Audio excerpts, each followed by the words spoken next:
A knock on the door this time of day? Who could it be? Winslow, we got a package! Ooh, let me see. Okay, just hold on here. Let me see. Okay, God, just give me a second. This thing's oh my God. What? Winslow, What is it? I think this thing might be haunted. Haunted? Did someone say haunted? Hey, who the hell are you?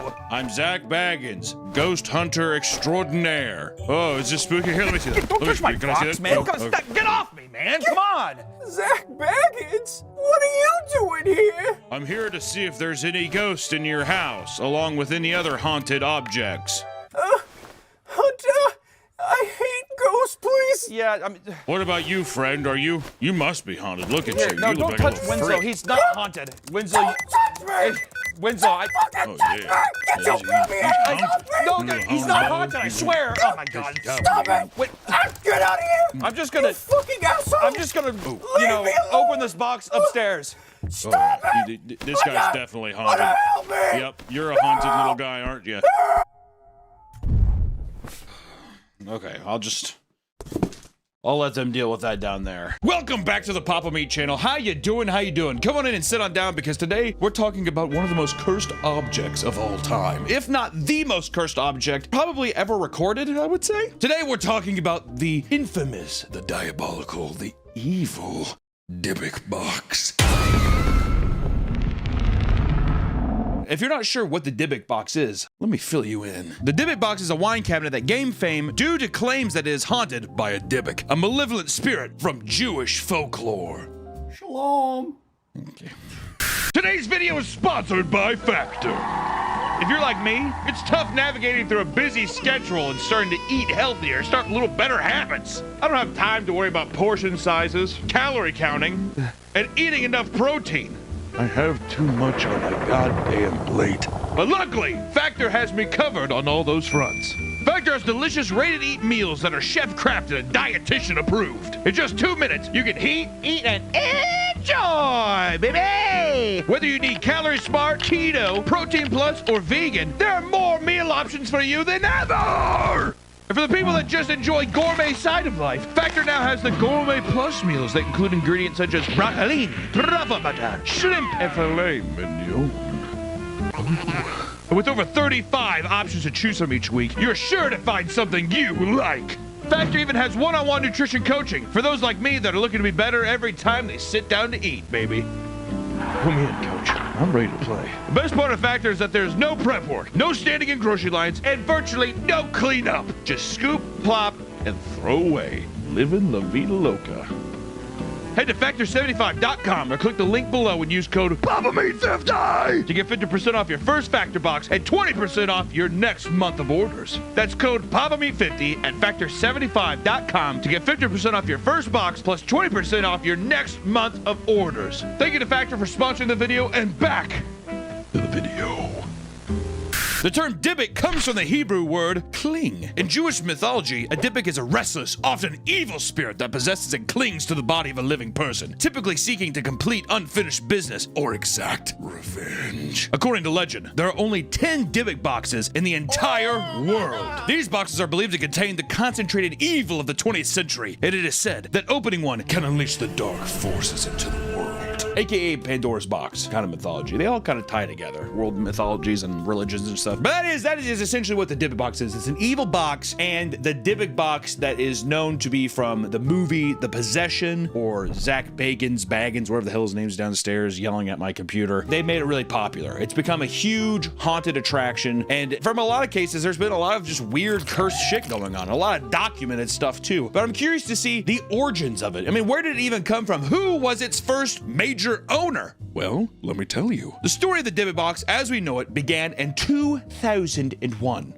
Why can't I forget that year? When a man named Kevin Manus purchased the box at an estate sale in Portland, Oregon. The box reportedly belonged to a 103-year-old Holocaust survivor who had escaped Nazi-occupied Poland. According to Kevin, the survivor's granddaughter warned him that the box contained a Dybbuk and that opening it would bring terrible terrible misfortune. So he bought it. He bought the box anyways. What a weird thing, dude. If I was at a garage sale and some guy's like, if you open the box, is it here one of the spooky stuff in there? I would, actually, you know what? I would probably like, give me that fucking box, old man. Grab it from him, fucking hit his hand. Car! Which also, why did she keep it that long? Maybe she is a protector. Protecting the world from the evil. Only I can stop this evil, this spookiness.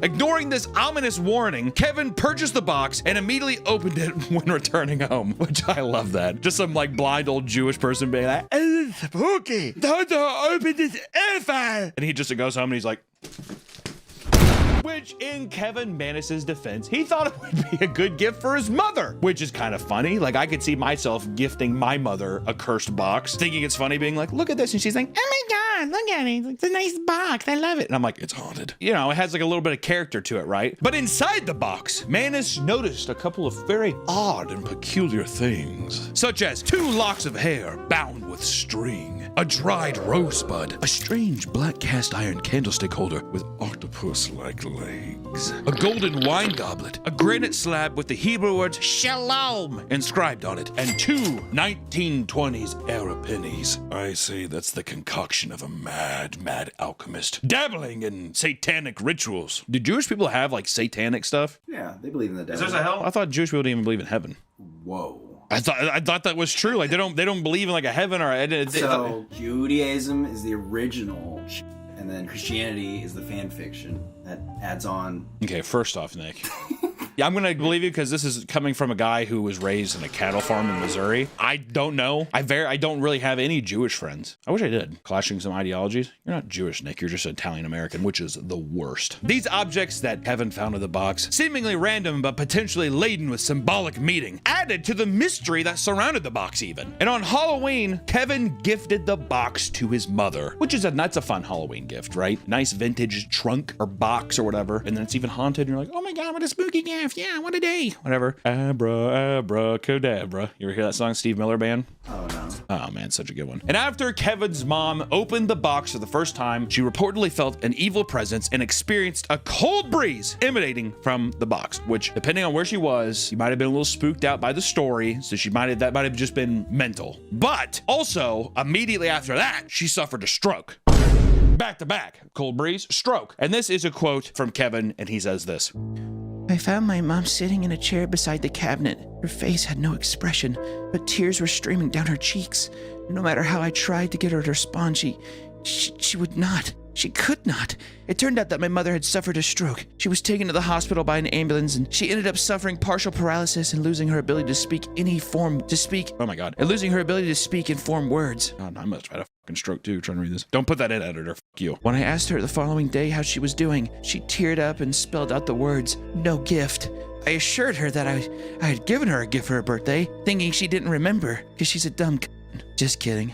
But she became more upset. Okay, yeah, don't put that. She became even more upset and spelled out the words, hate gift. I laughed and told her not to worry. What a weird way to end that quote. No gift. No gift. That's spooky. Hate the gift. I hate the gift. Oh, you're so silly, Mom. Yeah, Mom, stop. You're silly. All right, I'm going to leave this cursed box on your chest while you go to sleep, okay? There you go. She's like...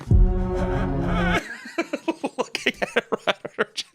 Despite her distress, Kevin still does not associate the stroke with the Dybbuk box because he's an idiot, and instead dismissed it as a tragic and very odd coincidence. He decided to keep the box in his furniture store, unaware that his decision would lead to a series of increasingly disturbing events. He gets a box from a distressed, borderline senile Jewish man, puts his mother into a stroke, and then now puts his box into a public furniture store. Kevin, he's a bit of an odd duck, if I'm being honest, all right? And this is really where we see the paranormal activity begin. The ball has begun to roll. The little Dybbuk box that I'm going to name. What's a good Jewish name? I was going to say Matthew, but that's more like Christian. Deborah. Deborah?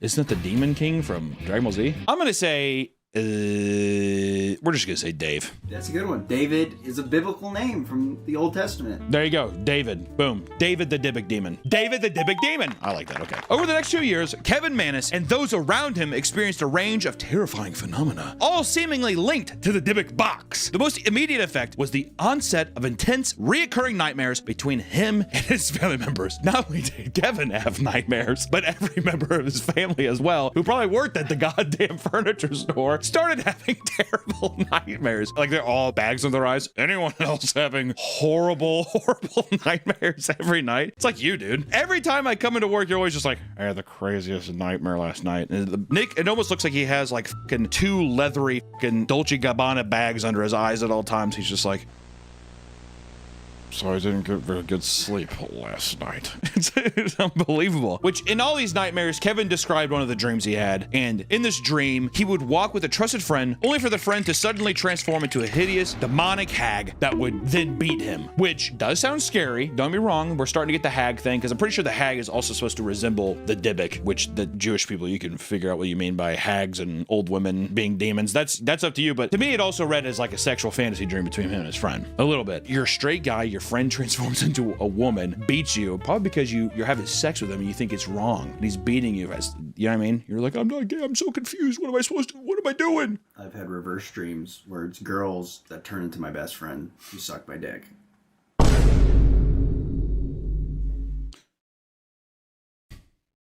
Upon waking, Mannis often found bruises and scratches on his body, yet he continued to rationalize these experiences unrelated to the box. I love how Kevin just will not give into the box at all. He's like, well, I mean, it's just the rats infestation we have in the house. No big deal. See, he like lifts up his covers. There's like 6 rats like gnawing on his foot. See, it's probably what that is, obviously.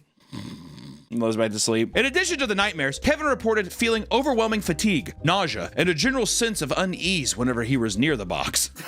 Something about this box. This goddamn box. Why do I feel so tired all of a sudden? It's like there's like a like face looking out of it. Like he's like, this thing is. There might be something going on with this box. Others who came in contact with the box also developed unexplained physical symptoms, such as headaches, coughing fits, and strange welts or rashes. Which also just leads me to believe that Kevin's furniture store might have also just been like moldy. There's asbestos in the walls or whatever, black mold. Like it's the damn Dybbuk box. They look up on the ceiling. It's just like rotted.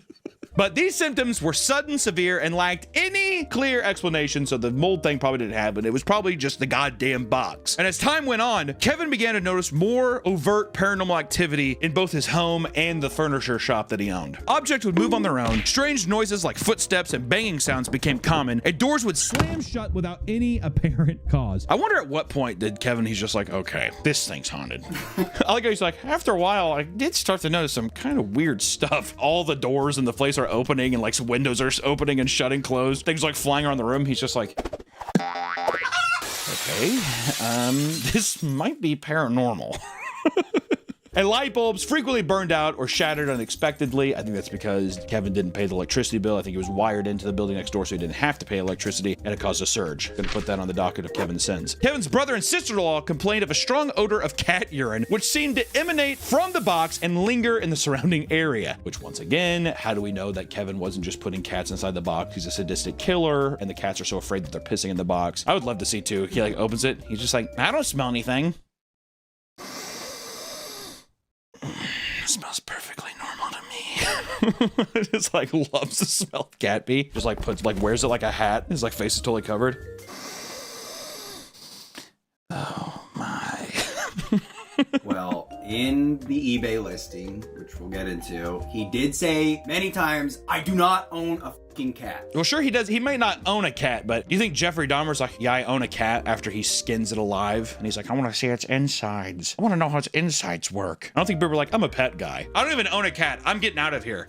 Like stands up and his whole belt is made of like sewn together cattails. And out of all of this stuff, right? Out of all of these responses to the horrible things happening in his life with family members having horrible dreams, cat piss that he definitely killed the cats from, I'm almost positive. Things just going awry. What does Kevin decide to do? He decides to pawn it off to his girlfriend.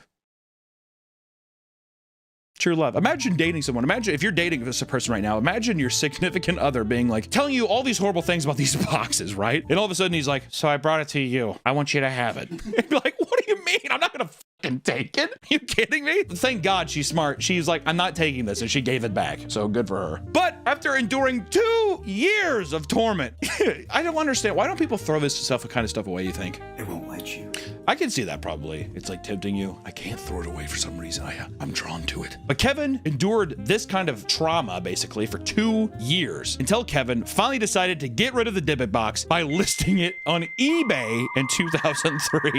Dude, eBay, wild, wild west back then, dude. Bid on it now or buy it for the seller's price? Which one? It's like shows the demon like crawling out of it. Did you ever buy like Yu-Gi-Oh cards? No, I never trusted eBay. They were always. I bought like the Egyptian god cards before they were printed. Yeah, they were fake. I know, like back, especially like back eBay back then. I don't think that they had like the verified seller thing yet. So it was just everything was just. It was really popular, but I remember everything just being dog shit. But in the product description of the Dybbuk box, Kevin goes into great detail about how cursed the object is, and at the end of it all, he wrote, "Help me." I can just imagine there's a guy too, like on his web browser, like his like glasses down, and he's just like, I don't see why I couldn't just take that off his hands. The listing attracted the attention of a museum director named Jason Haxton, who did not initially believe in the supernatural, but bought it out of curiosity for $280, which there was a bidding war between him and someone else. So, and I think the price started at $100, and he's like, God damn it, he keeps like having to like up his bid. Especially like 2003 money, you'd be like, fuck, man. Your son's like bitching at you to buy him like a PS2. And he's like, I got the goddamn Dybbuk box, son, I'm sorry. I gotta help this guy. Yeah, I know you want to play Tech and the Power of Juju with the rest of your friends, but you'll have to wait. Unfortunately for Jason, though, he quickly regretted his purchase, not because of his obese son wanting Tech and the Power of Juju. That was later down the road. This is for different reasons. From the moment Jason received the box, he was plagued by what he described as a tidal wave of bad luck. Jason experienced severe physical symptoms, including stabbing pain, hair loss, and full body welts and hives. God damn, Jason. He's like, son, you win. His son's poisoning him. We can get tacked in the Power of Juju. His obese son's eating like a fudge sickle. He's like, glad you finally came around, Papa. Jason also began having nightmares of a hag, similar to those described by Kevin, and reported seeing large, dark blurs in his peripheral vision. His health deteriorated rapidly as he began coughing up blood and experiencing bleeding from his eyes. My God! Good God! I like to imagine, too, he's like just as skeptical as Kevin was, so he's just like, son, I got you, Tack, and Power the Juju, please. He's just like, but I want the Devil May Cry 3, Father. And you did not give me that. There's a couple quotes from Jason here that I think are pretty interesting. The day it arrived, I put my hand on it, and it almost feels like the thing is collapsing into a liquid state. What does that even mean? What in tarnation is happening? I'm guessing it was heavy? I don't know. It's weird. I guess. I don't know. To me, it makes it seem like a bubble bed or like a water bed. It'd be like a liquid state. You'd be like, whatever. I feel like a knife is coming into my gut. I'm paralyzed in pain. When I go to bed, I have terrible dreams of a hag that seems to come with the box. All I knew is I got this thing and I got very ill. I don't know what happened and I still don't know. Well, thank you for that, Mr. Inquisitive.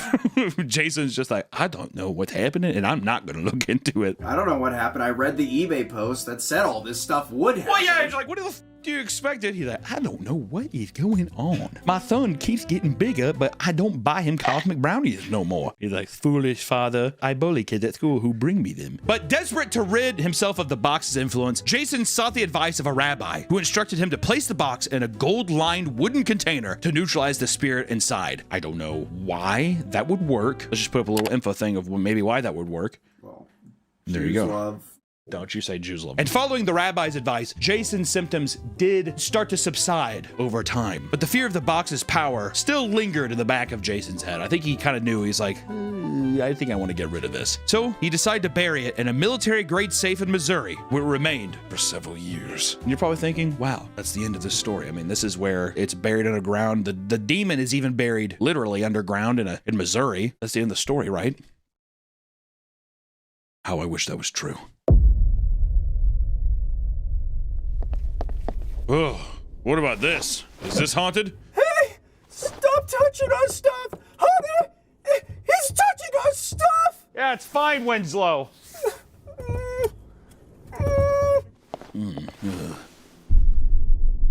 What about this? Is this haunted? I feel a dark energy coming off of this item. In many ways, yes. And no. How much do you want for it? I'll buy it off you. Please be careful with that. Winslow, stop doing that. I'm scared! He's scaring me! Oh, leave me alone! I hate ghosts! I hate them! I hate them! Because in 2016, Zach Baggins, a well-known paranormal investigator, reached out to Jason in an attempt to purchase the box off his possession, as Zach felt it would fit perfectly with his collection of cursed objects, which he's not wrong. He has a whole museum of it in Las Vegas. I went to it. It was like 2.5 hours long. I'd recommend it. It was fun. I like it. Jason was reluctant at first to part with it, but ultimately felt that Zach Baggins, with his extensive experience in dealing with the paranormal, was better equipped to handle it. So he agreed to sell it for an undisclosed amount of money. Which, let me tell you, I thought this part was funny because, like I said, I've been to the Zach Baggins Haunted Museum, and in every room you go into, a hidden TV turns on. I'm not even joking. A hidden TV turns on, and Zach talks to you, and almost the first thing he says every time is how much he bought the item for. And when we went to the Dybbuk box room, he did not say. In every other room, it was like hundreds of thousands of dollars. If I was a betting man, I would say Zach probably bought this for, over $1 million. Millions of dollars, probably. I was gonna say 2 million. I think 2 million is a conservative amount. I really think even more. Embarrassingly amount of money. I would say it's an embarrassing amount of money for something that's sold on eBay for $280 in 2003. I bet Kevin's kicking himself now too. He's like, God damn it. The Dybbuk box was quickly added to the collection of haunted objects at Zach Baggins Haunted Museum in Las Vegas, where it was placed in a specially designed room to minimize its potential influence on guests.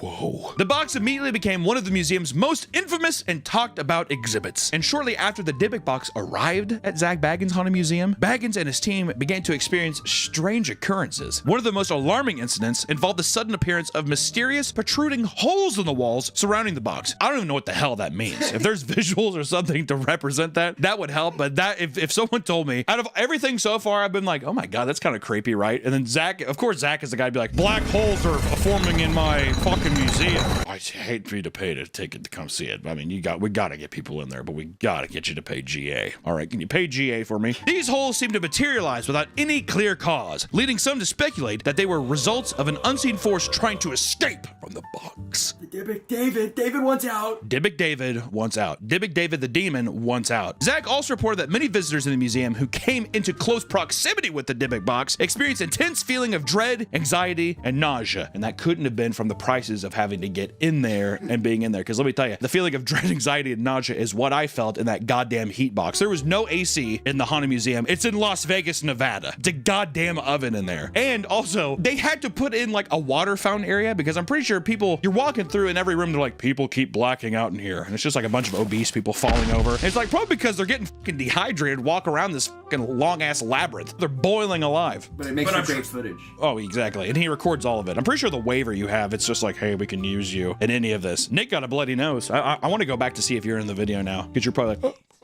like, Some visitors claimed to see shadowy figures or hear disembodied voices near the box, while others felt an inexplicable coldness in the room, even when the surrounding areas were warm, like Nevada.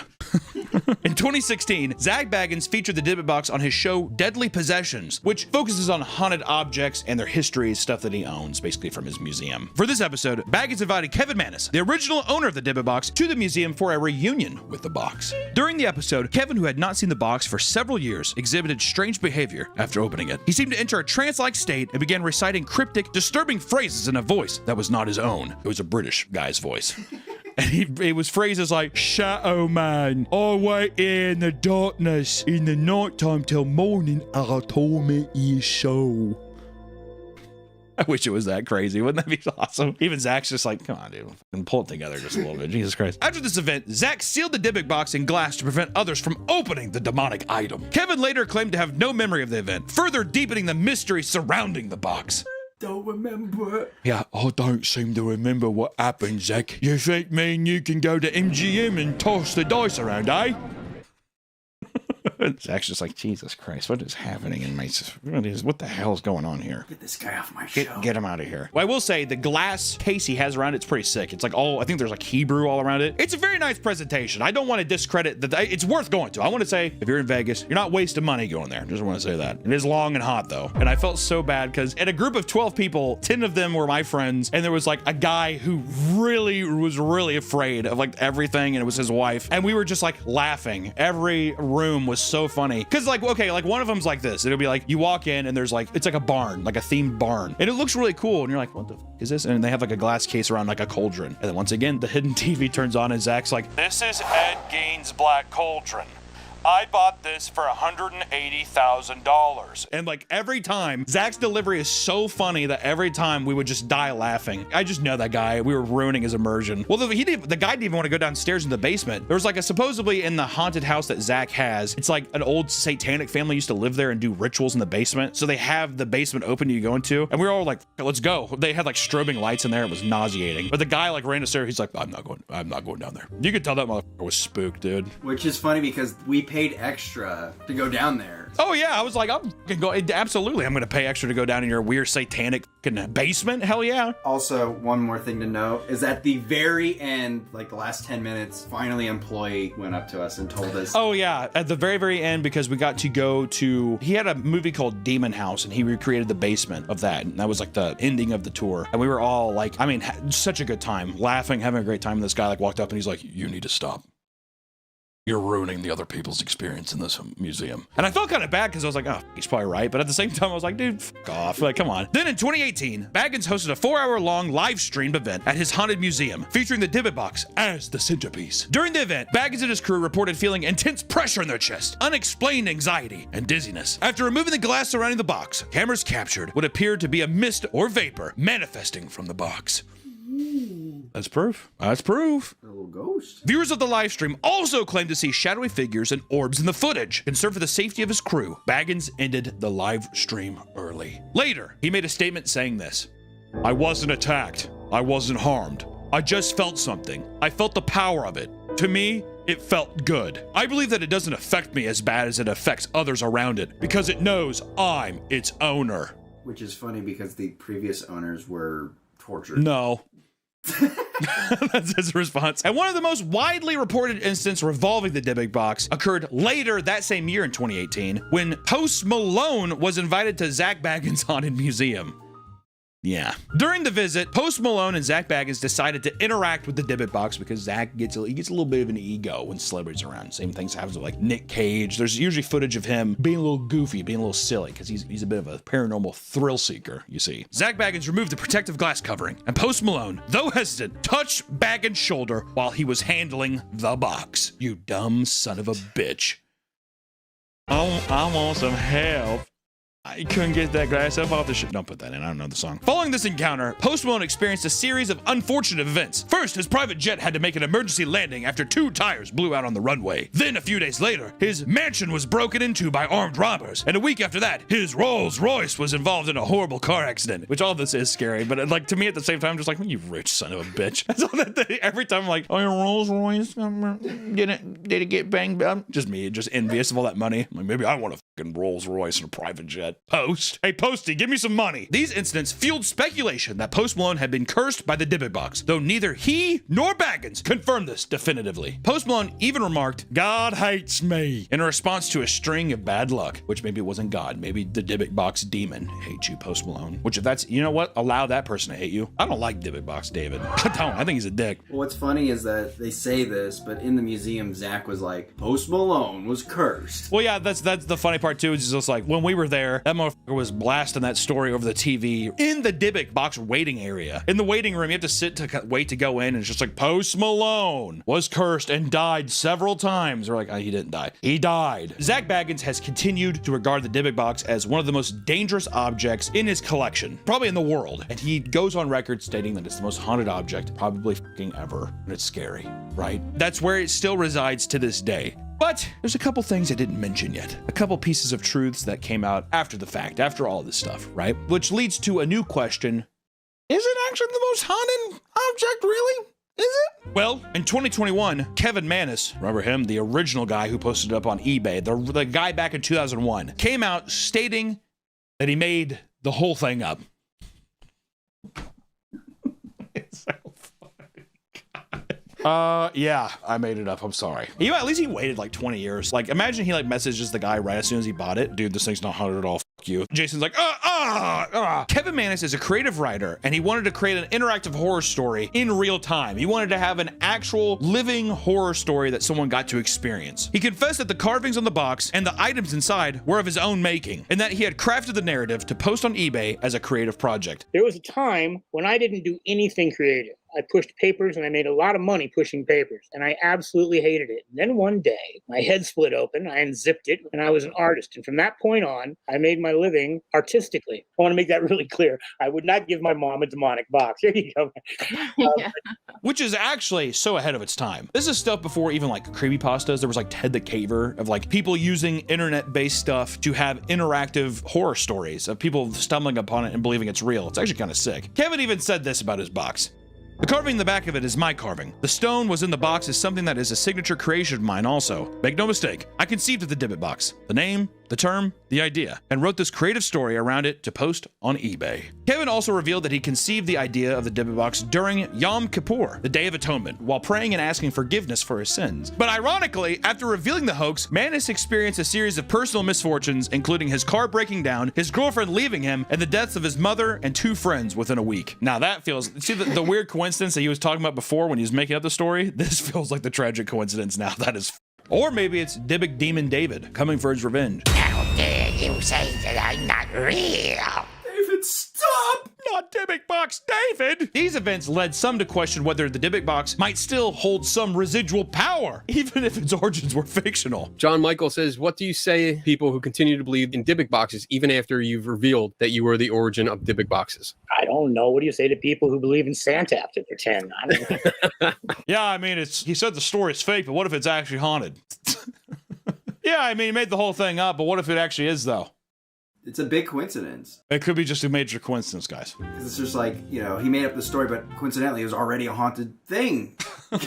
Skeptics have long pointed out that there is no precedence in Jewish folklore for a Dybbuk to inhabit an inanimate object. Dybbuks typically in folklore tradition have only ever possessed a human being or something like living. There would be no reason for it to be inside of this box, like to possess that box. Traditionally, a Dybbuk enters a living person's body and cleaves their soul, causing mental illness and speaking through the host's mouth as a separate personality. Maybe that's what happened to Kevin's mom.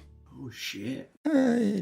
Spooky. Despite the revelation that Dybbuk box was a hoax, Zach Baggins remains convinced to this day that the box holds some dark power because he spent $2 million on it. And he's like, I have a whole fucking room I've dumped money into. We got to keep this bitch rolling. You know what I mean? Baggins has also argued that regardless of its origins, the Dybbuk box has demonstrated a capacity to affect those who come in contact with it, citing not only his own experiences, but also the visitors of his museum. Yeah, I mean, people get pretty scared when they go in there. So it's safe to say that it's probably still haunted. Visitors are warned of the potential risks associated with viewing or interacting with the box, and it remains one of the museum's most sought-after attractions. So of course Zach is gonna go out and say like, oh, okay, and toss it. Like, why the fuck would he do that? He's gonna let that bitch ride. Also, you have to be under the assumption too that he's like, not everybody will know that it's fake. You know, who knows of that story? And in interviews, Baggins has spoken about his beliefs that the Dybbuk box, like many other haunted objects, carries an energy or force that transcends its physical origins. He suggests that the stories, beliefs, and fears surrounding the box have imbued it with a malevolent energy that can manifest in real, tangible ways, affecting those who are sensitive to its presence. I think there is so much more to the Dybbuk box, and regardless of its origins, it is very much cursed and evil. Like I was just like, yeah, it's fake, but people are so spooked around it that it has caused it to actually be haunted. That will actually be $55 for the GA if you want to come in, and we do have a gift shop on the way out. They give you a free shirt. They do give you a free shirt. Well, I mean, the ticket's like $70. We did do the special. And we did the special. I mean, so it was like $70 for a fucking $8 shirt. Deal alert! But you know, it's still kind of up in the air. Also, or I want to say this too. Remember that live stream I said from 2018 when Zach was doing this thing and they had to cut it early for the film's crew safety? He brought in a rabbi, which I don't think the rabbi knew what live streaming really was. So I think he thought it was going to be edited. So Zach is like talking to him, but the rabbi I don't think really knows that they're live. And Zach's like, so what do you think about this demon in the Dybbuk box? You think it's like scary or? And the guy's like, I mean, whatever fits your narrative. And Zach's like, what? We should get him out. And they kicked the rabbi out. And then after that, he's like, "Oh, I think we gotta end this thing. It's getting crazy in here." The video footage of that is so funny. So that may not be good with your script, but that's my personal belief. Okay, let's go over here. So we don't, I mean, who knows, right? At the end of the day, who really knows? I mean, me personally, if the original guy came out and he's like, "I've made everything up," why would he have to lie? It sounds like he's actually mad that Jason made more money off of him. I think Kevin would be. What's fucked up too is like, I would be mad if I was Zach, because I'm like, you made me look like a fucking idiot. Like, I invited you out to be on my Cursed Object show, and now you're coming out 5-6 years later being like, it's fake. Speaking of that, the thing he was reciting is a poem that he made. So he was just reading a poem. So Kevin was just reading a poem? Oh my God. He was just reading a poem they wrote because he's a creative writer. I don't know. It's a very compelling thing because, one, it feels like a Ted the Caver thing where it's like a guy knows that his family's reading a blog, so then he just starts writing this thing to fuck with them. But then it turns out to be this crazy, awesome horror story. And this feels like the same thing. Regardless if it's real or not, it still holds all this tangible, horrific, kind of like fun, scary aura around it that makes it so special and still like a fun box. Like, even now knowing it's fake, I'd still go back just to see it, to know that this thing has had this much infamy. You know, you've had the Possession, Zach Baggins show covering it. It's been covered all to high hell. It's just a fun piece of like horror history at this point. So regardless if it's real or not, in my heart, it will always be the most cursed object. It'll always almost have that title. If anything, because it's fake now, it holds that infamy even more. It's just the cursed object that never was. And I think that's pretty sweet. Yeah, I gotta say too, after hearing that this thing's probably made up and everything, I mean, I have no reason to even believe that Winslow should be afraid of this. I should probably go tell him that it's just a hoax, right? Yeah, we can just go tell him. Here, just talking to my device. Here, just talk. Guys, For the last time, I'm not you sure he's gonna open it up? I think it's a hoax. Oh my God! Oh my God! Oh my God! It's real! Oh God! It's real!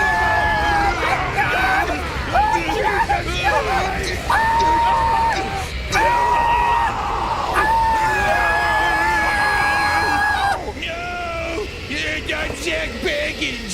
I'm Jack Baggins! Oh my God! Winslow, I guess that box was haunted. Yeah. Yeah.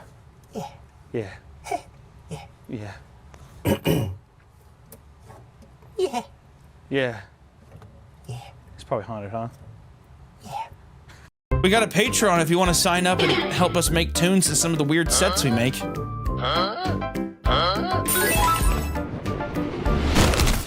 Welcome back to the Papa Meat channel. How you doing? Come on and sit on down because today we're talking about mobile games. Oh God! Yes, the time is here. We already did one of these tournaments before and it was so fun, and I've had so many people send me new mobile game ads, unhinged mobile game ads, that I feel like it had to warrant another mobile game ad creators. I don't know who the hell does the marketing campaign for this, but they should be given an award. You ever want to see a woman just get left behind because she's pregnant? How about like a baby wolf getting punched into a tree by like a kangaroo? Or just a series of onslaughts of uncomfortable things that I'm sure the gameplay doesn't match up, but we don't care about the gameplay. We're all here about trying to find what is the most unhinged mobile game ad. Part 2. If you haven't seen the first video before, check it out. It's a good time. Oh, me and my wife. But without further ado, let's get into our mobile game tournament. Today's video is sponsored by Aura. Every morning, I sit down and I have Winslow tell me about what's going on in the world. I say, Winslow, what is happening? It's how I found out that over 2.9 billion records were stolen from the National Public Data recently. The MPD offers personal information to employers, private investigators, staffing agencies, and anyone running background checks. So yeah, that's not good. The stolen records include people's full name, their addresses, their birthdays, social security numbers, and even their phone numbers. Essentially everything. These hackers have access to everything about you. And to make matters worse, they've reportedly released this info online. Which is why I use Aura. Aura gives me alerts if any of my information shows up on the dark web. They'll let me know fast if anyone tries to access my credit card or bank accounts. And they also provide a bunch of other features to keep you safe online all inside one app. Stop leaving yourself vulnerable to data breaches. Go to my link, aura.com/papameat to try 14 days for free. That's enough time for Aura to find out if your personal info has been exposed. Thank you so much, Aura, for sponsoring the video, and back to the video.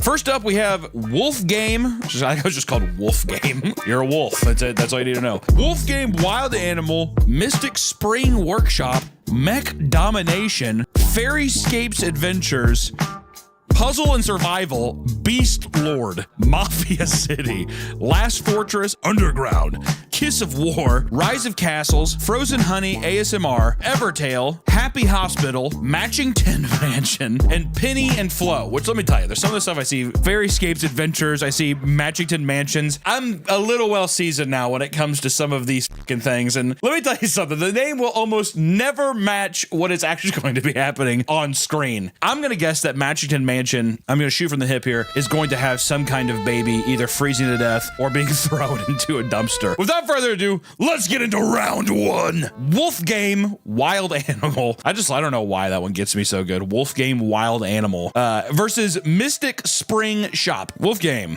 right, here we go. Round one.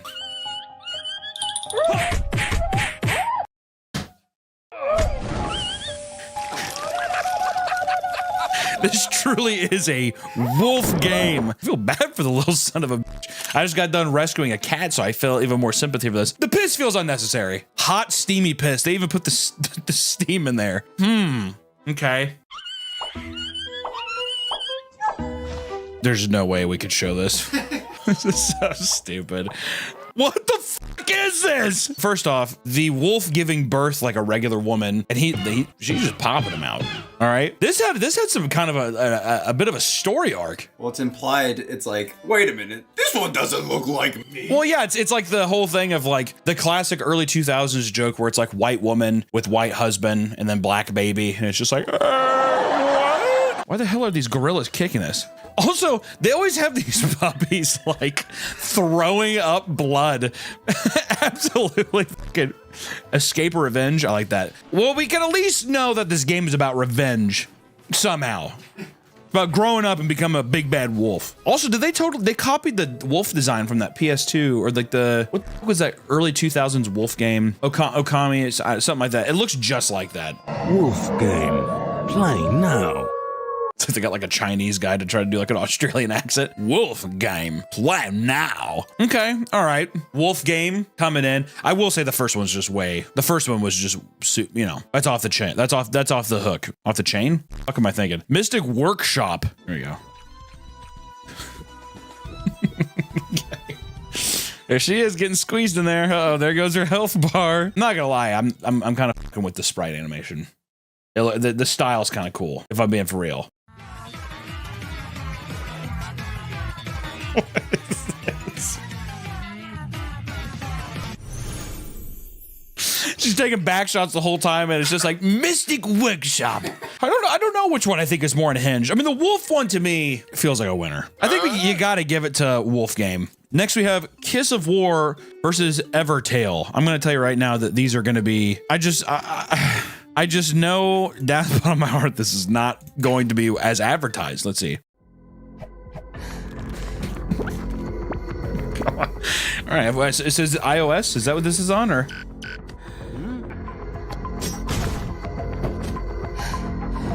What is this? You electrocute her on the ground. I like how they have to continuously have her ass get popped up and show her like camel toe from the back. How was that Kiss of War? See, this is where it pisses me off though, because I hate when the fucking games are just like, yeah, you have big robot bitches with their big camel toes popping out from the back, moose knuckles and all this kind of stuff, jiggling asses, and then at the end it's just like a girl holding like a World War II gun. Like, what the f? That isn't cool. They really like the faceless robots. This feels legal. Yeah. There's definitely some guy on his phone watching this too, and he was just like,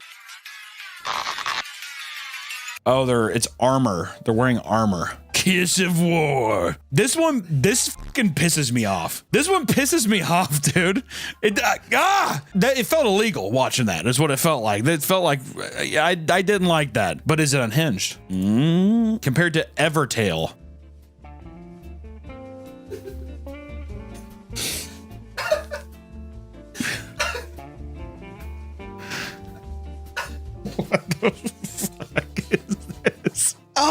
cool. Those are cool boots you get to put on her. How are we supposed to show? I got these straight from YouTube. I'm guessing it's supposed to tell you that you're supposed to just dress up.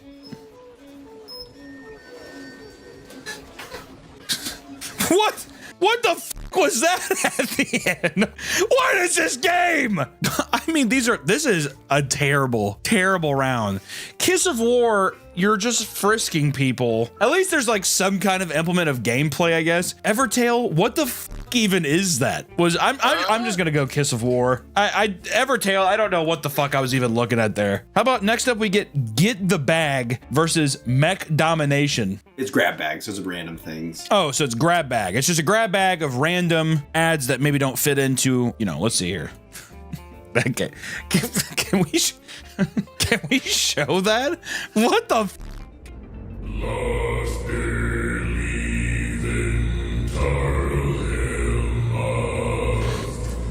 Is there any moderation that happens, or can you just upload any ad you want? Oh, you can upload any ad. So they don't have to like, I don't give a f, you pay us, we'll throw it up. Let me see here. This next one is Mech Domination.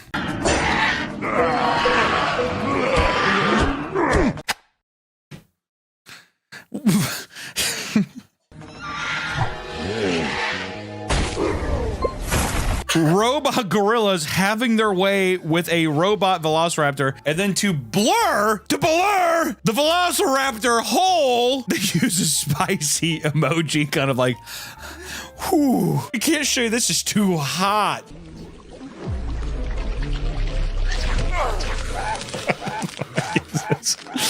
Yo, why do I kind of want to play the weird infection like game? Also, I like how these companies they'll get like 3D models and they'll just reuse the shit out of them. I guess just for cohesion reasons, I'm gonna have to go with Mech Domination. Even though, I mean, what the f is this tournament?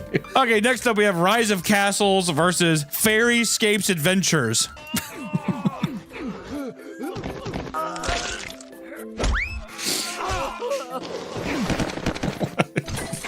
The strategy of just showing something completely unhinged at the beginning of a video is such an interesting market strategy. Grinding a guy's on a cactus and then he slingshots forward and immediately builds a beautiful home. What is that supposed to tell us, Nick? If you work hard enough, you can. You have to push through adversity. Fairyscapes Adventures.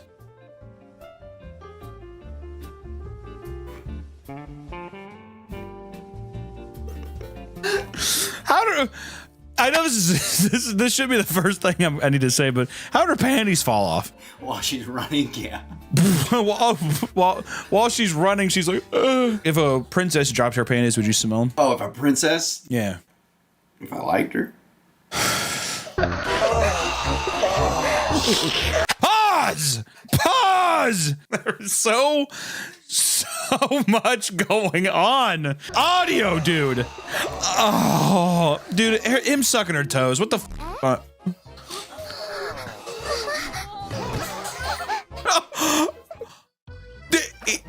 He pushed her over and her water broke? What did she bomb the beautiful forest around her? And her house is made of gold?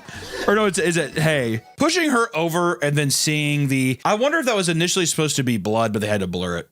God damn! Snow White, you know? Come on, dude.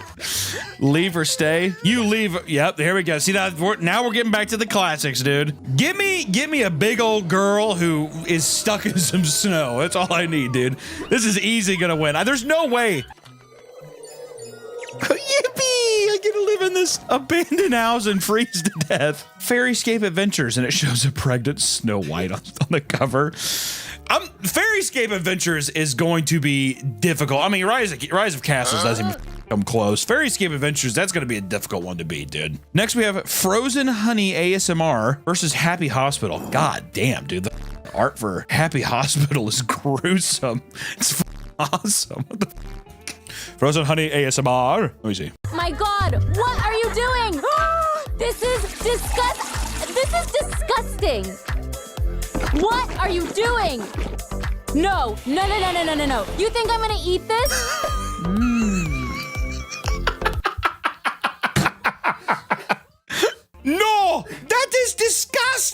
disgusting. Do you think I'm going to eat this? It just like goes perfectly into her mouth. What, do you think it's, once again, it's that thing where it's like a free game, but are they making their profit off of like fishing for information? Yeah, they probably run ads on it too. Because I just wonder how these people stay in business. Like how, like where's this money coming from? Happy Hospital? Let's see here. Ew, what the what the oh my God. Why is she face down in a pool of water? Is this a dead woman? Ew! There's a maggot in an open wound. Choose tool. This is a heavy hitter here, Nick. Yeah, I don't know why, but it's the cleaning videos like this satisfying. You know what I mean? I can see how people get hooked to this shit. Ooh. Why do the earwax look like a giant piece of shit, dude? That's disgusting. Are these bugs? Are they? What the he pulling out of his ear? Oh, the sounds. All the pimples are coming out like tendrils, like the pus, dude. Honestly, though, I could see myself definitely playing this. Is that kind of up? Would you play it? It looks fun. Apparently that's actually what the game is. You actually get to do it? That's got to be huge points because these games never operate the way they would. This is where I'm kind of at a crossroads. If it's the most unhinged, could I still want to play it or no? Then I would probably go Happy Hospital because even then it was crazy. Also, Frozen Honey ASMR. I feel like if a little more production value, dude. Win me over a little bit more. We're finding our groove here a little bit because Fairyscapes Adventures and Happy Hospital so far are definitely at the top of my list. Those are the fan favorites right now. See, there we go. That's exactly what I want to see. Click it up. Matchington Mansion. It's a single mom with 2 kids and some kind of wind ray terrain versus Puzzle and Survival, a zombie game. Let me see here. Matchington Mansion. God damn, dude. How? Please help them. Not my business. I like how it's a war-torn terrain. Black Hawk Down style. I probably shouldn't get involved. I don't know which side. I'm just not even gonna get involved. They sprayed and killed all the rats. Oh, you better not. Don't breathe in that poison, little girl. They put a bomb in the. Hi! God damn! Honestly, it makes you kind of play the game a little bit, though. Just being able to torture a family. Well, that kind of sounds kind of bad, doesn't it? Get out of here! Ah, what a horrible way, dude. You find out that your husband is some hot maid, and then you trip on the way out. Horrible last impression. I'm not gonna lie, the not my business button is gonna go a long way in this competition. Not my business. I love the idea of a guy just being like, I don't want to get involved.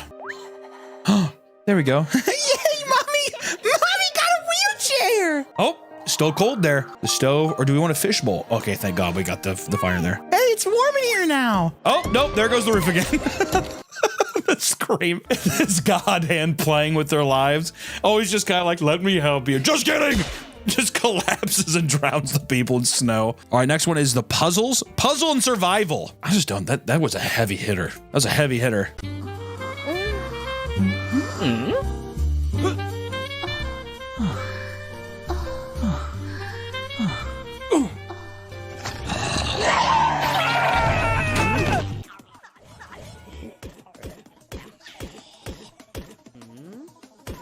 I despise these games, dude. I hate seeing these ads. There's something about having to watch them, like, it'll like, when they just shoot the thing and it does the countdown, it's like, down to like 10, you're like, oh, just keep shooting it and it'll break, and then they switch over. They're trying to get you, because you're like, well, I could do it. I hate this. I hate this shit. Such an interesting concept where it's just all about literally how can you hook them with sex right, like really quick, and then you show like, but this is the actual game. Oh, my got tore up out of that window. I will say at least this one, it's called Puzzles and Survival. At least they're showing puzzles, but it still just doesn't hold up against Matchington Mansion. Next we have Beast Lord versus Mafia City. Okay, Beast Lord. Oh, oh, the ghost flying out of it. This is just so sad. I don't know how I feel about the God Hand stuff, dude. The God Hand stuff scares the shit out of me. That's gotta be the look. He's doing fucking balls right there. It's like a ball shape. Just a dying hippo. This is just animal cruelty is all this is. Oh no, but see, you're helping the animals. There you go, Beast Lord, the new land. Who the through the spear. Simba is haunting looking. Looks more like a rat. This is kind of epic.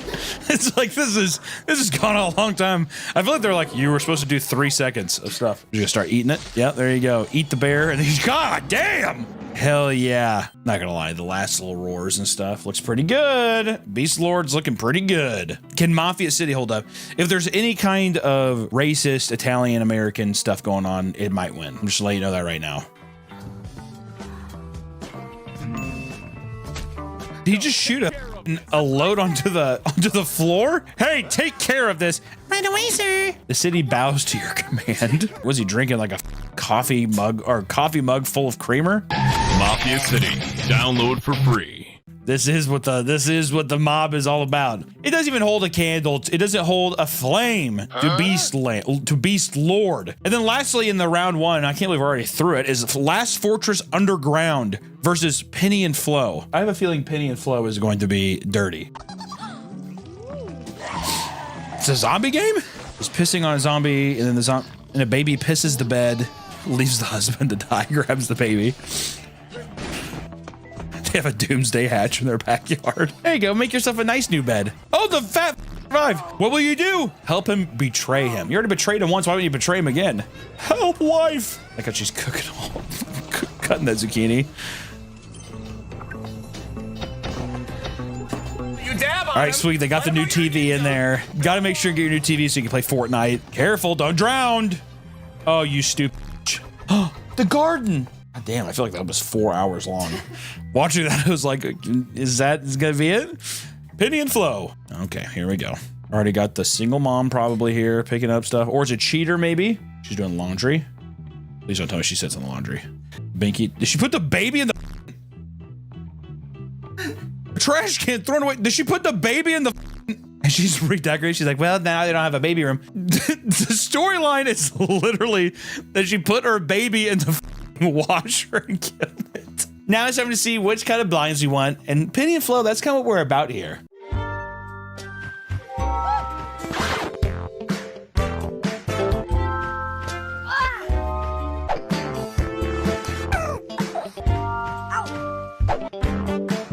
That pissed me off. Watching that stupid baby, god damn it. So the baby's kicking, but he's actually busting a groove. I mean, I would still say Penny and Flo is probably better than Last Fortress Underground. All right, so we're at least in round 2 now. We've separated the weak from the strong, and now we're back to, okay, we're back to Wolf Game, Wild Animal versus Kiss of War. Wolf Game, round 2. Here we go, nice kimono dragon. Thank God Jesus Christ! All right, another wounded wolf. The wolf, oh God!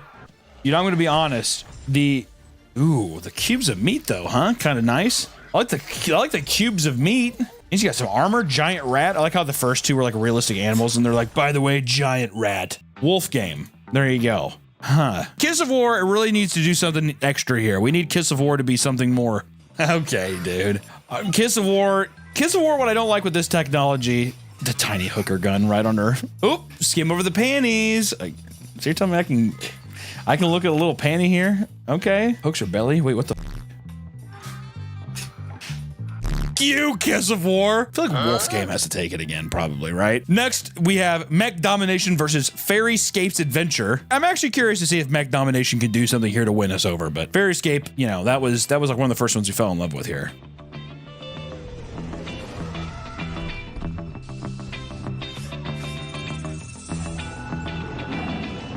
Not gonna lie though, some of the mech designs are actually kind of sick. Can we give it a point for that at least?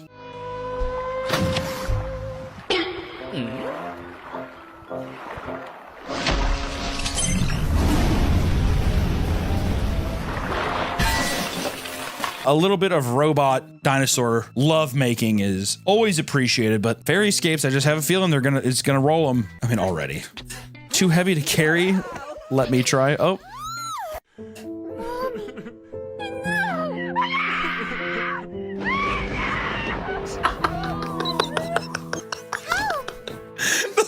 Scream.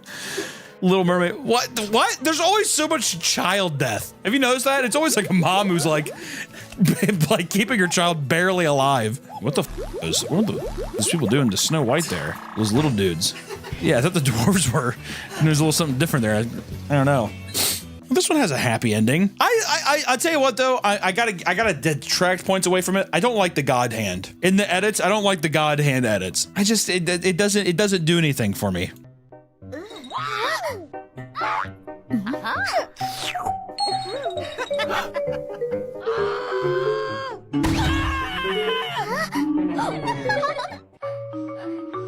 It always starts off with something crazy, and then these Disney, there's starving dehydrated dwarfs next to a crystal clear lake, and she's crawling over. Yeah, God hand again. God damn it!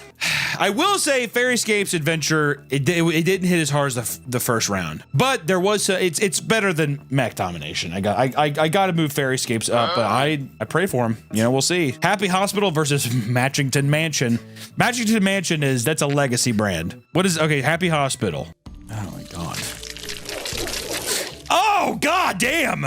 Oh the stretch. Oh my god. Okay, here. Oh my god. What is wrong with this beautiful woman's leg, dude? Hey! Hey! Whoa! And the coach is like, you have a very dirty leg. Let me see what I can do here. Get this little bug out of you. This one's difficult because that is disgusting. This is horrid. I'm at a bit of a crossroads here, Nick. Matchington Mansion. Okay. She faked her pregnancy? She finds a baby in the dumpster. Ignore safe. Matchington Mansion is just, it's too good. Anytime a woman with a baby goes to a broken down shack, I don't think that game ads have ever gotten that top tier. The grandma getting crushed. There she is again. Oh, I wish grandma was here so we didn't have to stay in this broken down home. The spray foam over the window, that's a fix. You did it. You fixed it. Oh, nope, there it goes. Failed. You're dead. I will say Matchington Mansion too. They like having the people die at the end. They like the misery. Matchington Mansion just captures a level of just human despair that I just don't think I've seen in any recent cinema even. I feel bad because Happy Hospital is pretty good, but Matchington Mansion, there's a lot more diversity too. Happy Hospital, we get the same kind of bug over again. It is good. Happy Hospital does deserve points, but Matchington Mansion, I mean, I don't even know how anyone's gonna beat Matchington Mansion. The evolution of story. Next up, Beast Lord versus Penny and Flo. Okay, Beast Lord, God.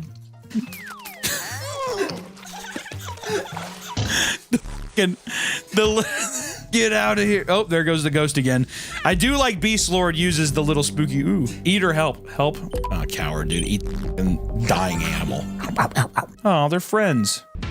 Eats one rabbit, gains 180 pounds. There you go. Eat the zebra, gain a 4 billion pounds. Hell yeah. The animal cruelty ones make me just kind of sad. Nice little Lion King meme here. Keep picturing Rocky being in the situation. It makes me sad. So this is literally Lion King. The animation of this is absolutely cursed. Yeah, this is just Lion King. Beast Lord, I don't know. I have a feeling Penny and Flo is just gonna absolutely wreck this shit.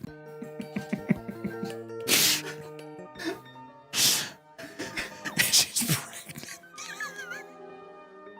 Well, I guess it's time to clean up this house and remodel. My man's left me. It's not even a happy ending. It ends with her crying into her hands. It ends with her crying into her hands. Nick. There you go. Okay, a little armrest here. All right, she wants a family. Oh, are they actually going to do it? Showing a bunch of backstories to lore that we have no idea about. So there was no more turbulence and she's just making out with the guy? She fell in love, I guess. Oh, she did! She got married! Who the hell is this? Just a random girl doing dancing at the end. Okay. I mean, I feel like Penny and Flo has more of an emotional draw-in. Also, I don't know what it is about it, but I love the idea that every time it's just her showing up to her house and being like, versus Penny and Flo, I'm tired of seeing the animal abuse. And also, after a while, they literally went Lion King. I feel like I can't give them that many points. It's got to go to Penny and Flo. All right, semifinals. We're coming in. Wolf Game, Wild Animal versus Fairyscape's Adventure. I don't know if Wolf Game can handle it. What is up with people? What is up with these game ads and gorillas? Oh, there you go. The shark bites the wolf's. Continuing by it, the gorilla is fishing with the wolf. It becomes a okay. Okay, wolf game. Wolf game is pushing the limits here. Fairyscape, what do you have for me? Always the pregnancy test. I'm finding that I really enjoy something that involves basically, oddly enough, pregnancy. Why do I enjoy that, Nick? I don't know. I feel like I'm learning a dark secret about myself. Maybe I want to be pregnant. He's just slapping her around. Goddamn. There goes the deal again. Oh, here's the god hand. We've already seen this. Did you just shank her in like the back? Like she just shanked her in the spine like 3 times. I mean, I gotta go. It's just gotta go to Fairyscapes. Fairyscapes is just gonna win this one. I know it. Oh my god, this is kind of a good one. Matchington Mansion versus Penny and Flo. Okay, now we're starting to get Matchington Mansion. If it holds up to what we've seen so far, then I don't know. Kick my wife's ass. He's already voted. First off, Matchington Mansion starting strong. A guy is doing sand volleyball against his wife with another woman. It's pretty crazy. Why my husband and my friend? They point and laugh at her. Leave me alone. It's too hot. Can I sit? They ever sit on a cheeseburger? And she gets her head hit in coconuts. I like how it sets up the idea that her husband is basically in cahoots with her friend. And then it ends up with her being happy that she found a tree to sit under with shade. I need the toilet now. Get out of here! Leave him with it. There we go. They moved into a freezing house with shit, like a shit flood and a water flood. That won't do. What are you gonna do about the toilet? No. Nice chocolatey river here. And there you go. Now you're drowning to death in shit and water. Wow. What about Penny and Flo here? The Penny and Flo universe is so vast. It's like the Avengers, dude. It's a whole nother episode. I thought you were dead. Penny and Flo, let me tell you, Penny can never catch a break. That's just it. She just runs away at the end. Okay. I mean, Matchington Mansion. It's just gotta be Matchington Mansion. It's gotta be Matchington Mansion. The finals here we have are Fairyscapes Adventure versus Matchington Mansion. This is rough. I mean, there could be a way that Fairyscapes Adventure comes in, but Matchington Mansion right now, I don't see how that behemoth, that titan of cringe gaming ads can be topped. Fairyscapes Adventure, let's see. Oh my god. That is disgusting. That... Oh my god! What is that ending to? Holy shit! Okay, I'm not gonna lie, that might be the most unhinged one we've seen today. The stretch mark belly, him beating the shit out of the belly. Okay, hold on. Oh my god! Where are these coming from? That was painful. That was actually painful. Oh my god, there's one more.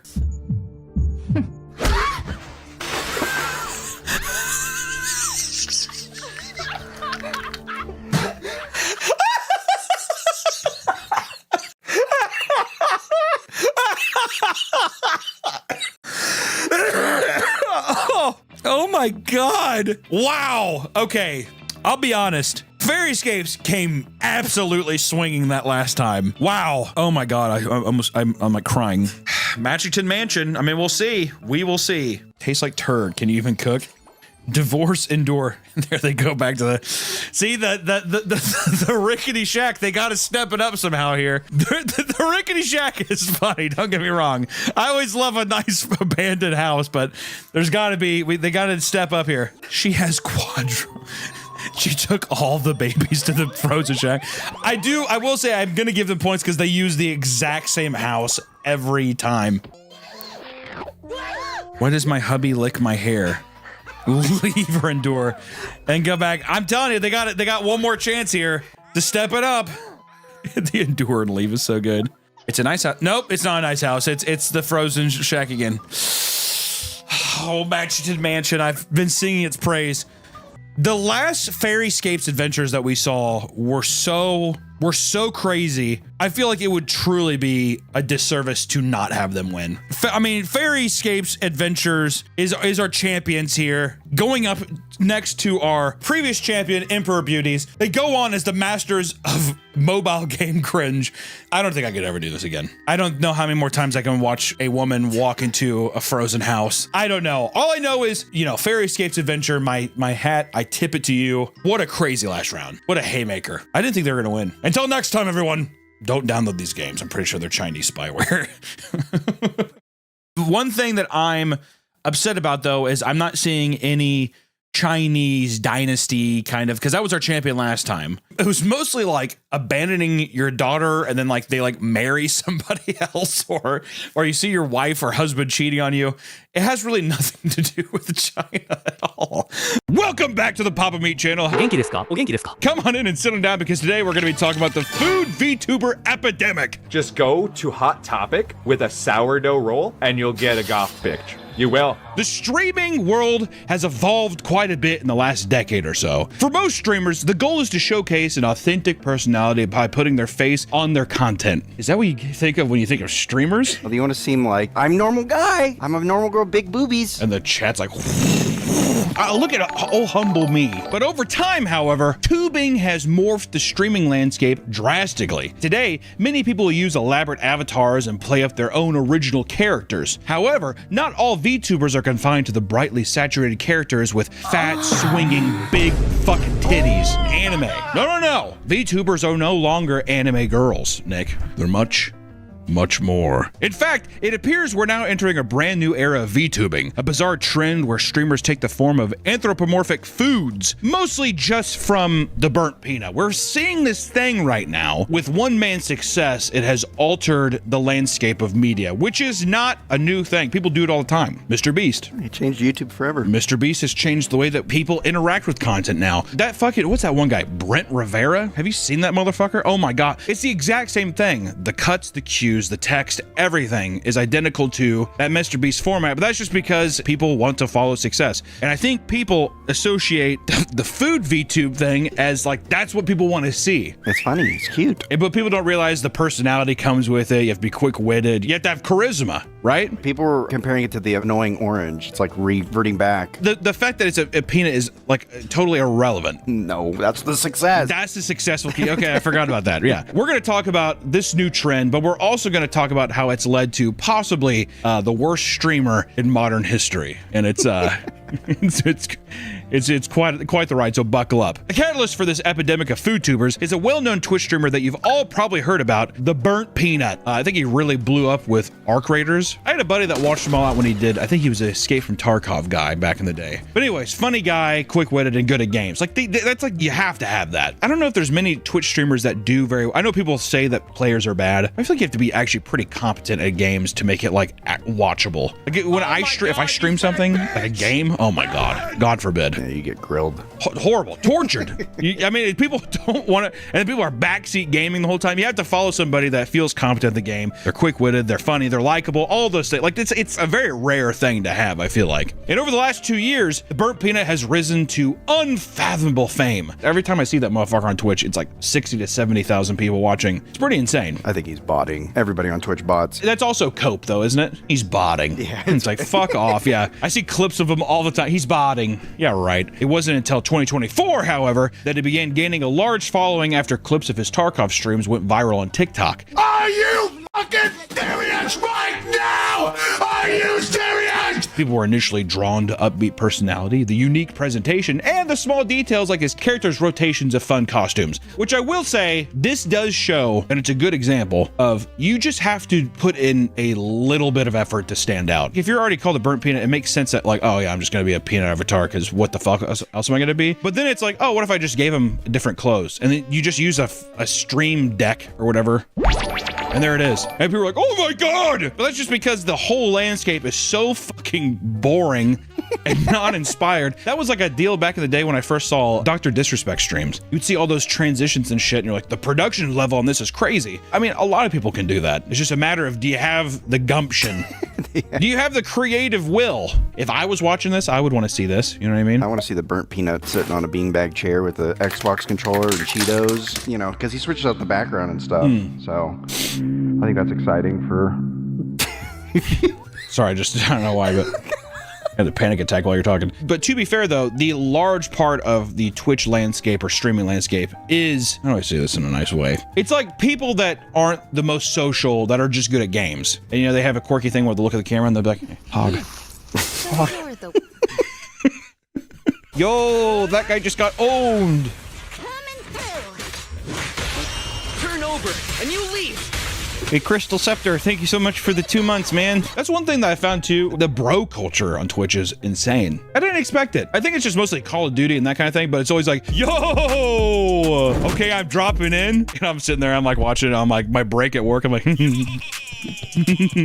wish that was me. This video is sponsored by Fume, the leaders in flavored air. Fume is the flavored air device designed to help people quit vaping and smoking by breaking the hand-to-mouth pattern. Cravings can come in when you least expect them. You have to find a way to fight the urge and not return to your old ways. And breaking bad habits can be hard, so don't handle it alone. Let Fume help. Fume is not a vape, it's not an e-cig, it's just flavored air, which means you can use Fume anywhere. By keeping Fume close by, you can have it as your natural replacement while you're working on improving your habits. With Fume, there's no vapor, no nicotine, and never any toxic chemicals. On top of that, Fume is an award-winning device with great flavors. Feel the rush of the crisp mint or tangy raspberry as you say goodbye to your cravings. I keep my Fume device here at my desk so it's close by in case I'm feeling anxious or bad habit wants to distract me from my work, like cut that, editor, actually. Better to play with Fume at my desk than go back to bad cravings, am I right? If you're ready to break the habit, now's a great time to try Fume. Right now, when you grab a journey pack, you'll get a free Fume topper just for using my code PAPAMEAT. The Fume topper adds a soft, replaceable, chewable mouthpiece, providing something safe to chew on when cravings hit. Grab this offer while it's available. Head to tryfume.com/PAPAMEAT. That's TRYFUM.com and use code PAPAMEAT to get your free Fume topper with your journey pack. Thank you to Fume for sponsoring the video. Back to the video. When Arc Raiders released in 2025, he became one of the streamers to watch play that game, pushing him into peak stardom. And with this rapid growth came a higher production budget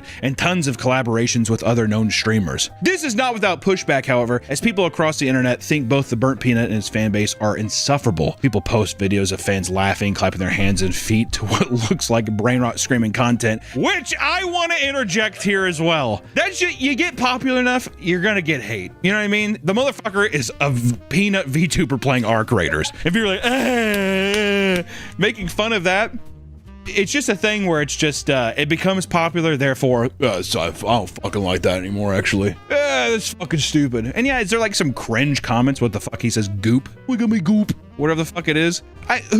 Who cares? But that's the thing though, is it becomes an easy target because it's just, he's very well known. So I get to make my little content making fun of things. And there you go. Some adult fans even record themselves in tears on the floor as they react to his streams. I don't think I've ever had that, luckily. I don't think my fan base has ever been that dedicated where some guy's like, oh my God. Other Peanut fans hail him as a god and are extremely parasocial with him. And if you look at any comment section, even related to him, you'll find comments saying that he is the light in a dark world.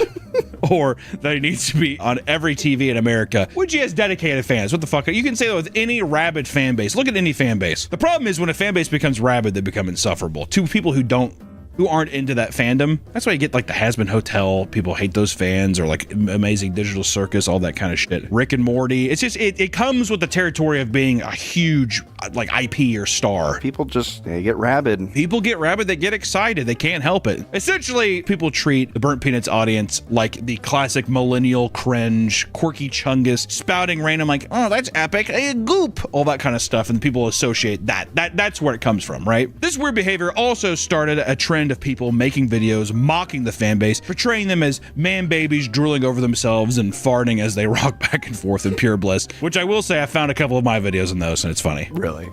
Yeah. Usually it's people, it's like their feet on the desk and they're like all curled up like this and like, hey, and they clap their feet and there's like a monitor with like 7 things going and I've seen my videos on there and I'm like, hell yeah. If one of my viewers is at home drooling in a spit bib right now, dude, praise the Lord. You know what I'm talking about?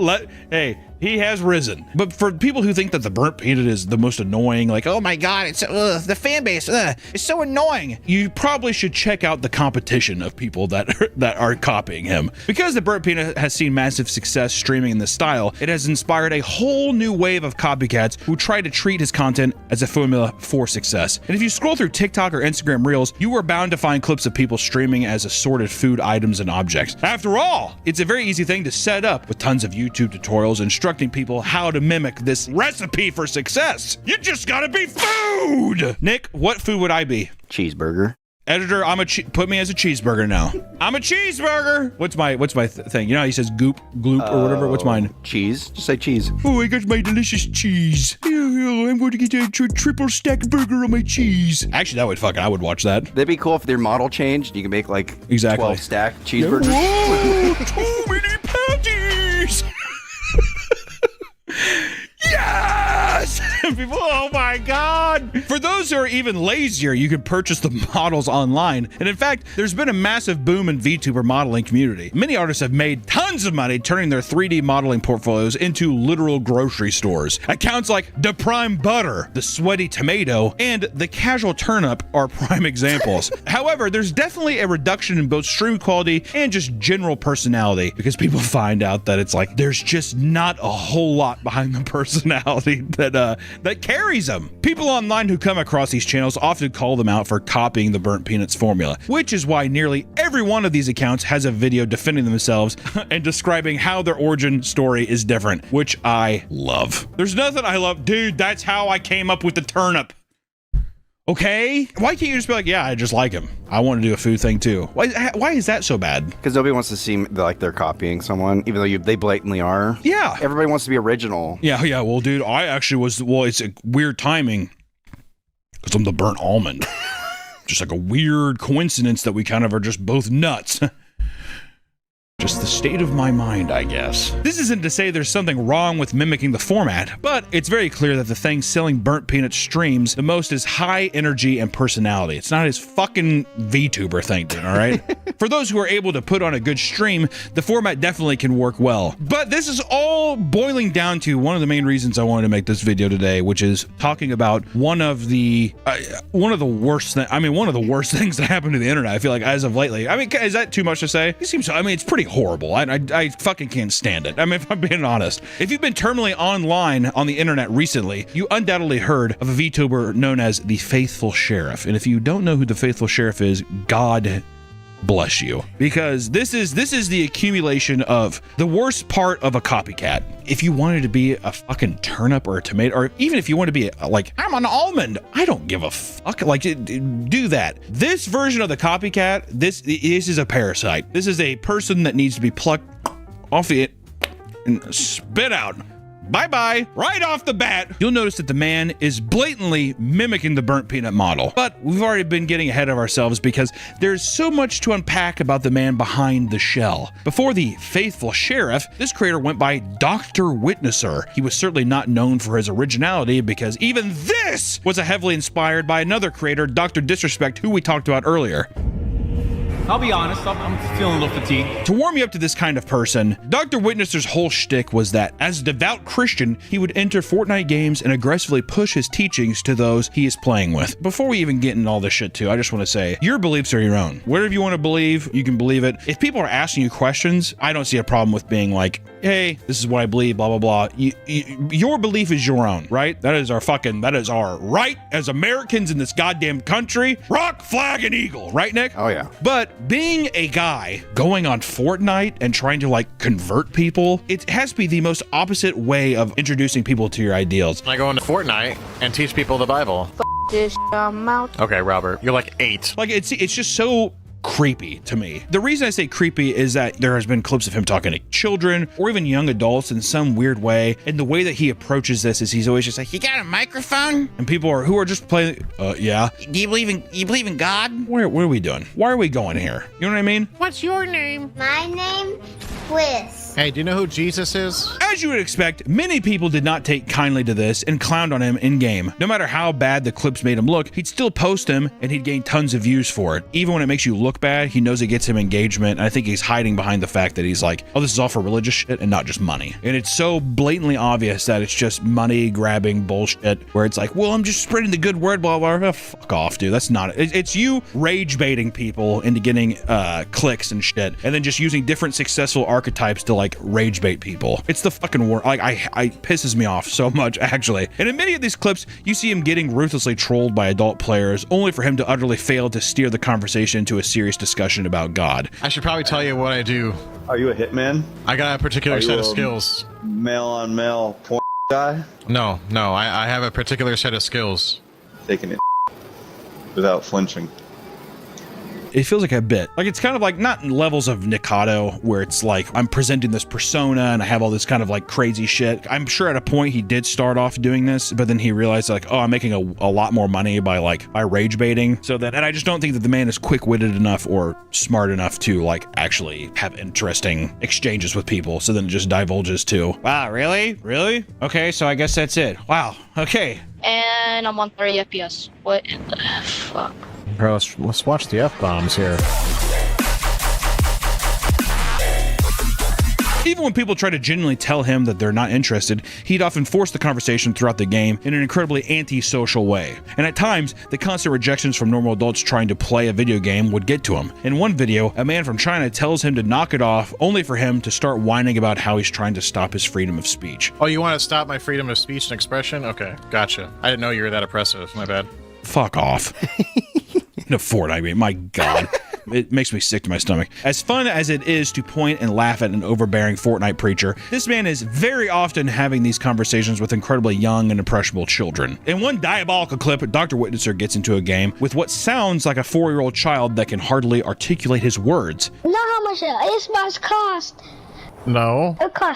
It costs $400. Do you know how much the life of Jesus cost? Even after hearing the boy talk about how he just got a brand new toy from Walmart, he gladly starts going into some spiel as if he's capable of retaining the information. All right, so you realize that if you die right now, you're going to go to hell, right? Because you don't believe in God? Oh, no! That kind of thing. That's not going to have a lasting impact on this child. You realize that you're a bad person, right? Your mom and dad are going to hell. Some people think that's what you need to instill in children. Well, I disagree. Obviously, these are maybe conversations of religion and stuff maybe you want to have with your parents or peers or I don't know, whatever, right? Dr. Witnesser believes he's doing the Lord's work, however, and this somehow extends to him straight up ruining Santa for one child. I don't mind what you do, but telling the kid that Santa isn't real is messed up. Santa and Christmas is pagan idolatry, okay? If there's a kid who asks me if Santa's real or not, I'm going to tell him the truth. I'm not going to lie. God. The kid's like, hey, I can't wait for Christmas. Yeah, you realize that Santa's not real. It's a pagan religion. It's adultery, right? You knew that, right?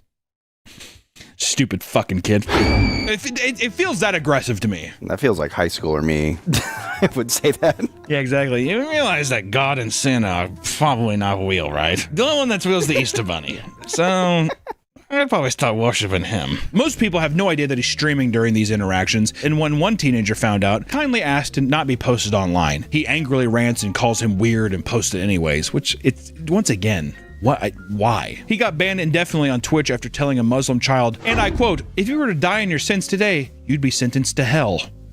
Is he wrong, though? We don't know. And see, that's why I believe in the good man. That's why I tell every child that. You realize that if you die right now, you're going to go to hell, right? Yeah, are you baptized? Yeah, specifically Muslim children. I don't even ask their beliefs. You're going to hell when you die. Thank you, Dr. Witnesser. You rule. You think people should just get baptized just in case, even if you don't believe? Or does that is that a cheat code? I don't think so, man. We see that a lot with like the Mormon wives and stuff like that, where it's like, you try to like, well, the Bible says this, but it doesn't say that. You think like an omnipotent God is going to be like, how did you skirt around that? I just stuck it in and my friend was jumping on the bed. Exactly. I put it in. I didn't know it was going to slide in so easily. Okay, technically, that is okay. The God I like to believe in, he's like a fucking like storm cloud. You think he has like a human body? People always like ask like he's like gonna shake my hand and shit. No, he's gonna be a fucking storm cloud that's just like, what did you do? Repent. I think we're just kind of like a mole on like God's back. In your ideation of the world, God is a human man, probably like an overweight Italian guy, and we're a mole on his back. Yeah, like our universe is just a tiny mole on his back. Really puts things in perspective, doesn't it? We're so small. We're this big of a mole on God's big, hairy Italian back.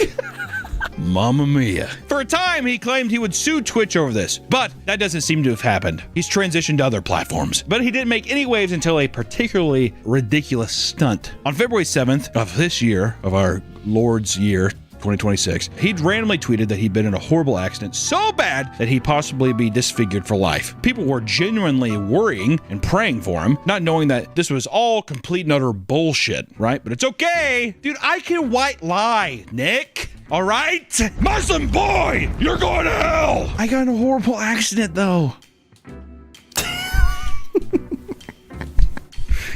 God's gonna love this. He'd fire up this next stream to reveal that he seemingly stole the Burnt Peanuts 3D model to use it his own, but with Bible in hand. How are you going to sit here and post something on Instagram and act like all injured and this stupid filter? Well, it's not a filter. I woke up like this. I fell asleep watching the Bugulator. I woke up like this. I don't know what happened. Isn't that funny? Isn't that a funny joke? It isn't. It definitely isn't rage bait to get you to click on the thing. Sympathy bait. No. Guys, it's a fucking bit. Come on. Oh my God. People fucking piss me off, man. Fucking JC loves this shit. Hey, yo, JC. What up? Dude, I hope Jesus sounds like that. Yo, man. What the fuck is that? There's nothing but listen to Will Smith. Na na na na na na na. Na na na na na. Get jiggy with it. Ooh! Do it to him! That would be fucking sick. Yo, JC, that shit's lit. He's up here. He's like so short. He's like handling comes up here. What's up, man?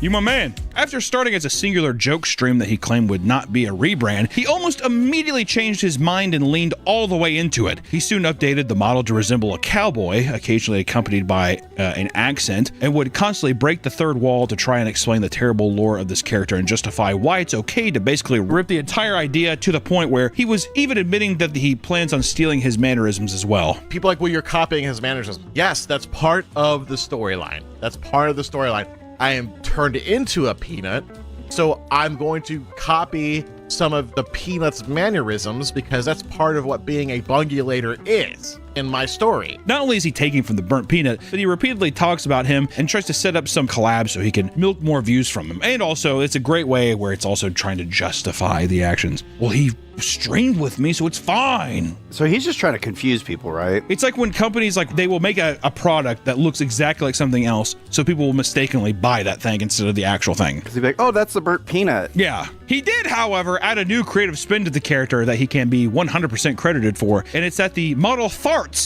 In fact, he made a Twitch channel point reward that rings out endlessly alongside a green gas cloud from behind him. That's awesome. Yes. Okay, now that is actually fucking sick. It's really funny. Yo, you watched The Faithful Sheriff 2? That shit's tight, man.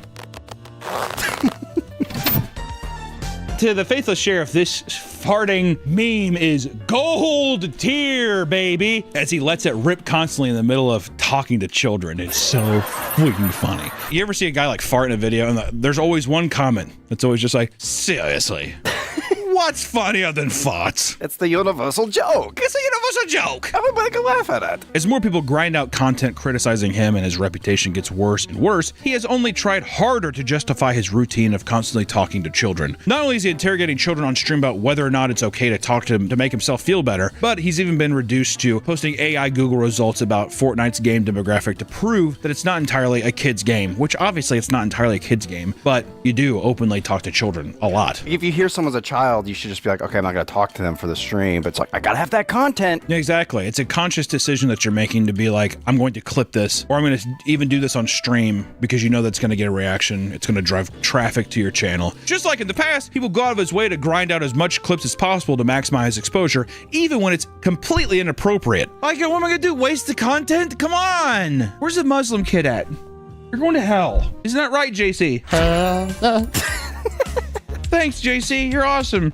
Sorry, Muslim kid. Why are you crying? Clips like this lead to him being yet again ruthlessly destroyed online. And what's wild is that the response to the endless memes at this expense are now leading into the realm of legal action. My boys, the Super Mega Boys, would post an edited image of the Faithful Sheriff's avatar with a realistic cock and balls, saying that he requested it. And it's very funny. It's a very, very funny tweet. The Faithful Sheriff laughed it off at first, but then people started gaslighting him into believing that he genuinely thought that it was his idea. And many even pretended to be Christian parents that were disappointed in him for putting up such heinous sexual content in the presence of children. He started anger posting about how this was all a lie, only for Super Mega to start posting very obviously fake DMs where he supposedly requested that they make the meme alongside a picture of him exposing his real penis for reference. It's so good. He then posted a video where he pleaded for people to believe him, even claiming that he will pursue legal action against them for defaming him. In an attempt to prove it, he shows his own DMs and tells people that the IRL image of him that they used is far too small because he weighs 300 pounds. This is not me. Y'all have seen me. This person probably weighs about 170. I'm 300 pounds. Not proud of it, but that's how much I weigh. That couldn't be me because I'm a big boy, guys. Obviously. Why are you even indulging in this? Fucking moron. Am I crazy? As of now, Super Mega has now received the cease and desist in the mail. And ironically, this meme was just a copy of a similar meme that they posted on the Burnt Peanut a while back. If the Faithful Sheriff had just laughed it off and took it in stride, it wouldn't have gotten nearly as many eyes on it. The reason that it got so big is that he's like, oh my God, this is not true. He took the bait. Oh my God, hook, line, and fucking stinker, dude. The controversies wouldn't stop there. Around this time, the Faithful Sheriff decided to open up a community Discord, something that is constantly infiltrated by haters and trolls, which also, here's another thing. Community Discord, free open community Discords. You gotta be careful. It's like a prison yard. Many are claiming that mods are harassing them and banning them based on their gender identity. Others are claiming that the minors are being exposed to inappropriate content. Because the online space is flooded with people gaslighting him to continue the troll, it's difficult to tell what's real and what isn't. Unfortunately, he can't help himself from responding to tons of what are most likely just jokes at his expense. And that's where we're at with the Faithful Sheriff. It's been popping up. Mostly it was the Super Mega thing. Saw the Super Mega thing, and then you just see, you click on one thing, and then your whole algorithm gets exposed to this bullshit. And it's like, it's the worst version of a copycat person. People like the Brent Rivieras and all the people who copy Mr. Beast and stuff, at the end of the day, they're their own entity. Are they taking things from that content? Yes, of course. Are people that are using food icons taking from the burnt peanut craze? Sure. You can't help that. That's going to happen. Also, people might just be like, I think it's funny and I like the burnt peanut, I'm going to do it. There's nothing wrong with that. But it's doing it in a way where it is so deceitful and it's so ironic coming from a person that's supposed to be a Christian with good values who is doing nothing but being a parasite online and using this like copycat method to financially get ahead.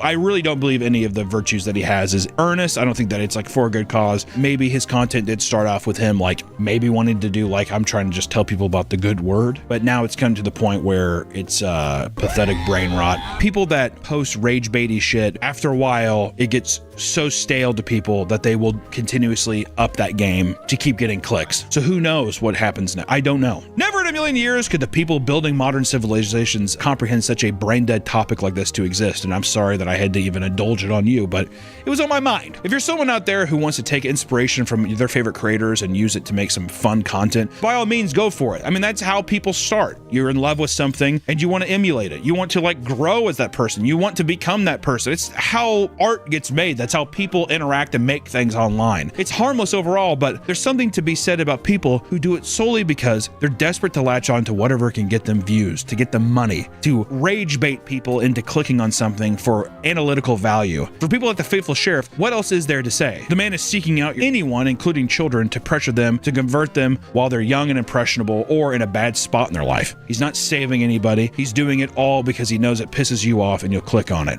And I'm a part of that problem too. I'm making a video on it. But at the end of the day, I would rather there be a piece of content out there that is like having this discussion versus just letting it just be like, well, it is what it is. And conversations, if there was going to be a religious conversation conversations and stuff. Not only should be left with mature adults, but it should also be people who are actively searching for something and not just like blatantly confronted with a fucking peanut farting with a cowboy hat on, trying to rage bait you into for a good vertical. Channel, how you doing? How you doing? Coming in and sitting down because today we're talking about how people eat themselves. You know, we've all heard of cannibalism, right? People who eat the flesh of their own kind. Something most people find horrific and utterly fascinating. Well, today we're going to talk about a different kind of cannibalism, one that many of the people watching this video actively participate in. Oh, I bet you didn't know that, did you? Me? Cannibalize? Me? A cannibal? I could never! Liar! I'm talking about self-cannibalism, which refers to the act of eating one's self.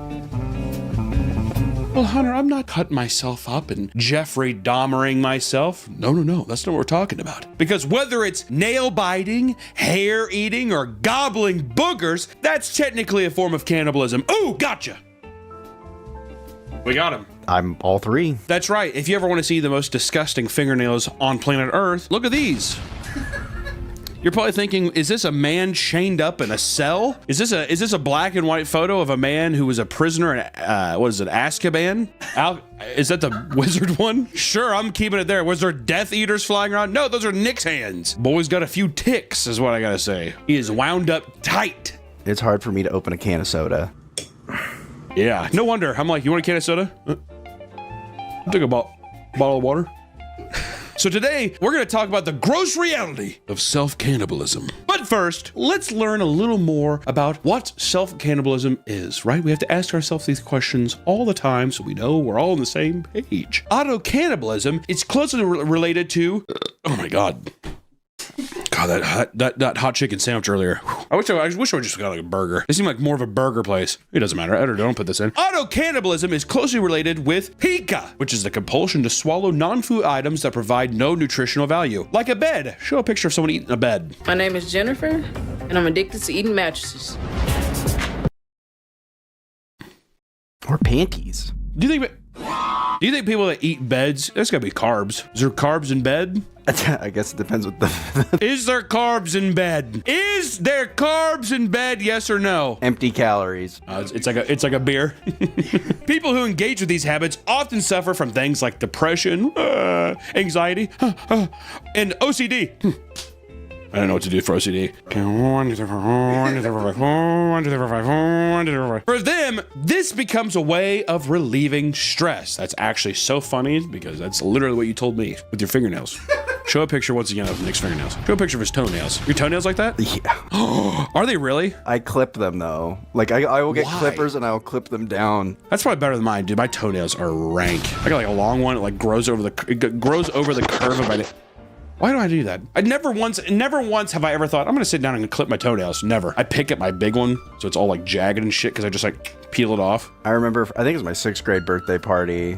I had people over and I just took my sock off and started chewing on my toenail. I'd ask you to go home, dude. It was my birthday party. I'm getting. Okay, did your friend leave? No, he was just like, ew, what are you doing? And then another friend's just like, leave him alone. It's his birthday party. It's his birthday. We just have to sit here while he eats his foot. And you're just like. And I realized I was like, oh wait, this is kind of weird. Maybe I shouldn't do this. Yeah. In front of people. Yeah. That's a clue. Like you're holding your foot too. You're like scratching your head with it. People are looking at me weird. Other causes for these impulsions can be impatience, boredom, and irritation. And over time, this can become a serious issue if gone unchecked. Things like stomach ulcers, nausea, and internal bleeding, making this bad habit severely damaging to oneself. Also, I heard that if you eat a bunch of, like I eat my fingernails sometimes, click on those, I heard that they can make tiny cuts in your throat and shit. You know that? Oh, I didn't know that. I thought you were gonna say you can get worms that way. Worm eggs will hide under your fingernails, so when you eat them, you get worms. Have you gotten worms before, Nick? Well, at one point I thought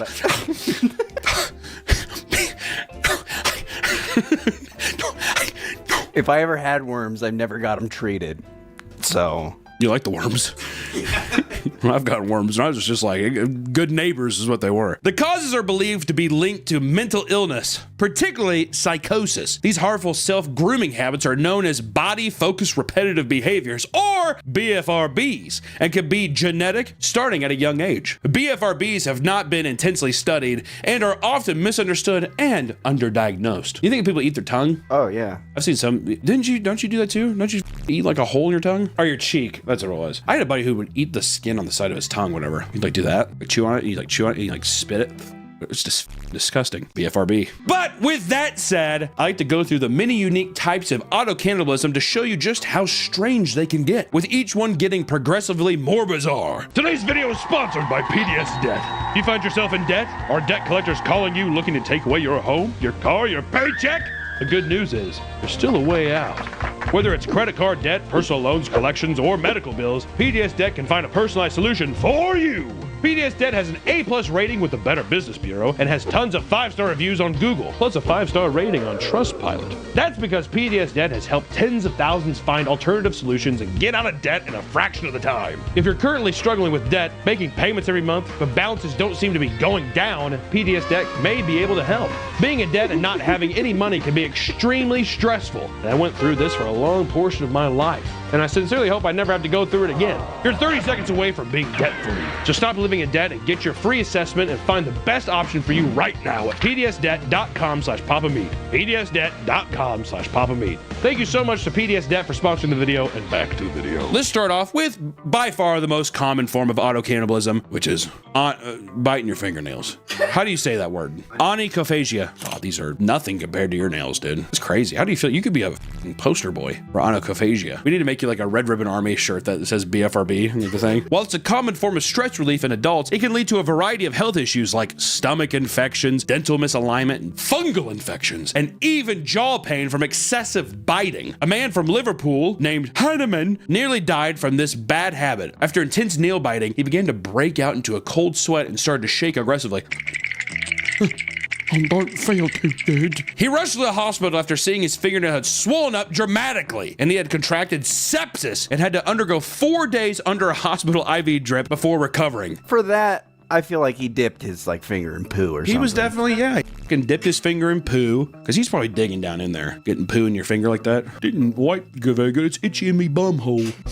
Whatever, and the next one he's like, huh? And it's like huge. What? That kind of thing. Why does poo comes from you? Why is it so infectious? Poo? Yeah. It's bacteria. It's your waste. Yeah, with this. It came from me. What, I can't eat it? Just like shit all over my face. And on top of the potential health risks, many just find that they are ashamed of the way that their damaged hands look. Ashamed of the way their damaged hands look. Ashamed of the way their damaged hands look. Ashamed of the way their damaged hands look. I think there's only been one time where I was afraid for just have a date look at my hands because she was. Oh, just one? She was Why? so beautiful. I didn't want. You're like, I've only been on a date with one person I ever truly found beautiful. Keep that in mind, ladies. If he's not hiding his hands, you're a dog. But where this really starts to escalate is when the next stage, toenail biting, happens. God, you've done all of these, Nick. Not only does this come with similar risks, but it can cause serious interpersonal conflicts due to the gross nature of the act. My birthday party. Literally. God, dude. Do you eat your boogers? No. Okay. I have when I was younger. Yeah, just no. No. It's fine. We end on no. No. But I have done it before. When you're little, I feel like that's like a thing. How little, dude? When you were driving your car? Yeah. 21. According to one man, he has to secretly store mouthwash in multiple areas of this house so that he could clean his mouth quickly after kissing his girlfriend due to her excessive toenail biting. Also, dude, the bro's down bad. She better have she better have a whop on her if that's the case, dude. Be like, mate, why don't you just leave her? Leave her. Everyone's from Liverpool now. Why don't you just leave her? And he's just like, I can't. Got like cuts and shit from her toenail, whatever, on his lip. I can't. It's too good. It's like the genie granting me a wish every time. Nope, could be that good for me, dude. I'd be like, I'm getting the fuck out of here, man. Biting your toenail. If I came in and so was all curled up like a pretzel, like, I'd be like, and I'd leave. I say, snap, crackle, pop. I'm fucking out of there, dude. Others admit that they are in their 40s and still secretly bite their toenails when their wives are not looking. That's impressive. Do a quick, like, cat stretch real quick. You put it back down. Some even lament that despite the insane amount of pain they're under, they still can't help but rip off their entire nail plates of their toes. See, I've had this compulsion where I was like, I just want to rip my fingernails and toenails off. Why? They're already so low. I was like, I just need to get rid of them. But I don't want the pain. It hurts.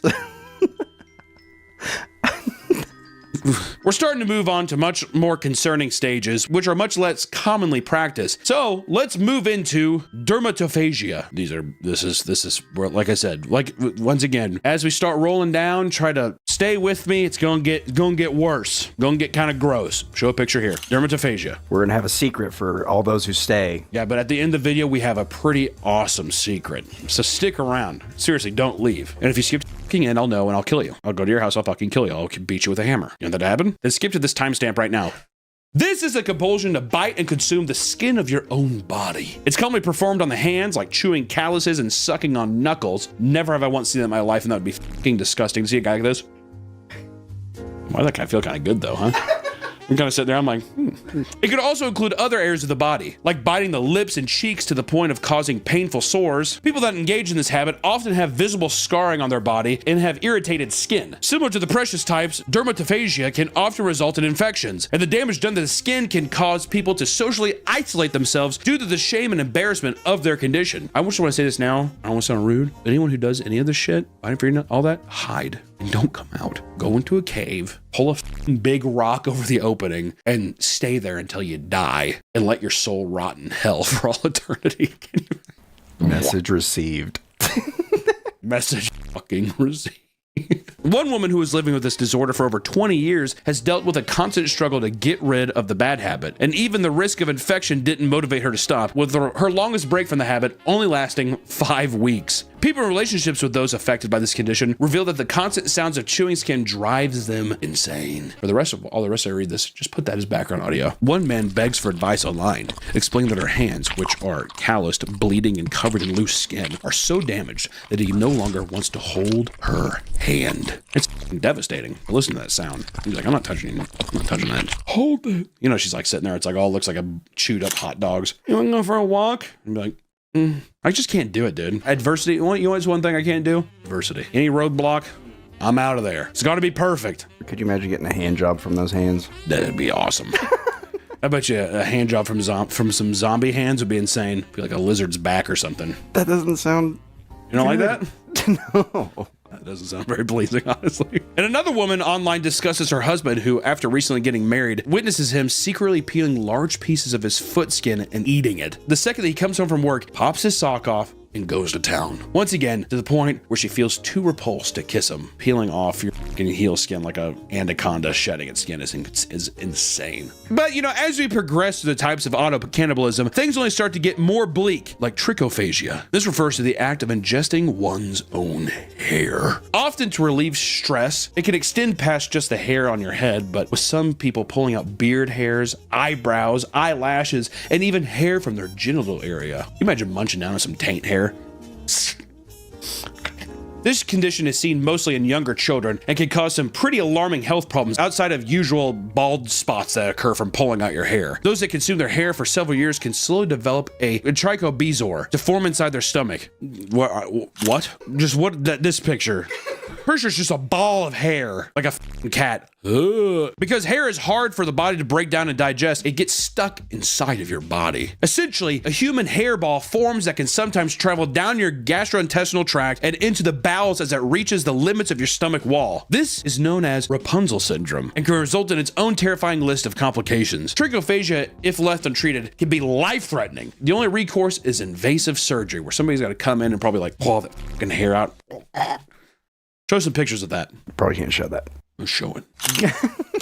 If it's blurred, I'm sorry. Even as a child as old as 9 was rushed to the hospital due to Rapunzel syndrome, Sophie Goss had been constantly pulling out and eating her hair, to the point where her mother started putting olive oil on it at night and giving Sophie gloves to prevent her from yanking on it. So she's probably like, whoop. She was seasoning it. Well, I was like, this is going to taste delicious, probably. But she's probably like, it's probably like oiling it up. She's like, why can I not? At one point, she approached her mother and told her she felt like she was going to die after throwing up a hairball and passing out. She was rushed to the hospital where a hairball the size of her belly had to be removed surgically after it created a hole in her stomach. That's insane, man. Like, I mean, think about it. That's like a hairball like that big. Like a hair volleyball. Now let's talk about one of the strangest types of auto-cannibalism. Auto-vampirism. Simply put, these people are drinking their own blood, all right? We've seen some people kind of mess with it. Brian Johnson, the man who's living forever. We deal in blood, but these people are drinking their own blood. They're stabbing themselves and like, they're like a giant Capri Sun canister, right? Often self-harming for the sole purpose of doing so. Some believe it is participated by some strictly for sexual pleasure, while others form an unyielding compulsion. Some also believe that consuming such a large amount of iron can actually be toxic to the human body. It's hard to know much about this specific condition, seeing as it's incredibly rare, but one woman, a 38-year-old makeup artist named Georgina Condon, documented her experience with this practice. She began picking scabs off her body and desiring a taste for blood at the age of 12, a feeling she compares to hankering for red steak. Can you imagine pulling off his scab and actually just like looking at the little motherfucker and being like,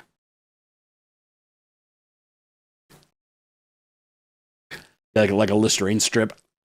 Supposedly, she is terrified of needles and blades, which stopped being an issue once she met a man named Zamal at the vampire-themed Bloodlust Ball in Brisbane. He became her blood donor, cutting him and feeding from him every week to stay satisfied. She explains that she would never consume blood from another donor, as this would technically be cheating.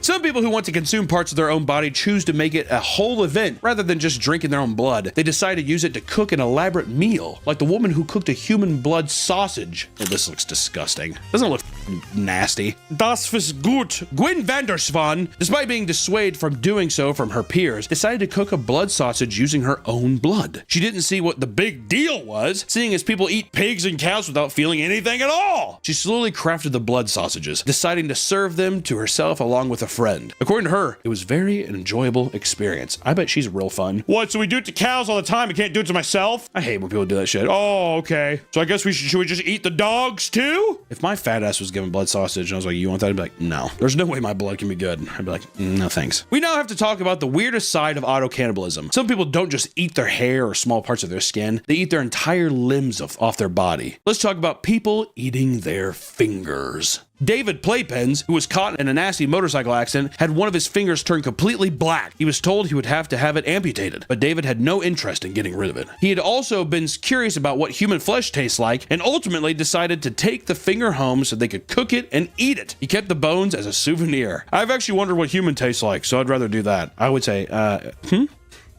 excuse me? Would you eat, if your leg was gonna be cut off, would you cook and eat part of your leg?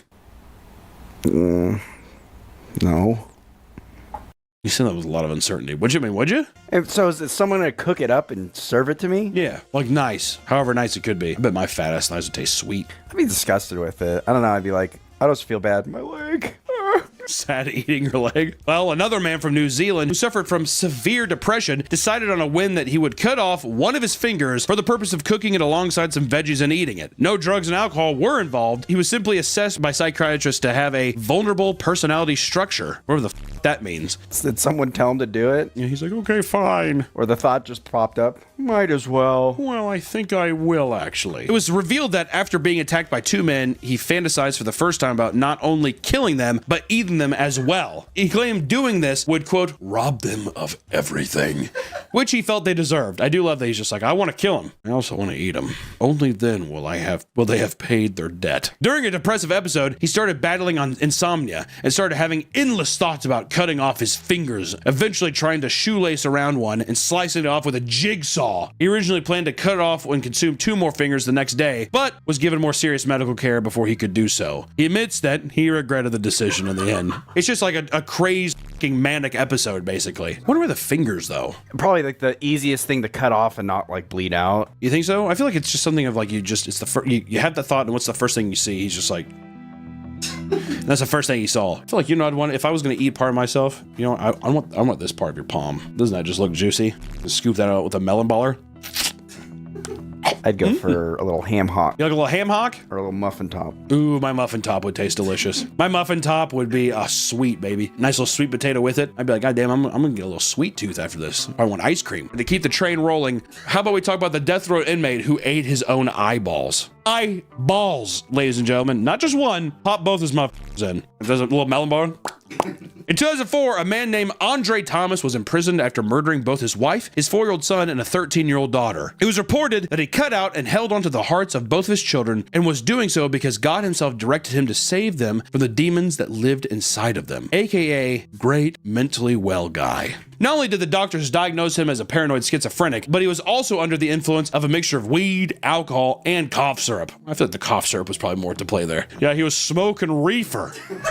Yeah, he drank a little alcohol. And he drank a bunch of cough syrup. Sure, we could blame the cough syrup all day. He was given the death penalty and put on death row, but a later case was made that he did not deserve to be executed, as he was mentally ill man, not sound of mind. Which I say, off, dude. All right, then fine, then kill the monster. You know what I mean? Put him down. Bye-bye. While the man was behind bars, he had become convinced that the government was listening to the thoughts in his head. This motivated him to gouge out both of his eyes. He made the decision to consume his left eye after the fact because, quote, he was certain they would figure out some way to put it back in. Which, wouldn't you hate that? You know, the eyeball thing is crazy, but after reviewing this document, this was supposed to be the first one that we're going to talk about. And but in my opinion, it is by far the most grotesque. So if you've made it this far, I appreciate you, but buckle up because we're going, I'm saying I want editor load this shit up with the most disgusting B-roll. This is by far the most disgusting section of the video. I'm of course referring to as mucophagy, which mucophagy refers to the act of feeding on your own mucus. I like the word feeding. I do too. Like a bib and stuff. For some, this is nothing strange. Who hasn't eaten their buggers at least once, right? As a little kid? Little pick and scratch, little eat, who knows? While most view this act as gross and unsightly, some doctors swear by the health benefits of ingesting your own mucus. According to Dr. Joseph Mercola, consuming your dried mucus acts as a sort of potential vaccine, strengthen your body's immune system by creating antibodies and help it fight future diseases. Researchers at MIT claim that eating boogers can help protect your teeth from cavities, as ingesting it releases salivary mucins that form a barrier on your teeth that blocks bacteria. Others believe that there's not really enough research surrounding booger eating to guarantee the benefits that some people say. And not only that, but it encourages the spreading of germs of household objects, which can lead to more people getting sick. That's why you eat, with a spoon. You eat it with a spoon. So outside of proposed health benefits or compulsion, some just enjoy the taste. And here's a nice quote straight from the booger connoisseur's mouth. He says, and I quote, "I've loved picking my nose and eating my boogers for as long as I can remember. Not only is the feeling of picking my nose very satisfying, the more substantial the booger, the more excited I get. The taste is unlike anything I've tried before. Amazing salty flavor. If it's a dried booger, it's usually even more delectable. But runny boogers are fun to be slurped up like spaghetti." A woman that had been married for 5 years has strongly considered getting a divorce after discovering her husband had been hiding a terrible booger eating habit. After walking in on it, she asked what he was doing, to which he smiled and exclaimed, "Eating my booger?"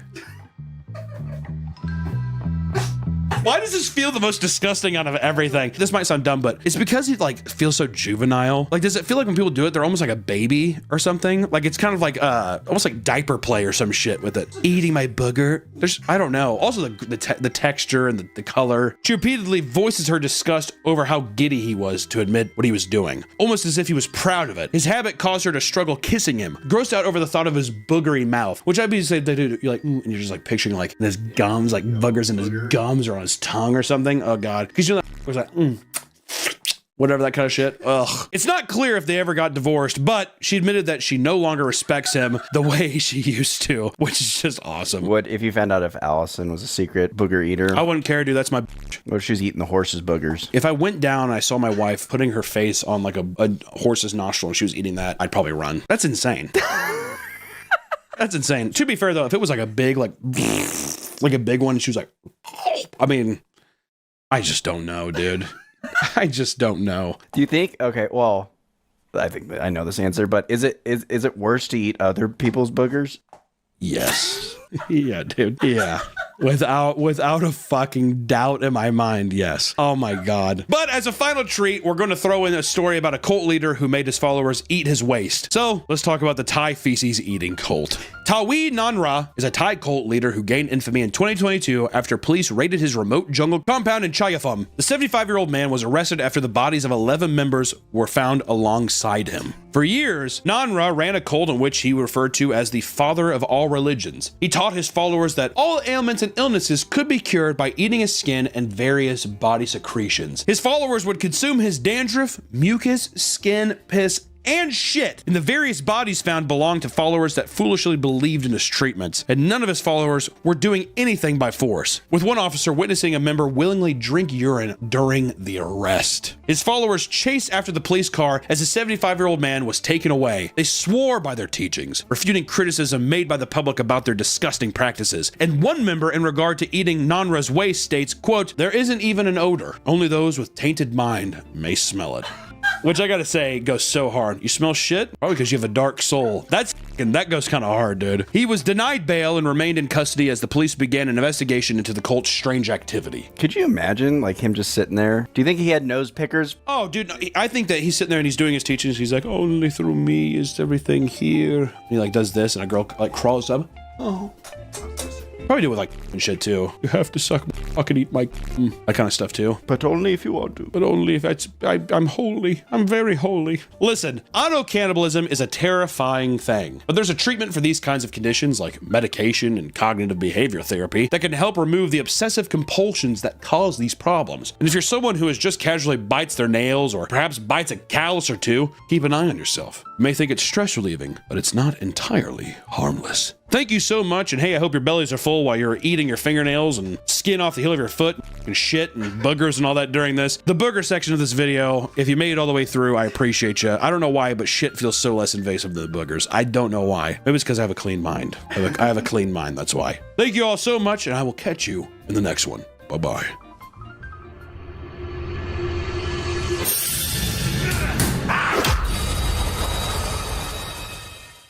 Welcome back to the Papa Meat channel. How you doing? How you doing? Come on and sit on down because today we're talking about some of the most vile people on the internet. Influencer parents. A while back, we did a video on the notorious Ruby Frankie and her family vlog channel, 8 Passengers. We did it with my mom, and it was something that I found extremely fascinating, and it just made you sick to your stomach that somebody could basically prioritize content over their children. Not me and my kids.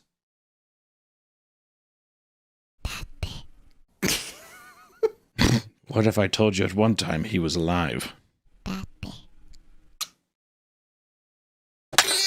Shit. If you don't know Ruby Frankie, she made the national headlines for essentially torturing her kids behind the scenes, leave her trapped up in a house. It's fucking gruesome. There's been documentaries about it. Real fun stuff. I mean, what seemed like a happy, loving family on camera turned out to be a home filled with abuse and fear. I'm only gonna say it one more time, and then you're gonna lose the privilege to eat dinner. Bitch. And this story is not an isolated incident. This is something that's been reoccurring time and time again. It seems like a pattern where you cannot mix the selfish nature of content creation with raising a family, and especially whenever one relies on the other. Typically when content creation relies on idolizing your perfect life or perfect family. Doesn't mix, not healthy chemistry. So let's take a look at some of the worst family influencers out there. Starting off with Allie Ray, who, starting off fresh, home run swinging here, nearly killed her baby in the NICU because she was starving for a sandwich. Not the baby, Allison Ray. This controversial mother is a TikTok live streamer who is part of a niche online community called Beg Talk. Like and subscribe. Smash that bell. Give me money. Which Beg Talk is where they spend all day on TikTok begging for money. There's a lot of people that do it. Basically, people just being live, gassing people up to just throw money at them for virtually doing nothing besides sitting and having a camera that is live. And of course, getting pregnant gave her the perfect excuse to make content and beg for money on live streams, later revealing it wasn't an accident, but a plan to trap her 19-year-old partner. Lucky dog. She's got like all the plays: begging, entrapment, family talk. She's like King Griffey Jr. in 1997, dude. Unstoppable. There's gonna be a couple people who are like, oh. At first, she claimed it was his idea, but later admitted that it was her plan all along. But things only got worse as the pregnancy went on. At just 33 weeks pregnant, Allie went into labor and was rushed to the hospital. Not wanting to endure a long birth, she pushed to be induced early, telling doctors she couldn't afford to wait since she relied entirely on live stream donations. Doc, I gotta be back live tonight. Can we squirt this thing out quick, please and thank you? Yeah, just shoot me up with some of that juice. Shoot me up through my spine with some of that juice and fucking get a coat hanger and start pulling, dude. All right? And after a few days in the hospital, Allie delivered the baby, and it was immediately rushed to the NICU and put on multiple breathing machines and monitors because it was delivered so fucking early, had to monitor it. Well, she was live on TikTok saying like, I thought 33 weeks was when babies are born, not 38. I don't know, maybe somebody who's educated on this can explain this to me, but like, what's the difference between delivering at 33 and 34 weeks? Because either way, the lungs are not fully developed until 37 weeks. And her doctor was like, let's try to make 34, like really trying to push it. Why don't we just keep threading that needle of like maybe 35, you know, that kind of thing. One would think that a new parent would be freaking out over their newborn's condition, but for Allie Ray, that was far from the truth. She was happy not to be pregnant and was live on TikTok. Thank God. She was reading comments and accepting roses and galaxies in the NICU. And people were already appalled by the behavior thus far, and she was already receiving a ton of hate for it. Nothing could have prepared viewers for what happens next. Sorry. While live streaming herself holding her daughter, Allie did the unthinkable. Since her baby daddy wasn't there to help out in the hospital room, she unplugged her baby from the breathing machine and monitors to get the attention of a nurse so they could bring her a turkey sandwich. No, you're fine. It's not an emergency. Oh. I just was gonna see if you could bring me a turkey sandwich. And it's so sad that this is all on video. Not even on video, it was happening in real time for viewers. Can you imagine just sitting there being like, yeah, can you imagine the baby? Yeah, the baby sitting there just like, Allie clearly didn't think she'd done anything wrong, so she did it again in a separate live stream. This time, asking for a drink instead. I bet that was rage baiting. He's fine. He's thirsty, and so is mommy. And as soon as it happened, people clipped it and she went viral. Numerous reports were made to the hospital and CPS detailing what Allie had done. And additionally, viewers who had experiences in the NICU were outraged that a mother could disregard their newborn's health like that. Allie tried to defend herself by claiming the nurses told her to unplug the machine, saying, quote, I was told that if I needed something, I should unplug it. That's exactly what I'm gonna do. Jesus Christ. God, man, you know what's kind of do you think that she really believes that though? I do think that there's levels of narcissism that come in that you maybe perpetuate a lie so much in your head that you legitimately believe that another person said it. They probably like, if you need anything, there's like this call button. It was, that's what I mean. And she's just like, oh, well, I'll just unplug. She told me to unplug it so I could just like wheel myself over and get a 7-Up or a Squirt or a Vault. Hey, could you go down to the vending machine and get me a Vault? They're like, what year do you think it is? News articles came out on the situation, and the amount of backlash forced Allie to delete her TikTok account altogether. CPS would do an investigation, but Allie never faced any legal trouble for her actions in the hospital. All it's gonna do is bring more traction to my page and more money in my pocket, so happy ending. So it's a happy ending for Allie, and I'm sure that baby's gonna be just fine as long as she has Vault and turkey sandwiches. In many of these controversial cases, the parents typically have more than 3 children. This provides a steady stream of content, and in theory, it's a good idea, but getting 5+ kids to cooperate is hard. Borderline impossible. And that's where parents lose their patience, like the case of Fantastic Adventure. I gotta say, this is a rough watch today. This is a sad watch. I wouldn't say anything probably out of the ordinary. I would say as of late, a lot of weird stuff usually, but this one in particular, I don't know why. This case is so sad. In 2012, Fantastic Adventures began uploading a wide variety of children's content, ranging from scripted comedy skits to costume roleplay. The creator of the account, Michelle Hobson, would use her 3 biological children and her 7 adopted children as characters in each episode. 10 kids? She's like, 2 more cheaper by the dozen. My favorite Steve Martin film. The channel quickly developed a loyal fan base that tuned into each upload. And at its peak, the account had over 800,000 followers and 250 million views. Hell, I'm going to start signing up I'm going to start adopting myself if that's the case. Can't lie. Hey, the analytics don't lie. The channel went steady for 5 years until 2017, when controversy struck. Hobson's only biological daughter sent in an anonymous tip to the police for a welfare check on the home. That's a good sign. When police arrived, nobody was prepared for the horror that awaited inside the home. The first child they found was locked in a closet with no food or water in a diaper. The rest of the children were found starved and in a weakened state. According to the children, Michelle had repeatedly beaten them, forced them to take ice baths, sprayed them with pepper spray, and purposely withheld food, all because she believes that they didn't act well enough. And when we say pepper spray as well, just for the video, I don't want to be too gratuitous, but she's not spraying it into your eyes, she's spraying it in, let's just say, an inappropriate place, which just makes me like, what kind of sadistic do you have to be?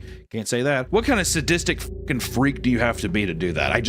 It appalls me. Power trip, I think. Do you think it's just a power trip, or do you think that the person's just like, wait, I have to upload. I have to, like, going and saying, I gotta get, hey, views are down. Steven, could you come over here?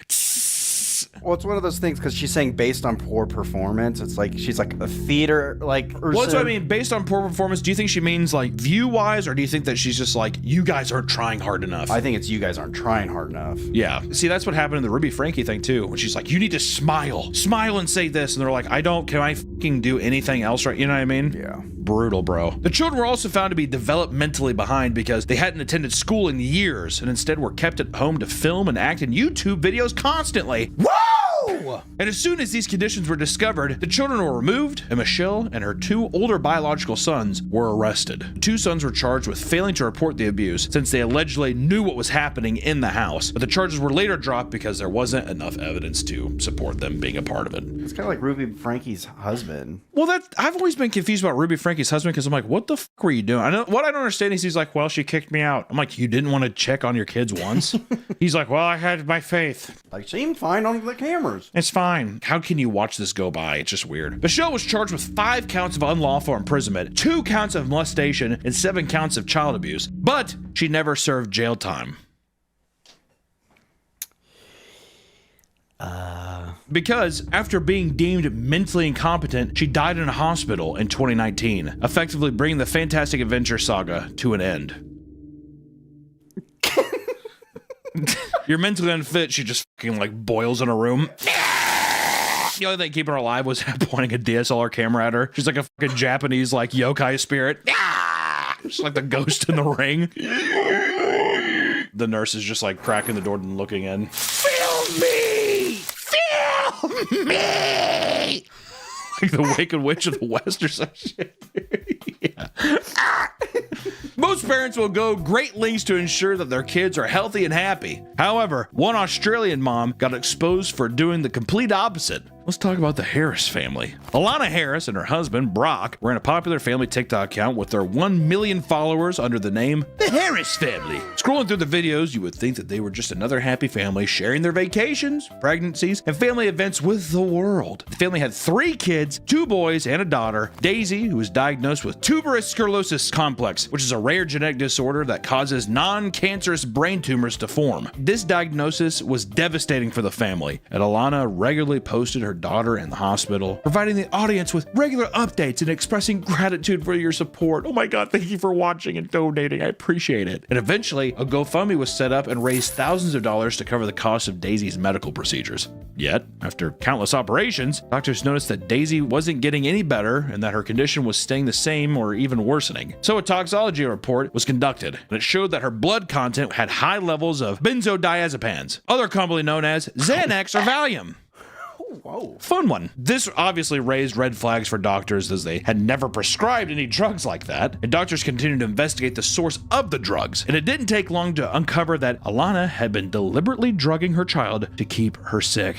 Gypsy Rose, ladies and gentlemen. That's like a Munchausen thing, right? Yeah. Munchausen by proxy or whatever. Take the Xanax. It'll make you feel like you have wings. Well, I guess for a kid, it'd be the same shit of just like, yep, you had to take it. Just that authoritative tone, exactly. you know? You're sick, honey. Yeah. Okay. God, dude. Fucking unbelievable. Alana did this because she benefited both financially and socially by keeping Daisy sick for content, a pattern consistent with Munchausen syndrome by proxy. The investigation report was handed over to the police, and all of Alana's children were removed from the home while she was taken into custody. Thank God. Brock, her husband, if you forgot that he was fucking there, like every one of these husbands, was initially suspected of aiding his wife and poisoning their child, but he later claimed that he was completely oblivious to the whole thing. I hate that. I fucking hate that. Here's a quote from him. I had no idea about what Alana was doing to Daisy. I pushed her for these surgeries because in my heart, I felt it would help. But I didn't do a single thing to put... It's him just being like, he's on his lazy boy watching TV. Babe, we should do that. Am I out of line by just being like, what the fuck are you doing? Well, there's definitely is like a disconnect, but I could see it. A disconnect? Hey, I couldn't help but notice that fucking lumpy Lou over here keeps growing things in her head. Like, what the fuck? And you just keep giving her pills. Or you never once saw her give her a pill. Word. Not once. Wait, so are you taking care of it? Yeah. Okay. Like, is that as involved as you are? Like, it just seems insane. Every other friend I have that has a child, like, they know every single thing going on with that child. Like, medication they're taking, anything. Surgery's coming up, whatever. To just be like, well, I just thought she had it totally covered. That's what I think it was. It's more like, it's not odd to be like, here, take this vitamin or whatever. No. Her giving the medication to her daughter. I mean, like, you're gonna trust the fucking person that's raising you, right? Yeah. But I just mean, I am so livid by these usually, I mean, in almost all these cases, Ruby Frankie and in this one here, it's like, are you doing nothing? What are you doing? Yeah. Well, I have to work. I worked 8 hours today. Well, I didn't. I mean, I just usually come home and I see her lumps and I say, well, okay, well, we gotta figure something out. Well, I get sleepy and I go to bed. I mean, does that not sound ridiculous, dude? It's emotional. Like, you see your child lumpy and you just kind of want to disconnect and... No, do you think that's what it is too? You're just like, I can't deal with this. Yeah. Like the stress of having to deal with that. I think it's... What a good father. I just can't. Yeah. Hey, babe, I'm going to go play Halo Wars in the basement. Halo Wars? Did you give her a vitamin? Okay, just making sure. Yeah, Halo Wars. He's like, all he has is an Xbox 360. He's playing games from like 2011. Hey, babe, I'm gonna play Sneak King. He's like, just plays the Burger King game and the. Online, many people were disgusted that they even supported someone like this and spread the story all over the internet. This ensured that the Harris family would be under a microscope for the rest of their lives. Following Alana's arrest, her TikTok account would be shut down. She would be charged with poisoning, torture, child exploitation, and fraud. Which I will say, 2 back-to-back. At least we have 2 arrests back-to-back. Usually on some of these, it's just like, well, actually, to be fair, one melted like a witch and the other one. They're like, you're insane. She's like, yeah! And this one, they're like, all right, I guess you have to go to prison. Are you going to melt? I don't think so. There are many challenges that come with raising a child, as each child is obviously different. So when you use your kids for content, it can be hard to get all of your kids to align with your narrative or brand. AKA, once again, Ruby Frankie. Got to get them all together. Kids go through like fucking puberty. They get all moody and all that kind of shit. And after a while, you're like, you need to smile. Mama needs to post to YouTube. We need roses on TikTok. Which, let me tell you something. This is another gut. I mean, all of these are going to be gut punches, but I remember when we were reading this one, it made me actually sick to my stomach. Because for one family, their adopted child was more work than they bargained for. The Ohio-based channel was called The Stauffer Life. Micah and James Stauffer built a family lifestyle brand, gaining over 700,000 followers on their main channel and 300,000 on their garage spin-off channel. And in each video, the parents showed off their hectic life with their 4 kids as they took them to their appointments, celebrated birthdays, and other life milestones, right? 2016 and 2017 marked an exciting time for the family as they were in the process of adopting a 2-year-old from China who they named Huxley, making sure to record every update along the way. The child they were adopting had severe autism and they were aware of it. And many viewers cautioned the parents about the work it might take to ensure Huxley was properly taken care of. If you already have that many kids and then all of a sudden you're throwing in someone who's going to need that much time and attention, I think people really underestimate what a task that is. Yeah. For severe autism, where it's at that point, it's like they can't take care of themselves, you know? Mm-hmm. But despite this, all Micah had to say was, quote, "But if anything, my child is not refundable." Yet, that's exactly what she did. In 2020, fans began to notice that Huxley stopped appearing in vlogs. Shortly after, a video would be posted answering their questions. After only 3 years of living with the Stauffers, Huxley was sent to a different family within the United States. The reason why Huxley wasn't in the videos is because, like the comment said, they were unprepared for how much work it would take to give Huxley the proper care. And in a now deleted apology video, both Micah and James tried to claim that while they were aware of Huxley's special needs, there were still a lot of unknowns surrounding the conditions. Do I feel like a failure as a mom? Like 500%. And fans were outraged at Micah for exploiting her special needs child for views and began turning against her. And fans also created a change.org petition to remove the Stauffer's life's monetization, to which they succeeded. They cut their fucking money. The one-time change.org. Yeah, the one-time change.org does some shit. Though the Stauffers were never legally charged with anything, their lives and online reputation have been completely gutted because of their greed. Which I want to say too, first off, knowing that a child that's going to need that kind of attention is coming and you're like, yep, I'm totally fine with that. And then to later spend years with a child developing a relationship and then just be like, I can't. I think in many cases, especially if it's still a child and there's another family who's like, we will give them a better life, I don't think there's anything wrong with being like, this is just too much. I think it's just the angle of you 100% could tell that the Stoffers were like, this is going to be a gold mine. Yeah, here's my little autistic baby. We could, yeah. You know. So then they're pawning it off like literally like an animal. Yeah. Like, oh, this is a dog we don't want anymore. There's no morality that way too. And then two, to not be, that's one thing. I don't think people have to be extremely transparent online. I think you have obviously like a personal life, but you don't even update it to where it's like, hey, here's this child that we have now. And then all of a sudden he's just not there anymore as if no one's going to notice. It's insane. It's just, it's fucking gross. It's gross because I look at it the same way like rich people would buy like, I don't know, an expensive car or something. Well, I like the model, but I just want something new. It's like that. It's that hands, like it's, I don't know. All narcissists, right? I think all content creators are. They have to be to an extent. But I think I probably am too, dude. Not us. Probably us. Probably. Sorry, dude. I fucking suck too. I don't know what I'm supposed to tell you. I haven't adopted a Chinese severely autistic baby though and pawned it off on somebody else, so I don't know what I'm supposed to tell you. The only Chinese baby I have is Modine. Danny, want to give Danny a kiss? He gave him a lot of vault earlier, so he's... There it is. Oh my God, Modine. Jesus Christ. Get it out of here. What the hell is wrong with you? Religion plays a big part in a lot of families' lives, with faith being the glue that holds them together. One example of this on social media was our unique family. Very culty vibes. Our unique family, yeah. Our unique family. We are chosen by God. Which it was run by a rabbi and his 9 adopted sons. It's just, I was just like, this is me and my boys.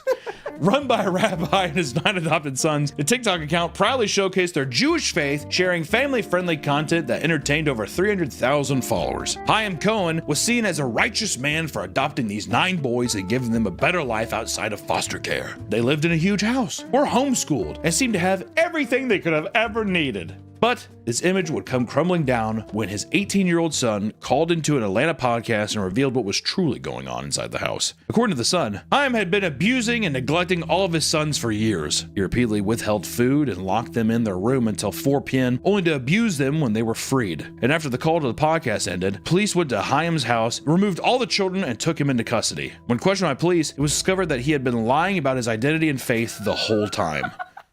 That's so crazy, man. That's so fucking crazy. Chaim changed his name in 2009, around the time he claimed to convert to Judaism. He wasn't even a real rabbi, and his claims that his kids come from Jewish families was false too. As soon as they moved in, he changed their names to sound more Jewish, just like he had done with his own name. He also made them grow side locks to fit into the online narrative and just kind of the general look of the people that would be watching Jewish family vlogs, you know. And on top of that, right around the time this all came out, he had started to appear on camera in a wheelchair and an air mask.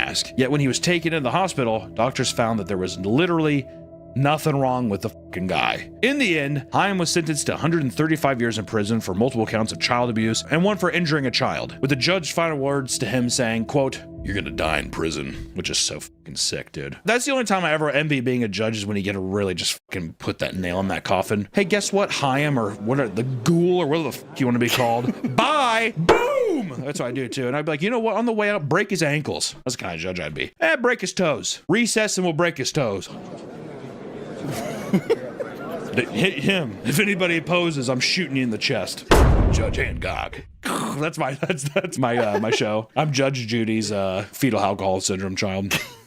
All of Chaim's social media accounts are still up but haven't been touched since the arrest in 2023, except for his website, which turned into a Singaporean online casino. Was he hacked, or is Chaim still working in the shadows behind the scenes? Who knows? And lastly, we can't end the video without talking about one of the first family channels to ever face controversy, and it's coming back to light, and it's one of the main reasons we even wanted to talk about this, is Daddy of Five's back. This channel, if you don't know Daddy of Five, the channel consisted of father, Mike Martin, mother, Heather Martin, and her 5 kids from other marriages. Not even his kids. Maybe some of them are. I don't know. It's a whole hodgepodge. It's a hot potato situation is all I gotta say. Like most family channels, they posted vlogs on their day-to-day life, jumped on viral trends like the, 1,000-degree knife challenge, and tried to record their day-to life as much as possible. Just regular bullshit, following trends, yada, yada, yada, YouTuber bullshit. All of these videos performed well, but what really brought in the views were their pranks, which eventually became the majority of their content. Videos like Dad Stink Bombed Son's Room and Silly String Wake Up Prank were some of the more tame pranks that drew in millions of viewers. However, as more people tuned in, it became clear that many of the pranks were not so harmless. More often than not, the pranks involved a child getting hurt or extremely upset, usually at the hands of the parents. One of the younger children, Cody, was specifically targeted in most of these pranks. And there's a lot of things too, man. It's kind of fucked up. I mean, I think that they've even said recently where it's like, it was all fake, blah, blah, but some of these videos, it's like the kid has a busted lip. I mean, in the video, you see him getting pushed down by his other older, bigger brothers and stuff, and the dad just laughs or the mom just laughs. It's fucked. Like, there's no other way to say it. It's all fucked up. And in 2017, the channel uploaded a video titled Invisible Ink Prank, which would get them in serious trouble. In the video, the mother poured invisible ink on the carpet in Cody's room, leaving stains, and blamed it on him. Both Heather and Mike screamed at Cody to the point where he became visibly distressed and started to cry. This went on for 5 minutes, and once they revealed that it was just a prank, nobody except the parents were laughing. Many people were upset by the prank, believing it had gone too far, and clips from the video went viral and made national news, prompting an investigation into the family. And a few months later, Heather and Mike took on an Alford plea, meaning they didn't admit to guilt, but agreed that there was enough evidence to convict them. With this plea came 5 years of supervised probation, and both Cody and his sister Emma were given to their biological mother. After the controversy was over, the family had attempted numerous comebacks to no avail. Mike Martin started a music career in 2019, releasing 2 rap albums, 2 heavy metal albums, and he also posts vlogs, slam poetry, and boomer-style reaction videos on TikTok. Hating so much that I'm levitating and waiting for a miracle. But I'm cynical, so I turn to the biblical. But I'm a criminal, so it's difficult. His oldest son, Jake, followed in his father's footsteps and has also started his rap career, as well as a clothing brand. As for Heather, she uses TikTok like a Facebook account, posting updates about her life, including her kids' graduation, family vacations, examination after examination with cross-examination, and other family gathering bullshit stuff. To this day, Mike and his family strongly deny any abuse at the home. They say CPS never removed Cody and Emma and claims the biological mother just hated him. Yeah, the older son interviewed his dad, and in it, he asked, like, what would happen if none of this controversy, like, if we didn't get in trouble, and be like, oh, man, we'd be set for life, man. Yeah, it's just one of those... It's just so, in my opinion, I mean, that's the thing with online stuff. Who really ever knows anything? But from all the stuff that's in front of you, it's just so obvious when someone's guilty, you know? I've never, yeah, we're not going to plead guilty, but you got enough evidence, so we're not going to deny Well, yeah, it's just like, all right, well, I'm not going to deny it, but at the same time, it's like, I guess you got me.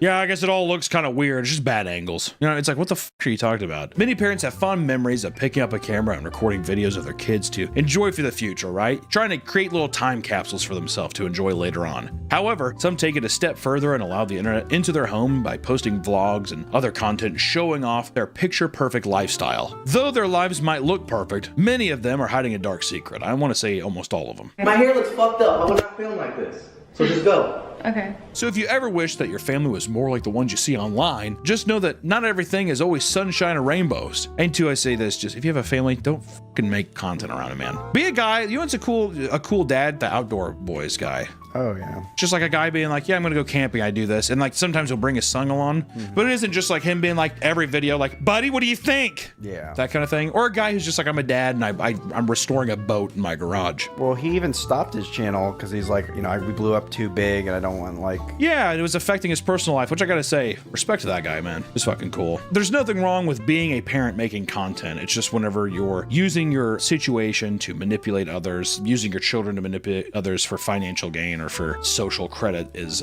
just fucking gross. And I think inevitably that's what a lot of it turns into. Stay safe out there. I appreciate you all for watching. Uh-oh, Pepper needs a diaper change. Not everybody can be a great online influencer dad like me and Pepper. Uh-oh. I saw the comments. I know you guys like watching Pepper just... He dances. This is not... Pepper! Pepper, stop! Stop, Pepper! Welcome back to the Papa Meat channel. How you doing? How you doing? Come in and sit on down because today we're going to be talking about the T-App disaster.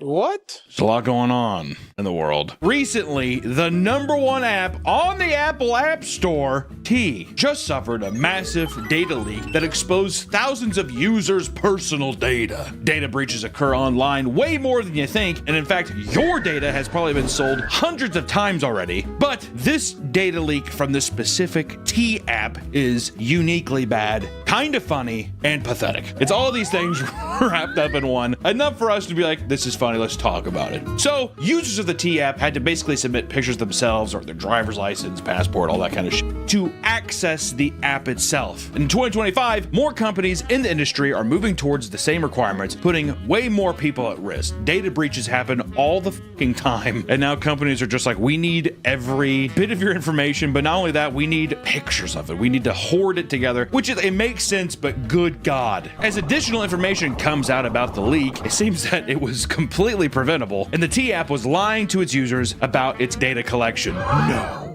An app lying about the data collection? No, come on. This whole ordeal appears to be the tip of a larger iceberg that is going to be slowly revealed. It's just the start of something bigger, and I don't know if we are ready for it. So let's dive in and uncover what really happened. Here?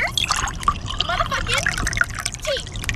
What exactly is the fucking T app? What is it? Because when I first heard about it, I was like, is it just legitimately about tea? Which is dumb, but it's almost like tea. Tea's popular. Popular drink. Long time. Get some leaves, throw it in some soup. You drink it. You know, I don't know. But T app is actually a little gossiping ass app for little catty bitches, all right? Back in 2023, CEO Sean Cook created the app after his mother kept matching with criminals on dating apps. And I want to say right now, I feel Sean's pain. My f***'s been through hell and back, right? Well, this is a tragically sad story. It is sad. And, you know, I just say don't shoot your animals. Well, I thought it was an accident. Was it not an accident?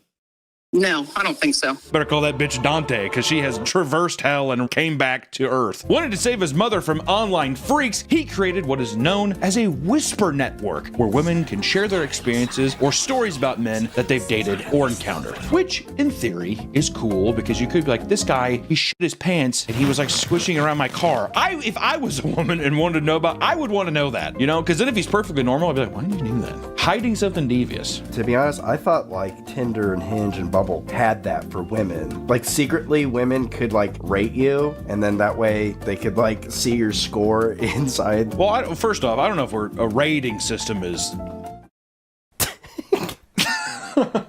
I'm thinking about it. I didn't get any fucking dates back in the day. I had one date. I got one review and it's a star from a fucking crazy person, and now no one wants to date me. You know what I mean? That could be fucked up. I just thought it was something where it's just like messaging or whatever and be like, oh yeah, hey, it's a weird story. This guy just shit his pants on our date or something. What if it was a one-off? If I shit my pants, I don't want women telling other women that I shit my pants. Well, then it becomes every date, which this is kind of how it is anyways, but every date is just is basically a job interview. Yeah. So what happened with the shit your pants thing? I'm sick. Drank too much chocolate milk. Really, yeah, exactly. Drank a lot of chocolate milk and some cheese. I was just nervous. I'm sorry. But this app is not the first of its kind and is one of numerous groups where women can go online and share information. Apps like Are We Dating the Same Guy? And nationwide Facebook groups of the same name all offer the same service, except the T app has a slight twist. Basically, women can create profiles of men and explain why they're a red flag. Other women can chime in with their own stories and vote using red or green flags, like Reddit's upvotes and downvotes. That seems a bit... That's fucked up. Tiny dick. But he paid for the green flag. He has some money. Whatever. You know what I mean? Can you imagine someone just be like, has a small dick and then like just ruined? Oh, yeah. Oh, horrible. Well, some women like that. Oh, that's true. You know, be kind of fucked up. People would probably be looking through red flag categories. Be like, I don't like that. Yeah, I like that. Oh, I like that. I like them abusive. Yeah, exactly. Chokes and binds. Further protections, such as being unable to screenshot within the app and requiring female IDs for sign up, ensured that it was an exclusive only women's club. Boo! Jeez. I don't know, we can keep that or don't keep it, I don't know. In theory, this system would allow women to stay away from catfish and predators, and as it grew in popularity, it seemed to do just that. But in late July of 2025, the app exploded in popularity and saw a 525% increase in its downloads. Platforms like TikTok and Instagram were used to promote the app, and tons of young women were instantly hooked, spilling all kinds of gossip and tea like that. Well, no, I guess it's not. I was gonna say, isn't this what Zuckerberg did? But didn't that motherfucker just be like, would you this one or this one? Yeah, probably. She's a dog. And like, whatever. So it's not really that, but let me ask you this, Nick, just to have it out there. Well, listen, I'm a local feminist. Me too. We all are. If men had an app like this, would it be seen another way? They made it at a response. How's the response been? Oh, men love it. No. Is it considered misogynistic? Oh, yes. Definitely. Okay. That's just a little double standard, all right? Because maybe I want to fucking be like, yeah, she dips Lay's chips in ketchup. Red flag! She doesn't know what a chicken is. I had a date like that. A duck flew in front of my car. She said, ooh, look, a chicken. Start texting. Does it know what a chicken or duck? That's a chicken or a duck. Yeah. Does not understand the concept of bird. That's only fair. That's only fair. T should be for both. You know what? Goddamn, I'm tired of it being T's just for the gays and women. Why the f can't I say T? Tea. I want to drink some tea. Spill the tea, sister. I want to spill the tea. Let me spill the tea. The bitch dips her Lay's chips in ketchup and she can't identify a bird. I'm not saying the two can't either. I'm saying can't delineate a chicken or a duck. Red flag. She smelt great, didn't know what a chicken was. That's what I mean. Is that not only fair? There's the and I just spilled the tea. It's all over everywhere. It spilled it. That's all I'm saying. Wait! We want to thank today's sponsor, GamerSubs, our longest, most beautiful sponsors on this channel. You can go to gamersubs.gg and get our own flavor, raw meat. That's right, baby. It's one of the best. I'm going to say it's the best right now, and I think I need you to try it right now. It's keto-friendly, sugar-free, and there's non-caffeinated options if you have a little quail heart and it's too much for you. But also, GamerSubs right now has carbonated energy drinks. Move over, Red Bull. There's a new sheriff in town. They got all kinds of flavors right now, guys. And let me tell you, if raw meat keeps going the way it is, they're wanting to put that little bitch in a can and sell it as well. So be sure to check out my flavor, raw meat. And also, if you're unironically just wanting like a carbonated energy drink or more of the shaken energy drinks type stuff, GamerSubs is the way to go. It's fucking awesome. It is a very, very nice product. So thank you so much to GamerSubs for continuously sponsoring these channels. And hey, go check them out. You can get free samples. If you like big anime titty cups, they do tons of drops with different creators. It's just a nice thing for if you're a fan of online content and if you're needing a little extra energy boost. So thank you so much for GamerSubs for sponsoring this video, and back to the video. Now, millions of women were sharing their experiences and gossiping about the men in their lives. While it might seem like a paradise, a lot of men were very upset with the app. And by a lot of men, I think it's just guys who have already a bit of hatred anyways. Yeah, towards the female race. Right. Which honestly, you know what? Every single man, I think they kind of do. I think there's something there. If you're a single man out there, I think there's a little hate in your heart. Just a little bit, especially because they couldn't join and see what was being said about them. And most of the female users of the app thought that the men reacting in this way were just being childish. So why did this anger so many people? Why did the app fucking make people so livid? It's understandable that an app for women.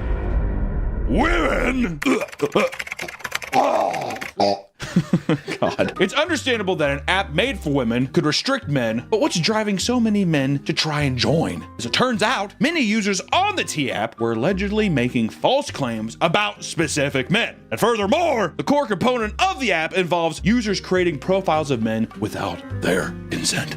I'd hate that. Take my Tinder profile, and then when women see my Tinder profile, they're not gonna swipe. They're fucking me up from getting some pussy. Exactly. Because at the end of the day, if there's not even a snowball's chance in hell I'm getting pussy, I'm gonna kill myself. It's what Matt thinks some of the guys are saying. Some of the men these women were discussing were definitely deserving of the criticism, right? Not everyone's a perfect little flower. However, there's no filter or fact checking for claims, so anything could be said about anyone with no consequences. And as soon as this was discovered, oh shit, men started gaining access to see what the was going on. Some ended up successfully getting on because guess what? There's a thing called Google and you can be like woman and just download a picture and fake an ID in your end. That's actually what people are doing because the Britain law, you have to show like your face. People are using Norman Reedus' face from Death Stranding 2 because it looks so realistic. And on TikTok, numerous men have made videos explaining their distaste for the app and the slander that has been said about them. One man found out through a friend that he was listed on the app where multiple women had claimed he was a fresh off the boat, didn't speak good English, and would stare at women until they got uncomfortable. They also claimed that he was a door knocker. What the f is a door knocker? But in reality, he owned a door-to-door home consultation service. Well, that is my business. I door knock on people. I have a home service company, so I have to door knock on people. That's what I do for a living. Oh, they're saying that he was Yeah, he'd go up and knock on the door. Ew, creepy. Yeah, he's a door-to-door salesman, which I would say that would make my pussy all dry too. I'll say that right now. I hate door-to-door salesmen, but still, I like how they're just like, oh wait, you two, what? Are you a millionaire? No? Ew! Red flag! The lies have gotten so out of hand that the app was used to spread rumors of a serial killer in Detroit. That's so sick. It's so awesome. Shortly after the breach occurred, posts began to surface online claiming a serial killer dubbed the Teabag Killer was on the loose in Detroit and had already murdered 5 women. According to the post, women who had exposed men in their lives on the T app were found murdered with Lipton tea bags stuffed inside their mouths. See, I was like, I believe this, but I'm like, the Lipton tea, you got too far. It's very Batman villain. It's very, but that makes it awesome. The Teabag Killer. This is what you get for saying about me, bitch. Yeah, I'm a door-to-door salesman. You. Yeah. Do you think he like waits for them to get home? Like the lights are off, pick up their purse, and throw their keys in the thing. The light turns on. He's just sitting in the chair with a glass of tea. Yeah. Stooping it. Welcome home. What I will think would be cool though is that if the Teabag Killer, he kills him. I'm not advocating for women to die. I'm just saying in the Batman context, right? Yes. Batman context. If there was a serial killer, he killed somebody, and then when they're dead, he fills the dead mouth with hot water and then leaves a tea bag in it. So when the cops come, it's a freshly thing. They're like, and the mouth's all burned up. Yeah, I like that. It's kind of fucking sick, actually. The Teabag Killer. You know. The post continued by saying that a victim, whose identity was concealed by local news, had received a picture of a box of tea with her name on it. Supposed images of the murderer were also beginning to surface online. And it wasn't long before the story went viral, and women on the T app in Detroit began to live in fear and contact police with potential suspects, which is also kind of fucked up. I think I know who it is. Like a completely fake person. I dated a guy, red flag, bird, kind of thing. Yeah, he was upset that I didn't know what a chicken was. Next. Detectives quickly got to work and determined that the whole thing was a hoax, and the pictures and media association with the killer were all deep fakes of people. If you're not looking, these deep fakes can be tricky to spot. I stuffed their throats with tea bags. None of it was real. But I just want to say again, it's f***ed up to even assume that you're like, I think I know. How f***ed up is that? Not only are all these men angels being shamed or defamed online without their knowledge, but they're also being doxxed. Multiple screenshots of people's personal phone numbers, emails, and social media accounts, and even home addresses were leaked on the app, putting many in actual danger. That's f***ed up. Also, why are you sharing that? This is where I live. Seriously, don't go there. Within the app itself, users could pay for background checks and criminal records of the people they were talking about. I want to say that's kind of a fun feature. I was going to say, background checks though. A background check to be like, is this person a criminal? Because he's like, honestly, I can't wait. Yes, that's awesome. Just for fun, I'm just gonna do it. Pay the $5. Hey, so this guy actually strangles dogs. Our date's going to the pound. Why does he want to go to the animal shelter if that's her date? She looks at her dog. He's looking back up at him. If you thought that was bad, it gets even worse. The things that are said on the app are pretty fucking strange, honestly. In a private text conversation, a user was trying to warn another of how she would get her blood tested because a man she slept with had some sort of STD, right? Instead of being concerned, she was more interested in the size of his dick and ignored the blood check altogether. Yeah, but was it huge? Was it huge? She's like, no, but seriously, it's like rashy. I have like bumps. But how big was it?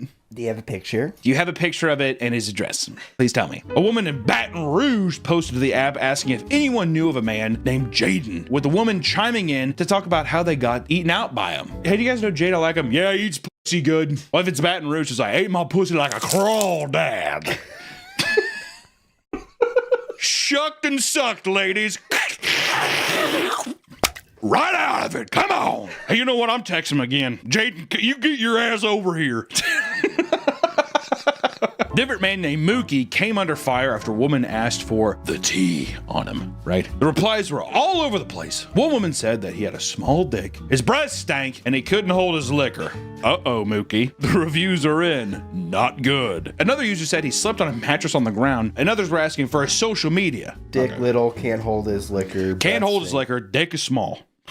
I feel you, brother. Breath stank. I feel you, man, too. Need to brush my teeth more. Slept on an air mattress. I did that in college too, buddy. Nothing wrong. I don't mind that. I never really mind the whole. To me, if you have a bed frame, just storage. I don't have a lot of stuff. I just throw the bed on the ground. Japanese people sleep on the floor. So. And what's the most beautiful country in the world? Japan. Yeah. So these women are CUNTs. People are not just commenting on men. Sometimes they impersonate other women. A woman posted a picture of the T app to her Instagram, asking others to report an account that was impersonating her and asking about her husband. How fucking creepy is that? Women are not the only ones impersonating each other. Men are now putting on wigs and getting access to the app. All right, fellas, I'm in. I broke the barrier, bitch. I had to put on a wig and all type of shit, but bitch, I'm in, bitch. Hell yeah. And it seemed almost inevitable that someone would eventually gain access. And now, all the women who trusted it to keep them safe have been exposed in a massive, massive data breach. On Friday, July 25th of this year, a user from 4chan hacked into the T app, downloading over 72,000 user photos, private DMs, and driver's licenses, only to then leak them all online. And a few days later, that same person would perform another hack and leak over 1.1 million private messages. These DMs included sensitive information like phone numbers and home addresses, along with topics covering things like abuse and abortion, all kinds of just personal shit, right? Once the breach hit the news, people began to dig into how this was possible and revealed that the T app had a lot of flaws. A lot of flaws. For starters, the hackers didn't even really hack into the app itself. All of the initial images and photo IDs were all publicly accessible through the website's URL. Wait, you could do that? That'd be me, but running an app. Wait, oh my god, they can through the .com? This was news to many users because in the user agreement, it stated that any photos uploaded during the verification process would be only temporarily stored before being deleted off the server. The T app scrambled to fix the issue and remove all DM features on the app to ensure that they wouldn't be leaked in the future. Though they tried their best, it was already too late, and all of the leaked images and information had spread far and wide across the internet. The original hackers who hacked the data posted to a thread on 4chan. Threads would be taken down, but to preserve the images, the hackers would place the data into torrents and share it across the other online forums for the entire internet to access and download. The breach became such a problem that the FBI was eventually called in to conduct intense cybersecurity investigations to find out who was responsible for the breach and why. When all the women on the app realized their private information had been shared, they took immediate action. Griselda Reyes filed a class action lawsuit against the T app, citing their failure to properly secure and safeguard personal identifiable information. Quote, shortly after the data breach was announced, internet users claimed to have mapped the locations of T's users based on metadata contained from the leaked images. Despite their initial goal on empowering women, T has actually put them at risk of serious harm. Once all of this information went viral, people began to make fun of the victims of the leak simply because they trusted the company with their information and IDs. Now, there are tons of posts mocking them as a form of public shaming. Oh, look how the mighty have fallen behind your golden veil of secrets. Now we see you. We see all of you. Yeah, they posted their pictures. Well, yeah, now it's just gonna be guys being like, oh, really? You're gonna judge? That's what they did. That's what they did. That's what they do. Immediately after the breach came out, someone who was associated with the leak created an online map with 13,000 users' exact locations pinned across the world. Yeah, I saw the image. It filled up America. Hackers were able to use this metadata found in the leaked photos and find the exact locations of where the photos were taken and even what devices were used to take the pictures, exposing thousands of women's homes to creeps and predators online. Fun. Someone created a game called T-Spill, which showed 2 pictures of women exposed during the breach and had you rank which woman was more attractive. Thanks, Zuckerberg. Literally, they just saw the Social Network movie and they're just like, dude, we should totally do that. Each photo had an ELO-based ranking system similar to those in many popular competitive games. The rank was determined by how many clicks each photo received. The shaming continued. My friends, women were referred to as foids, or female humanoids, an incel term that originated on 4chan for the purpose of dehumanizing and objectifying women. This term was tied to another large feature to the game, which was the foid leaderboard that showed what pictures the players thought were the ugliest or the most attractive. Good God, bro. That's fucked. You know what's fucked up though? I know the woman that was at the top of the prettiest though. They're just like, well, I mean, it's not that bad, I guess. I guess it's okay, I guess. The last and maybe the most insane feature of this game was the slide in their DMs button, which brought users to an AI chatbot website where they could create new chatbots using the leaked photos. However, the users of the app were not the only ones being mocked. The CEO, Sean Cook, who was responsible for the whole thing, was also under a lot of fire. Many thought it was ironic that a man was coding a dating app only for women and, for women's safety. A few people speculated that because the app required users to submit valuable biometric data, it may have received funding from even Mark Zuckerberg himself. The Zuck man? The Zuck, who I bet you anything participated in the tea spill thing, just like my college days. I bet you maybe he's the one who did it. Yeah. Yeah. Building his giant fucking bunker. Hey, is the end of the world happening? No. No, I think that's just like a little shelter under, and it's like a basement. A little shelter. What are you worried about? No. This is just a passion project. It's a passion project. You sure? Oh, yeah. Yep. These claims sound outlandish at first, but when you realize the direction that social media is headed, this is becoming a regular issue online. In October of 23, the UK passed the Online Safety Act, which looked to keep children safe online. And to do this, Parliament introduced multiple new online crimes such as cyber flashing and epilepsy trolling. The controversial part of the act was its requirement for certain websites to force users to submit photo IDs or facial scans in order to access content. Platforms like Reddit, Discord, Spotify, Blue Sky, and even Xbox all required some form of biometrics, and the public is not happy about it. When I hear people be like, we need a scan of your face, my ass thinks, I'm like, I feel like you're using my likeness for something somewhere else or whatever. It's one of those things where it's the impossible challenge of like trusting this company, even though you know like something is happening. It never win situation, I think, on both sides, both the user and the people trying to run it. And the US is following suit, with multiple states enforcing new laws that require Face ID to access certain adult websites. I mean, just this week, YouTube has begun to test AI age verification using scans of user faces. Even Rockstar Games is considering enforcing Face IDs to play GTA 6. As more and more companies turn to this new method of ID, people are slowly believing that both the US and the UK are going to turn into an Orwellian surveillance state. Since 2022, there have been hundreds of breaches with billions of people's precious data being stolen. And in 2025 alone, there have been 30 breaches with 16 billion credentials stolen. Only God knows what corporations and criminals are doing with this information.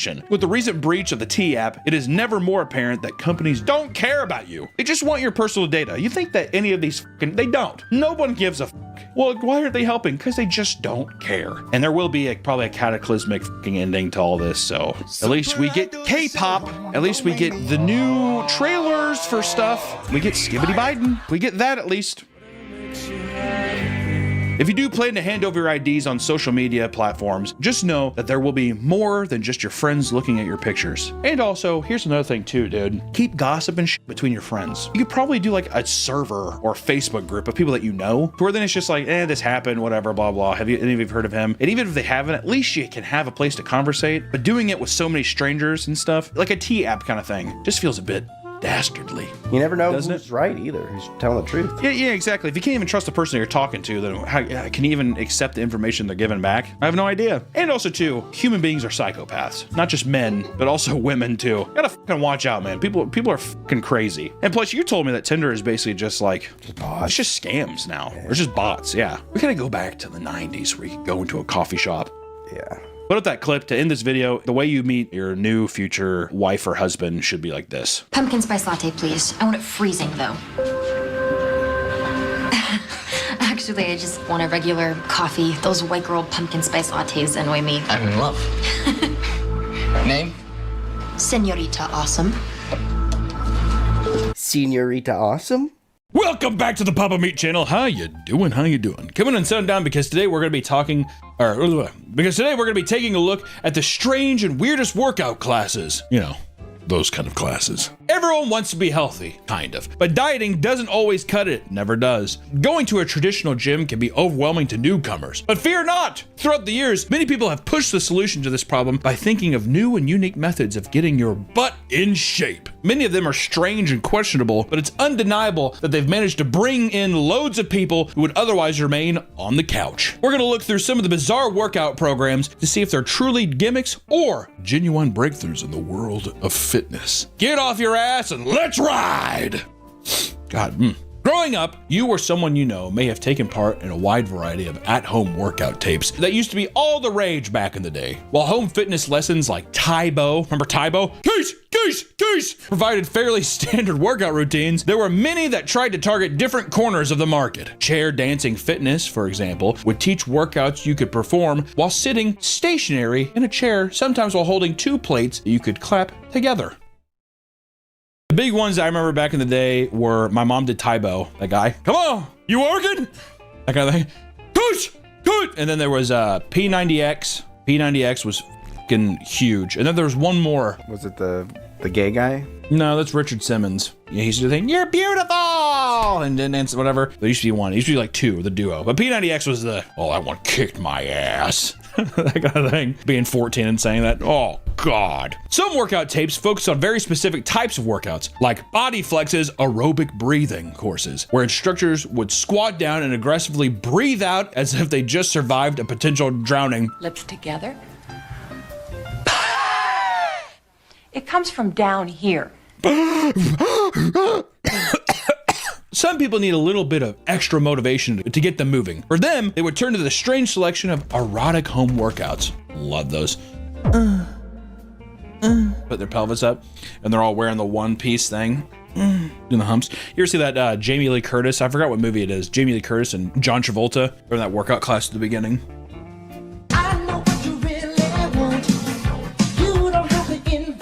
Gotta show that clip, it's good. Linnea Quigley was known as a popular model and Hollywood scream queen in the 80s and 90s, and her breakout role from Return of the Living Dead, remember that? Showed her tits. It's awesome. First off, that movie might be one of the best zombie movies of all time, but yeah, she did a bunch of workout stuff, horror workout tapes. It was sick. To capitalize off her popularity in horror, she starred in Linnea Quigley's Horror Workout, a campy workout video mixed with cheesy horror movie stuff. It features a nude shower scene, erotic stretches, and aerobic exercises alongside a cast of zombies and other models. It's pretty sick, I'll be honest. So you're hard. The thought process is you're hard while you're working out? I think that you start hard, but then after a while you're like, oh, I'm like, this is actually working. Or maybe you just watch and you just beat your, I don't know. Well, that's the whole thing they say is like you put up sexy pictures of women in your workout area and it like makes you work harder. That's what they say. Is that why Arnold had like really buff dudes next to him? Maybe. Arnold's not gay. Maybe he is gay. I don't know. You're beautiful. Come here.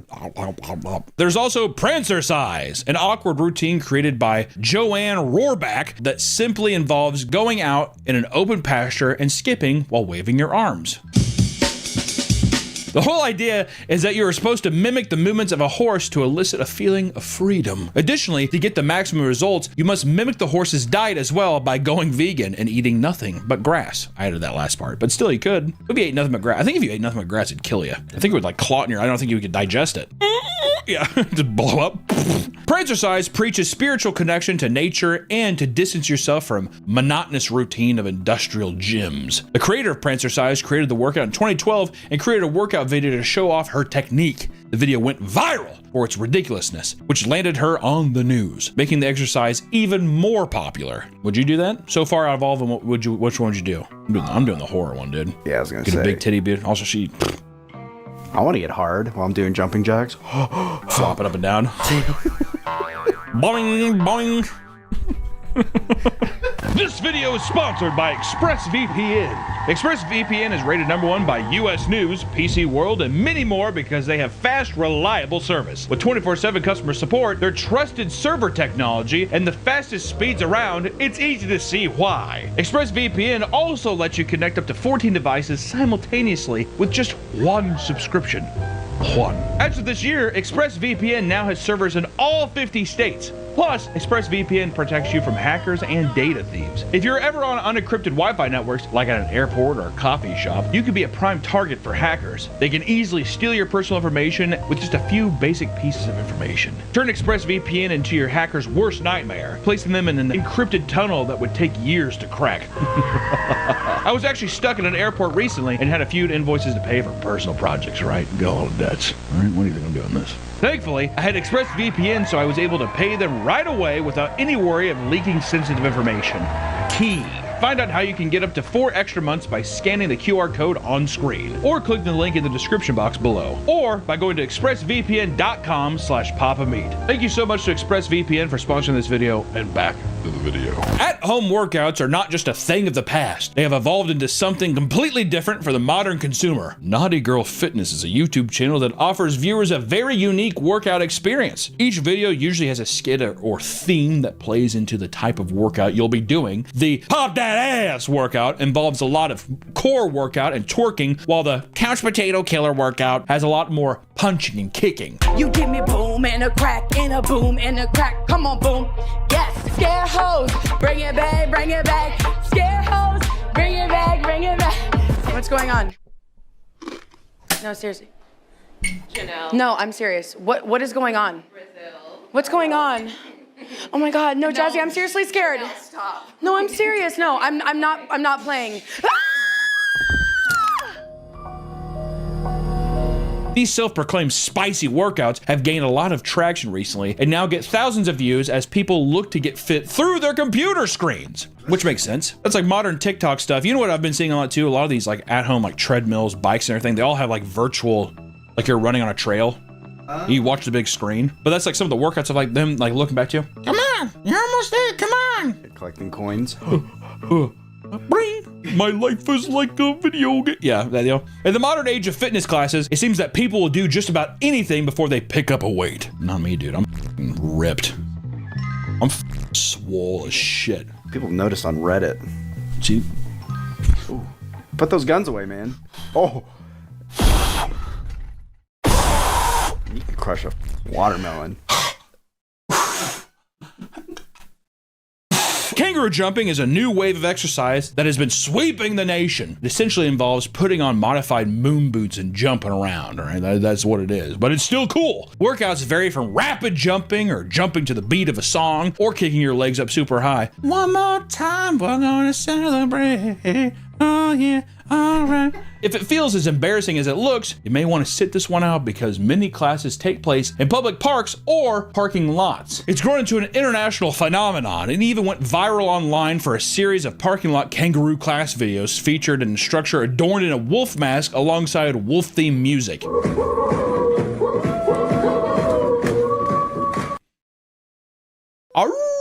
What really draws people in are supposed benefits, which include the claim that kangaroo jumps reduce running injuries, making it easier for people to do cardio. While studies show that it aids in reducing injuries in novice runners, there are no long-term studies confirming it has any actual impact on reducing injuries as a whole. A workout that does have some proven benefits, however, is cardio drumming. The name might sound intense, but it's actually super simple. All you need is an exercise ball and 2 drumsticks. Classes usually involve people drumming to the beats of songs for long periods of time while dancing around the ball.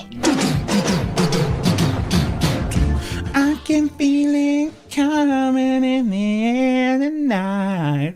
Run around the ball. Oh Lord. For those looking for a more intense workout, some instructors will have you plank or squat on the ball while drumming. It might seem ridiculous, but there are some studies that show the exercise has significant benefits for cardiovascular health, hand-eye coordination, and stress reduction. Cardio drumming is also a great option for kids and older people, as it's super simple and low intensity, easy on the joints, all that jazz. And as people start to turn out new ideas, as people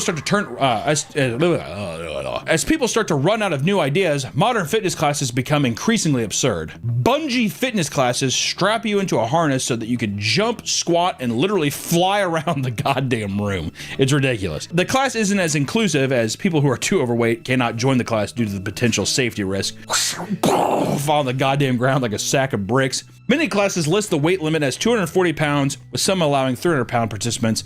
The more weight, the higher potential for damage being done to the structural integrity of the building. One class even apologized to people who were too big to join, explaining that they had consulted engineers about reinforcing the building, but were told it wasn't possible. That would be in that category. Oh, okay. Do you think that was just instructors telling people they couldn't? Just like, sorry, we had engineers come out, we can't.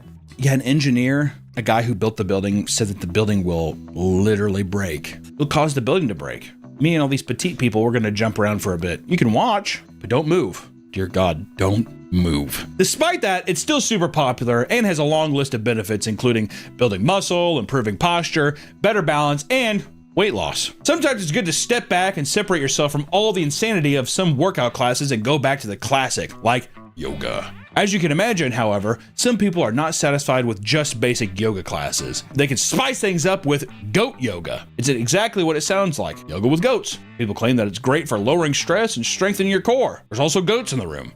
What they don't tell you is that the major risk of being in the close proximity of a farm animal is people regularly get peed and pooped on, which has led to having some asthma attacks or even vomiting. There's also a goat in the room. Not to mention, goats are extremely stubborn and will bite, ram, and climb all over you, leaving bruises and cuts from their hooves. The craze was super popular roughly 10 years ago and has been going strong since then, with multiple ranches being built for the sole purpose of goat yoga. There's also a goat there. Do you think the instructor's a goat too? I would be pissed if not. I walked in the class and there wasn't a goat with a little headset on.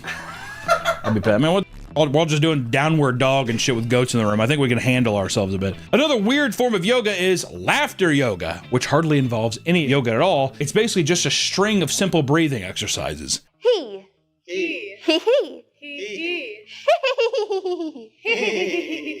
It's usually done standing and uses a lot of ridiculous hand movements. Most of the hand movements are used as a warm-up before a series of creepy laughing exercises. Yes. Hi, my name is Vicky. And I have breast cancer.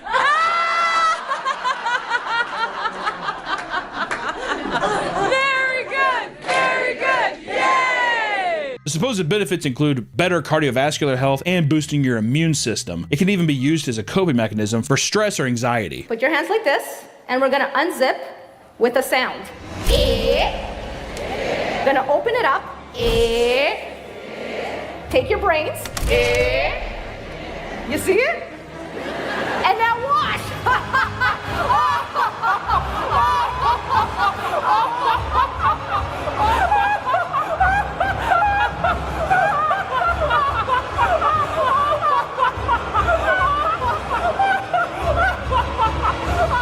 This exercise has a very cult-like following. Many who practice it believe it can cure almost anything.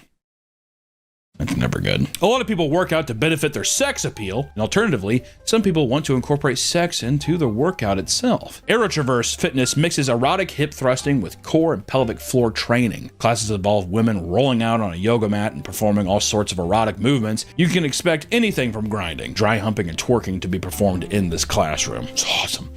The whole purpose is to promote holistic sexual wellness and health, which claim to make your sex life better. People believe that this specific type of exercise brings them closer to their partners and is spiritually enriching, equating to a healthier body and soul. It is extremely popular in countries like Russia, where content creators post TikToks that gain millions of views. Most of the comments think that the whole thing is weird. However, there are a few that get sucked in.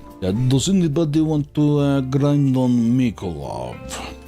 You look sexy, little baby. Come here, my little cherub. If you thought Erotoverse was freaky, wait till you hear about Sexercise. The main purpose of this workout is allegedly to strengthen couple bonding. Allegedly. If you can actually sit down and watch a workout video, you'll see that it's basically just borderline with clothes on, Miss Tybo.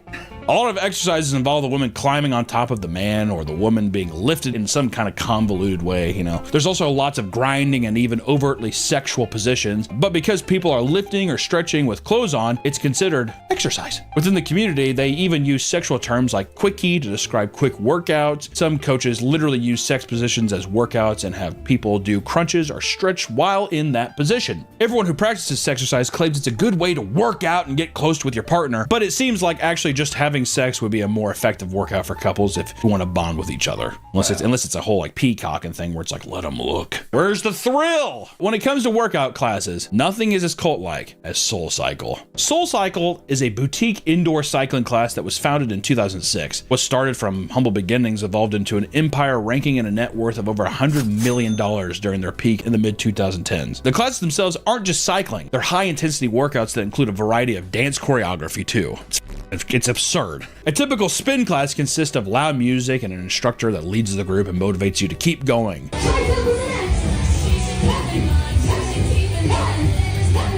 At Soul Cycle, everything is turned up to 11. There are countless videos showcasing the way SoulCycle throws money into the production of their classes. Some SoulCycle classes look like a full-on concert, with instructors dancing in elaborate costumes on the main stage alongside riders, and others will hire and bring in bands to play during the class. Live at concert. You're at your live music. There are also in-studio raves, where crew members run through the crowds of riders swinging glow sticks. They even provide props like money shooters that spray dollar bills all over the room. In some cases, instructors literally run into the back rooms during performances so crew members can help them quickly change outfits like a NASCAR fucking pit crew, dude. This over-the-top energy may seem cringe to some, but for the riders, it's not just motivating, it's therapeutic and it's like a spiritual experience. Former CEO Elizabeth Cutler had once claimed that, quote, "And the bike is such a metaphor for life." and there's just rave music.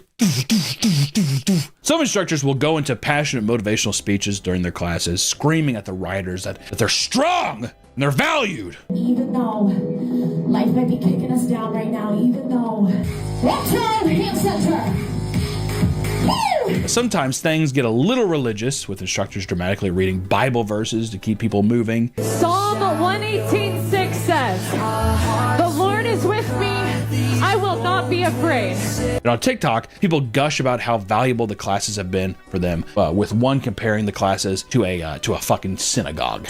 I just got out of synagogue. It's this small reformed synagogue called SoulCycle West Hollywood. And the rabbi's name is David. And he had the most third eye-opening sermon. SoulCycle. Writers often admit online that the classes have changed their entire lives for the better, not just through weight loss, but the way that they can scream and sing along with other writers to let go of their problems. They've even claimed that they've chosen SoulCycle over actual therapy.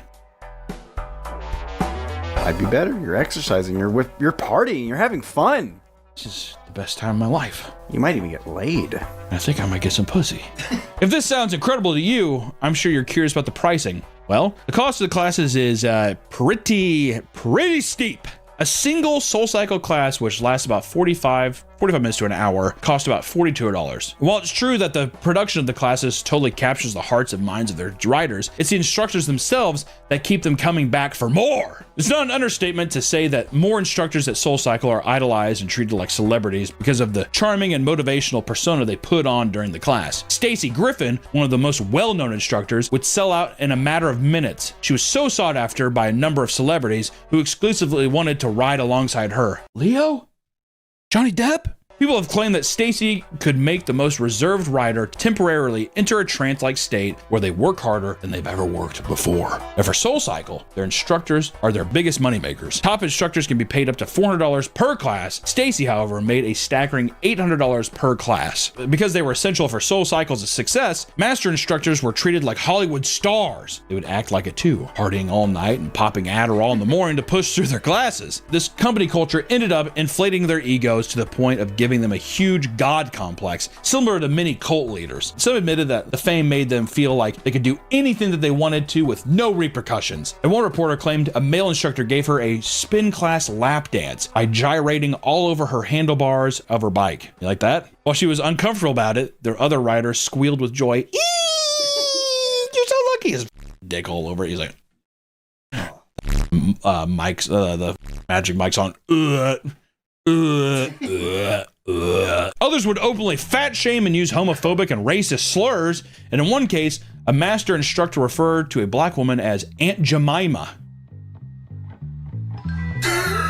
Yikes. One staff member was tasked with giving their star instructor, Lori Zuckerman, a fruit salad only consisting of berries. When Lori found a single kiwi sitting at the bottom, he threw it across the room and shouted, "Whoever got this needs to be fired!" In many cases, they would get drinks with and even sleep with their riders, something that the riders would brag about to the other riders in class. Yeah,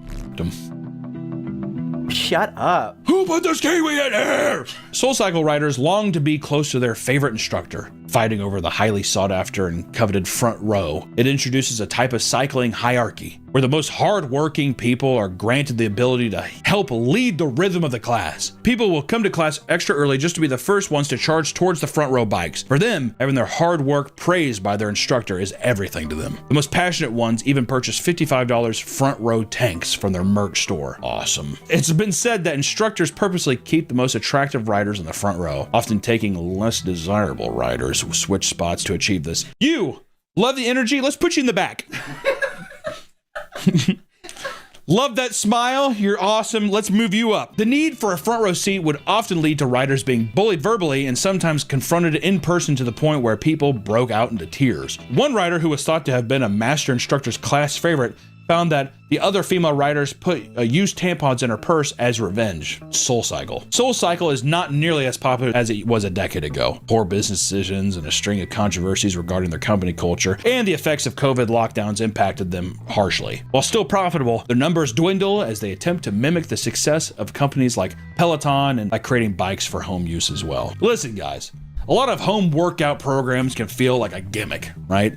Sometimes it feels like people would rather do anything and pay anything just to avoid going to a traditional gym. I know I would. But you know what? Any way you can do something to just be more healthy, I say try it. While many of these can seem silly, at least it's motivating people to take that first step and make an effort to get healthy. I suppose there's no harm in that. Except for people like, you know, the SoulCycle thing was probably a bit crazy. All in all, not a bad idea to just get up and be a little active. But until next time, my friends, stay active, stay healthy, and Tybo. We'll see you next one. What would be your workout if you had to make one? My workout? Yeah. It'd be tying a noose and jumping off the highest part of your, just killing yourself. That'd be mine. There it is. Okay. Welcome back to the Papa Meat channel. How you doing? How you doing? Come on and sit down because today we're going to be talking about performative males. I'm a performative male. Right? Are you? I'm performing right now. All in all, would you say, before we even get into it, Nick, do you think you and I are performative males? Me, yes. You, no. Yes. You know what? I'm going to leave a little time for our commenters here to write down if they believe us to be performative males. If anything, do a little montage of me being of me acting like a performative male.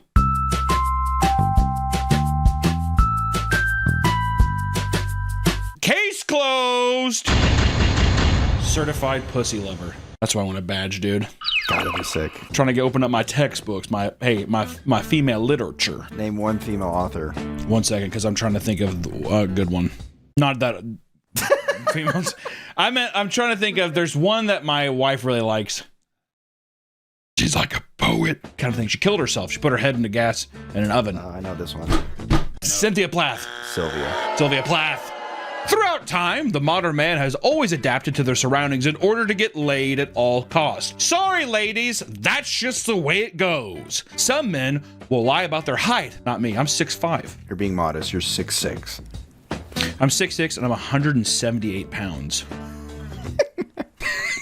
All right, fuck you, dude.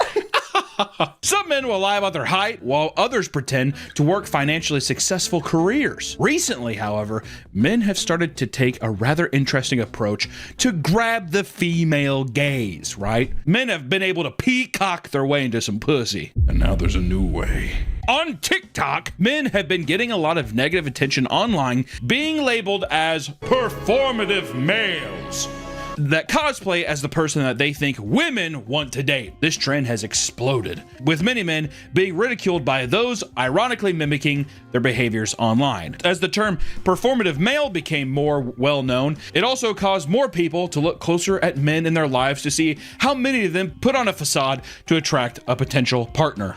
I'll call Allison. Me and Allison have been together for over 10 years. Let's see what she says. Hello? Allison, are you watching Isaiah right now? Yeah. It's Creepcast. Listen, we're doing a video on performative males. Since the 10 or so years we've been dating or together, do you think that I was a different person? Did I put on a facade, or am I a performative male? Absolutely. You need to say. I feel like you falsely advertised, but I came to enjoy who you were as a person, so. How did he do that?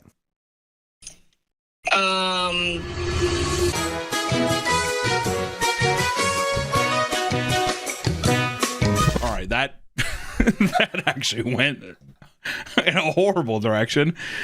Wow. Cut all of that, please. My God. Put on your reading glasses and head towards your local coffee shops as we navigate through a sea of performative males. Which, for people also who, you know, I'm sure we've had some B-roll of stuff. From the biggest thing I see about performative males online, it's like the guys, it is me. Like, I unironically believe that if I was more in shape and more attractive, people would label me as a performative male. Because every time I see it, it's guys with like a mustache, a mullet, and they dress like nice. Like I see iDubbbz a lot, Curtis Connor. Those are the guys I see a lot, YouTubers wise. You're saying you fit the look. If I was, yes. Like I think so, right? Let's talk about our feelings. I don't think you're a performative male though. Like you don't. How? I don't know. You don't seem like you perform for anyone except for our YouTube audience.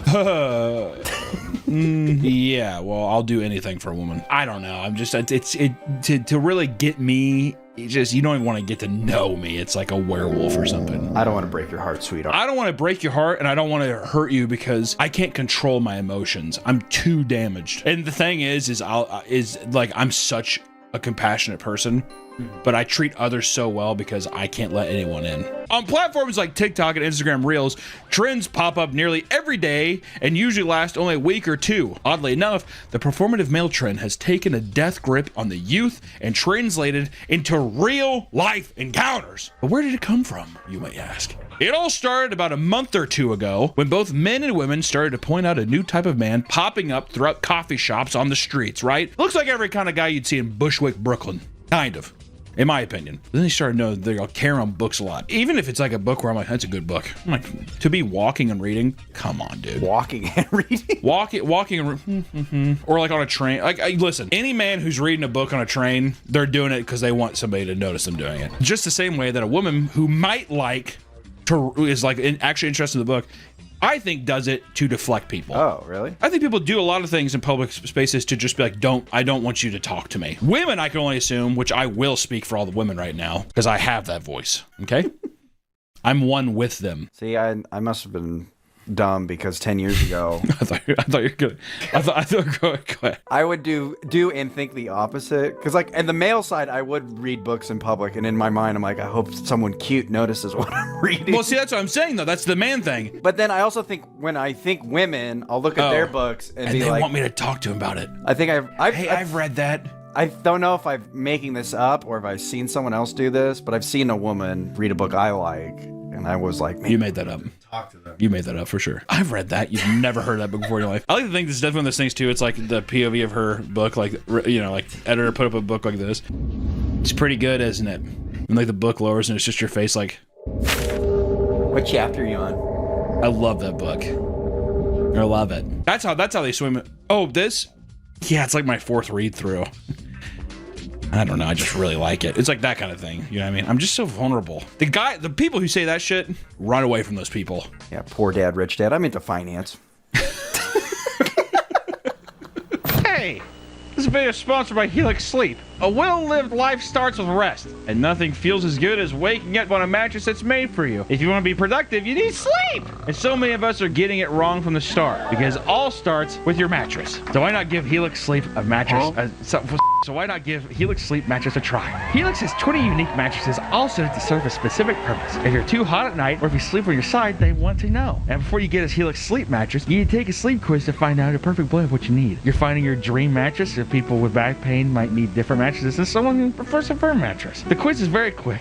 It takes your answers and recommends the best choice for you. I still love my Dusk Lux mattress. I definitely sleep on it. It serves my particular needs, and I have been getting deep, restful sleep each night. It's amazing how much sleep can affect your mood and energy. I'm getting more work done. All it took was a few minutes to find out what I was missing. If you're not in the market for a new mattress right now, but wish you could improve your old one, Felix offers the perfect solution with their range of mattress toppers. They can extend the life of your old mattress and upgrade your comfort by not having to worry about replacing it. Or maybe you've got a Helix Sleep mattress already. probably. But you want to improve your guest bed. Grab a mattress topper and tell them that we sent you. Get the sleep you deserve. Head to helixsleep.com/PapaMe to start sleeping in your new mattress today. Take advantage of your Black Friday exclusive partner offer and get 27% off site-wide. Thank you to Helix Sleep for sponsoring the video. Now back to the video. As the trend began to gain more mainstream popularity, people sought a proper definition and explanation for its growing appeal. One article described them as, quote,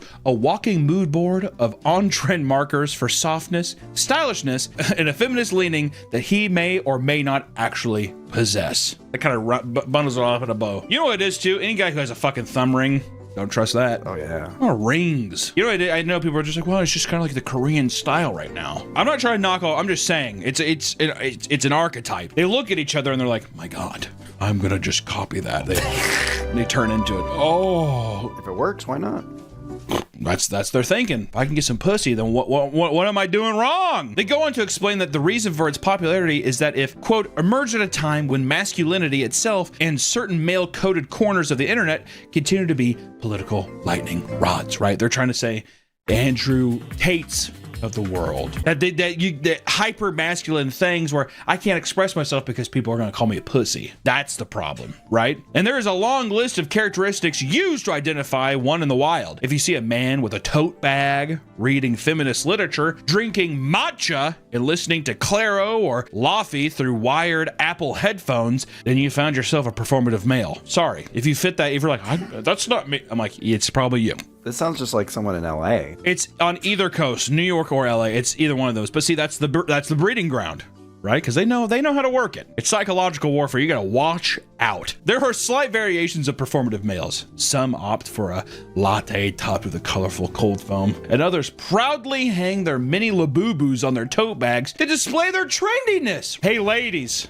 You have one of these, don't you? Come here. We want to see this one. Come here. Others can be seen playing guitar in public and presenting poorly painted nails. While their looks can vary, they all have one thing in common. A thing performative males hate more than anything on this earth is period cramps. They are known to go into a manic frenzy at the mere thought of a woman suffering once a month. This is true. I mean, it sounds ridiculous, but it's... Hey, come on. I feel so bad for you. Put the pain on me. I wish I could feel what you feel. Do you think that's a little psychological thing? Because it's like also you can't have sex on periods. So that's a good explanation. God, she's gonna not want to do it, dude. I hate that. But then you flip it and make it like her suffering is the problem, not that I can't get laid. Yeah, exactly. Exactly. I hate that you feel so bad. I was like, the resentment. She's like, why are you balling your fist so hard? I'm not. I just want to punch the pain away. The fuck are you talking about, dude? But all jokes aside, this trend has been compared to the soft boys and pick-me girls from the early 2020s. And in a few years, there'll probably be a new iteration. It's just what happened. But for now, we're in performative male territory, and my God, it's thriving. While it's true that many people simply like certain aspects of this aesthetic, many go above and beyond for the sole purpose of getting pussy, dude. Need to get laid. One might say it's a way for incels to put on a costume and appear to be as a feminist in the hopes of getting some cooch, which I don't really know if I believe that. I think it was one, like the guys who were big buff guys, those guys, where they're like, yeah, my muscles, I'm gonna get some pussy that way. That's the iteration. Oh, yeah. They're the quote unquote, like they're the good look. Like the guys that do that, they're almost never conventionally bad looking. Because an incel kind of like guy, whatever, motherfucker can't just put on some rings. You know, but I don't think. At the end of the day, it's like they're still very attractive. But the thing is that they're attractive and they're so sensitive. Yeah, soft. Right? I understand, and I hate that you have period cramps. I'm gonna name your period cramps Steven, and you let me know when Steven's around, and I'll beat him up for you. Nom, nom, nom, nom, nom. That kind of thing. That make you want to kill yourself? Because I felt like killing myself. This behavior is nothing new, and is something that can be found even internationally. Since the trend started, people around the globe have been identifying what performative male looks like in their country. In Japan, which I cannot believe there's a performative male in Japan. Yeah, that's surprising. That's surprising to me. I don't know. It was either salaryman or they looked like a fucking, like, the outfits were so big and loud. You know what I mean? Also, too, in Japan, the men and women, if they're together, they dress the exact same. Even friends and friends? No, I'm saying, like, the relationship, like, whenever you're in a relationship, You dress like each other. That was like one thing. I was like, they're fucking like same outfit. They also have friends do that. Also, I would know because I've been to Japan. In Japan, there are multiple variations of performative males. One is called an ishikitakaike. Ishikitakaike, or high consciousness type. These men usually wear large t-shirts and wide pants from specific brands like Uniqlo or GU. Or goo. They always have the newest Apple Watch, and their iPhone screen is always cracked. Rather than sipping on matcha or lattes, they carry 1-liter water bottle and stick to practical black backpacks instead of a tote bag. To complete the look, they have books or iPads to look like they are studying for exams, but refuse to read feminist literature because they believe a good partner can cure their woman's menstrual cycles. I don't know how true that is. I think we just add a little spice on the top of that. But it is interesting where it's the different cultures instead of the tote bag. It's the same thing. We're just lost in translation a bit. It just kind of molds but it's insane how identifiable it is. There, you're just like, yep, there he is. There he is, right there. You know, like mm-hmm. The concept of a performative male goes way back and has had multiple variations that go far beyond physical borders. Some terms apply to their hobbies or professions. In the mid-2010s, the term spornosexual was created to describe young men who had put sports, porn, and sex at the core of their identity to use it to get a partner. How the times have changed. People who use this term believe that Portuguese football star Cristiano Ronaldo is a prime example of spornosexual.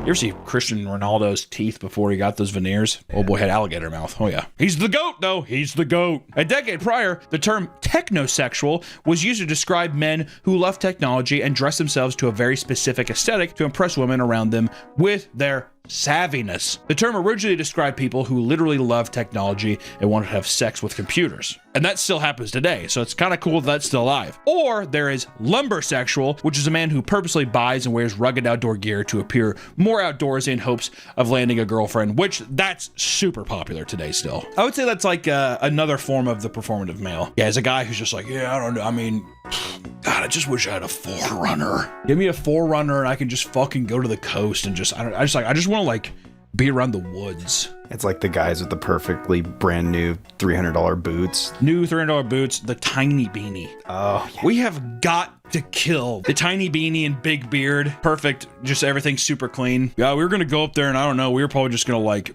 just go on a hike. It's gonna be a lot of fun. Most who participated in the trend dressed up like lumberjacks, wearing plaid shirts and beards, and were extremely popular from 2014 to 2016 at the height of the hipster era, which that is true, but I will say it's still very prevalent. I'd say I see a lot more of that than even some of the more city-dwelling performative male dudes. Only thing with the lumberjack guys is those motherfuckers they're not reading the literature. I just want to like go out and just fish. Now that people can easily identify performative males, they've been having a much easier time spotting them in the wild. One woman pulled out her phone to film the performative male she had just witnessed. In the video, a male was at a Claro concert, reading by himself as he waited for her to come out and perform. And the comments were divided over whether or not it was an act or to gain female attention or merely to kill time. Which, you know what? Is there a problem going to a Claro show as a single man and popping out a book and just being like, then when she comes on, you're like,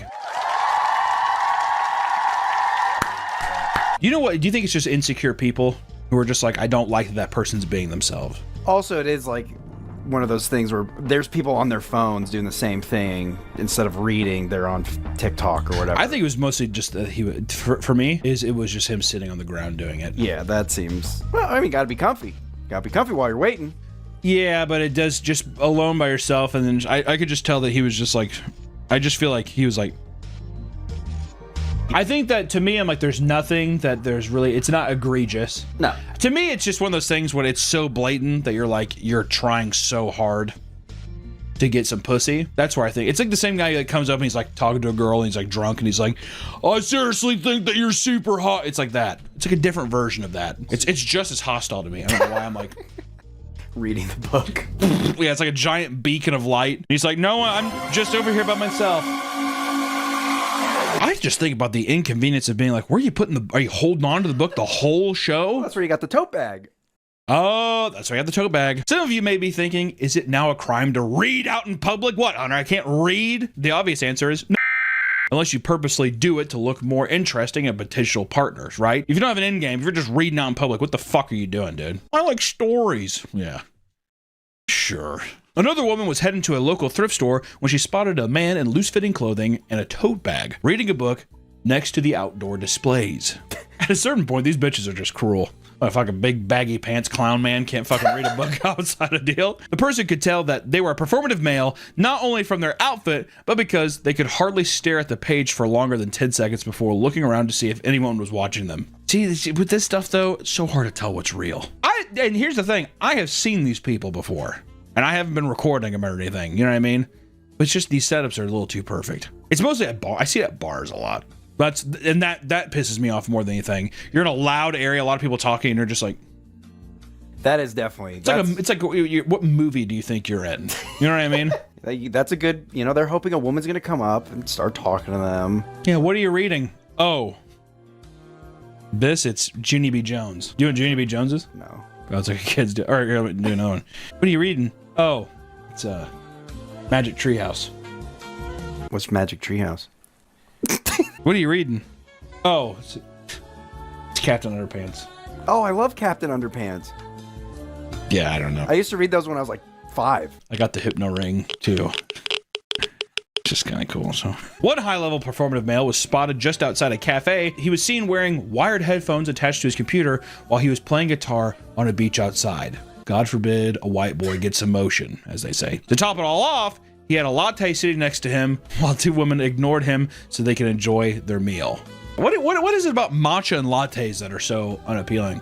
I don't like black coffee. You know what I mean? I don't like the taste of bitter black coffee. I like a little fucking sweetness to it. I've never had matcha, but it tastes I've like had a grass. good latte. You never had matcha? No. It's grass. It's like you're a cow just drinking grass slurry.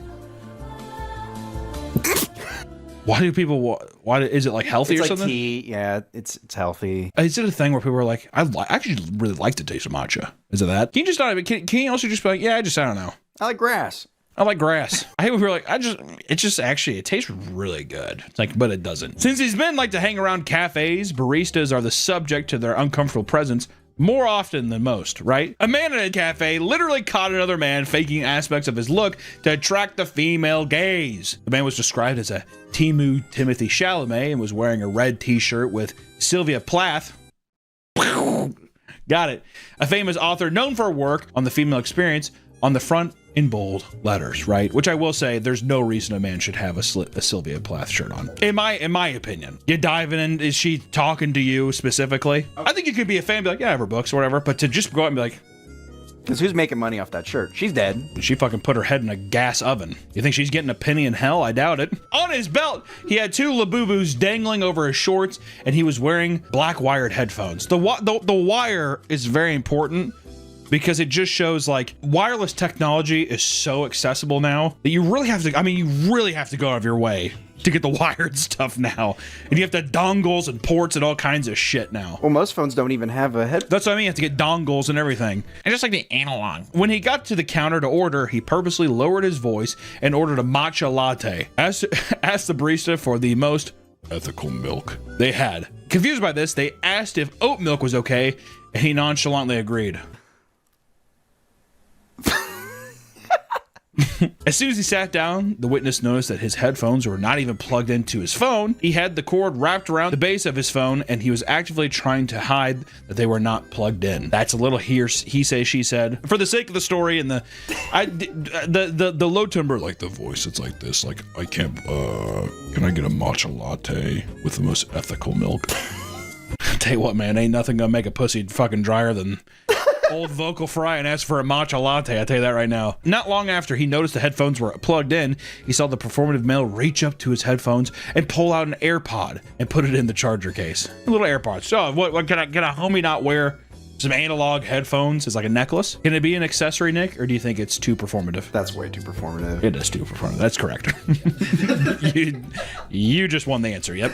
His entire identity, from the clothes he wore to his drink order, was just all a facade. It's pretty obvious that performative males are widely disliked, but you'd be surprised by how many people truly despise them. What really popularized the trend was the emergence of performative male contests nationwide in cities big and small, which is so good.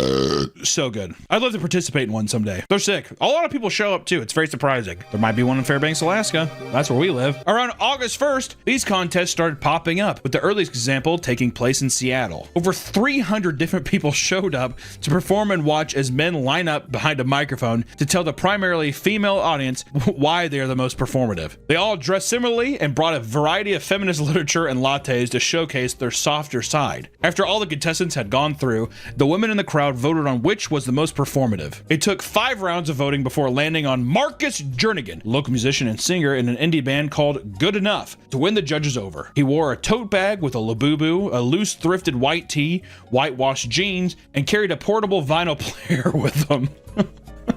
His prize for beating out the competition was a brand new Labubu to add to his collection. God damn, that's it? I would have been like, how much some fucking money? God damn, look at this crowd we're drawing here. You know what? I mean, also, too, you know what it should have been? It should have been like something fucking manly. Or a copy of Black Ops. I don't know. As soon as people saw the footage of the Seattle contest, others began appearing at the college campuses and parks. To try and win, people got creative and went outside the stereotypical outfits that the trend started. Some people brought signs that read, "Resist sexism," while others crammed their pockets full of tampons to hand out to the crowd. Other men played to the crowd's emotions, saying they wouldn't tell them to vote for them because they'd never tell a woman what to do. Or by shouting, "No uterus, no opinion." Pretty good. Oh, that's kind of controversial in the trans community. They don't have uteruses. Where's their opinion? I just want to go on record and say, I didn't say that. That was a quote. And no. And for you to try to turn that on me, I'm going to say, fuck you. Because that's not cool, man. Sorry. That's not cool. Sorry, not sorry. You don't win the internet today. No more updates for you. All this attention that was brought to the trend make a lot of people angry, especially feminists who believe that this movement was portraying feminism as cringeworthy, which it's not. What? It's not. Feminism is not cringe.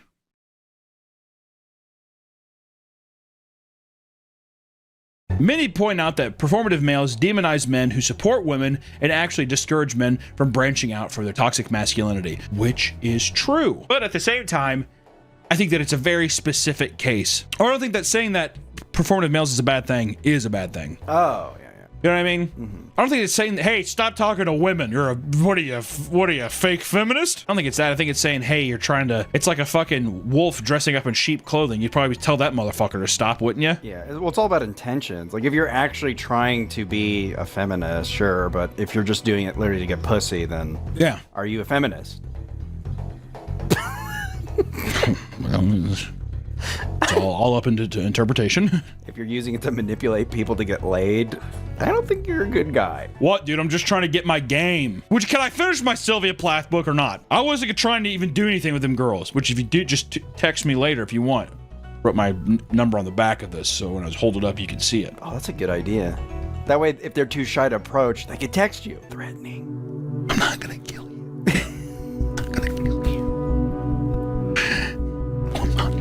They claim it creates strict guidelines for feminist men to follow, and in turn creates cookie-cutter feminist. On the other side of the aisle, they argue that this whole trend actually shames men for being performative and pushes them to be less toxic. However, this viewpoint did little to nothing, as many still view the jokes about being 6 feet and hating period cramps as insensitive. Femcel groups are also taking this as the perfect opportunity and going a step further, claiming that every single thing a man does is performative, and it's not just feminine men.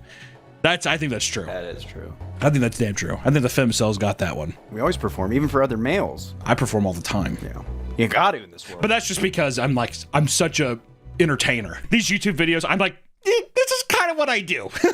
And it's not just women that are angry, it's men too. Thousands of male feminists are coming out of nowhere to defend their way of life. A man posted a video fuming because people kept calling him performative, but he allegedly wasn't doing it for show. He was genuinely all the things performative males enjoy. That's just who I am. You're so performative.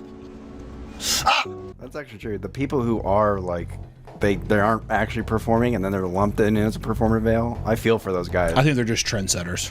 Yeah, exactly. I think they still got to change. Another man was angry at whoever coined the term because they had been wearing tote bags and drinking matcha since 2020 and now feel self-conscious about it. Okay, well, now I feel weird. All of the comments were calling this video performative, saying that he literally performed for them on camera trying to prove he is not performative. There's no winning, guys. One argued that the performative male trend is causing anti-intellectualism in young men because it ties pandering to women with reading. If you read, you're a feminist. Oh, God. Oh, God. That's not me. I'm not going to read ever again. His argument falls completely flat because in the video arguing against performative males reading, he himself is reading feminist literature in a cafe and filming it to show people. Right now, the trend is dying down as more and more people try to film random strangers in public hoping to get a viral clip. People are starting to condemn those who pull out their phones to film random men, and especially now that many newer clips have nothing to do with the trend, some people are just using it as an excuse to film people secretly, which is kind of fucked up. At the end of the day, being a feminist goes beyond how you dress and the hobbies you enjoy. If you genuinely love matcha, wearing tote bags, and reading, then I say own it and be proud of who you are. Who gives a fuck? Don't let posers ruin your life. No matter what, there will always be men who adjust their appearance to get laid. That's just the fucking way it is, all right? I mean, what the fuck are we supposed to do? What are the boys supposed to do? I gotta fucking change my game plan to get some pussy. How about you stop even having sex, you pig? That's probably a good idea. And in a few years, I'm sure there will be another trend that is just a slight variation of this one. It's the way it has always been. All I'm saying is that, you know what? It's all right to all be friends to everybody. You don't need to peacock and be something that you're not. And more importantly, stop drinking matcha. It's just not good. That's all I have. Performative males. What a topic. Now it's my turn to be a performative male. Let's go to Barnes & Noble.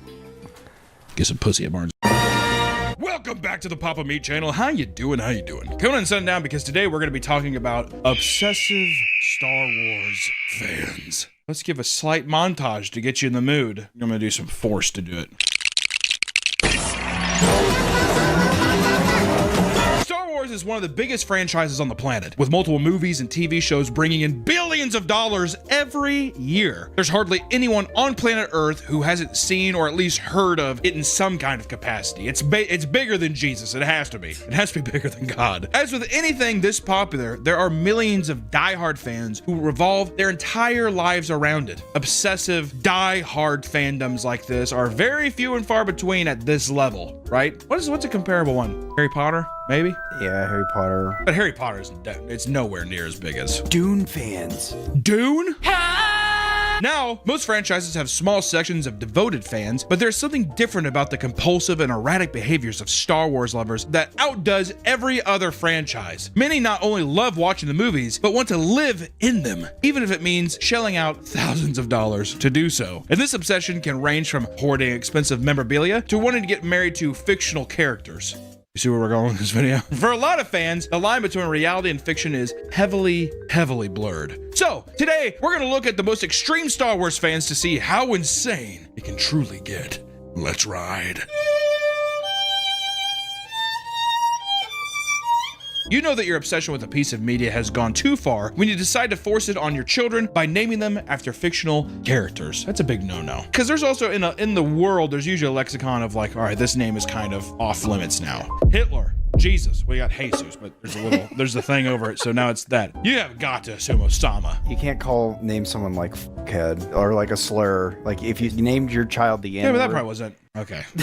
I'm talking about people. It's okay. But also, you don't want to name your kid fucking Obi-Wan. Maybe I do. That's a sick name. You think so? Yeah. Obi-Wan, and he works at a cheese factory in the Midwest. I'm gonna name my daughter Khaleesi. Khaleesi. Who was the bald-headed chick in the cartoon show that had the double lightsabers? Remember that? The Clone Wars cartoon? She was cool. That's what I'm gonna name my son. Your son. because I don't give a fuck. A 14-year-old boy took to the internet to rant about how his Star Wars obsessed parents caused him to be mercilessly bullied at school for naming him Anakin Skywalker, which is just cruel. The full thing? Yeah. Skywalker included? Goddamn. Ready for first grade you are. Dude, that kid, that's prime for picking too. Fucking hitting that kid in the face. Dude, use the Force to tell me to stop. I don't even like the movies that much. You would have to resent the movies. You'd have to fucking hate them. You'd have to hate your parents too. Do you think he became a Trekkie just to piss him off? I think he hates all sci-fi. I like to think that he's like a diehard Star Trek fan. He's just like, I like to call myself Kirk, actually. They're like, no! Instead of having him take his family's surname, they replaced it entirely to reference their favorite franchise. He's not even a part of the family. I was gonna say I'm Todd Johnson. This is Lisa Johnson. And this is Anakin Skywalker. Oh, that is psychological damage, is it not? Good Lord. He recalls being forced to watch it with them growing up, admitting that he always thought that they were boring. Anakin joined the school's football team and was constantly the butt of jokes, often being told to use the Force by his teammates. That would piss me off. At what age can you legally change your name? Like 18? 18, yeah. At age 18, I would change my name to my dad. There you That go. could be taken in a different way. All right, hold on. That off the cuff, we didn't hear that. His own coach wouldn't come to his aid either, urging him not to go all dark side with them. I would kill myself. I would actually, that would be the way that I get back at my parents. I'd kill myself. I would lay down in their bed, I'd put a fucking gun up to my chin, I'd blow my brains out in their bed. And then my note would just say, may the Force be with you. Always. How are we gonna stop the Sith now? He would tell his parents about the way he was being treated, but they insisted that they were just jealous of his unique name. Dude, they're just jealous. Your name's fucking Anakin Skywalker, man. I'd be pissed because I'd be like, how unoriginal are you? Not even how unoriginal, but also you have to live up to that name too. You have to be the savior. So if you're like a guy and you're like a C average student, you think Anakin Skywalker's a fucking C average student, you know? Kind of morbidly obese, has like little boy titties, whatever, sitting there and he's just like, I don't know, I feel bad. It's an eating disorder. This is turning a pretty very dark. Poor Anakin. Do you know what probably fucking happens? He goes insane and he puts fucking googly eyes on his like lampshade. I love you, C-3PO. I love you, C-3PO. Talk to me. R2. Right, yeah, it's in the fucking trash cans, R2. Beep, boop. Boop, boop, boop, boop, boop, boop. He's cutting off the heads of his dolls. His dad's just like... He's cutting off the head of dolls and he's like skinning every cat. All right, he skinned the last cat. Okay, that's the 4th cat this month. I think the Jedi have something against cats. I'm just getting rid of the womp rats, Dad. That's that though, because the dad would just be like, that's awesome. That is so cool. Kid has a Honda Civic. He fucking paints it yellow and puts 2 trash cans on the side of it to look like that speeder, yeah, or whatever. To look like that spaceship in the first movie. He's just like, have a good day at school, son. He like purposely like runs over a dog. My dad! Look, I got another womp rat! Dad's like, you did, son. You did. Hey, just wanted to take a quick second to thank our favorite sponsor that we do on this channel, Gamer Subs, and give them a shout out because we have the best flavor they've ever put out. Are you low on energy? Do you like tasty beverages? Then consider getting raw meat right now. We get enough of these bad boys in your hands, we get to put them in cans and put them in stores, making it easier, colder, crispier, more tasty for you to consume, and oh baby, is it good. Also, does your dick get hard over anime girls? I got shakers for that. Hey, shake the shaker like you do your cock and let it explode in your mouth. The flavor's awesome. Which one am I talking about? You decide. Thank you, Gamer Subs, for sponsoring this channel, and be sure to use this promo code, and be sure to tell them I sent you, and support Gamer Subs because they fucking rule, and they support this channel more than fucking anyone. Thank you. Back to the video.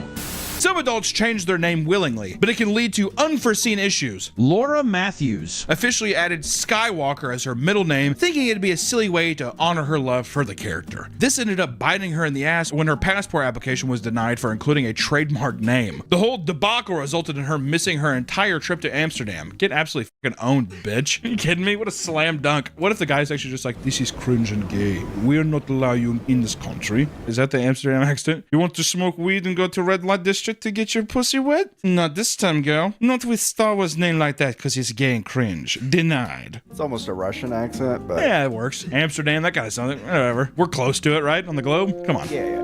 There are countless cases of people changing their names to Star Wars characters. One superfan, Luke Skywalker, formerly Luke K, from England, has amassed an insane Star Wars collection throughout his life. His memorabilia ranged from his life-size replicas to rare, limited edition products worth upwards of £1 million. Sadly, he had to sell off a warehouse of products after losing his job, as well as needing to replace his van after it blew up. They're like, it's gonna cost $17,000 to replace this. He's like, Chewie, we shouldn't have sent it to Lightspeed. You hit a pedestrian girl on the sidewalk. You're going to prison. Uh-oh. What is it? Punch it? What was it?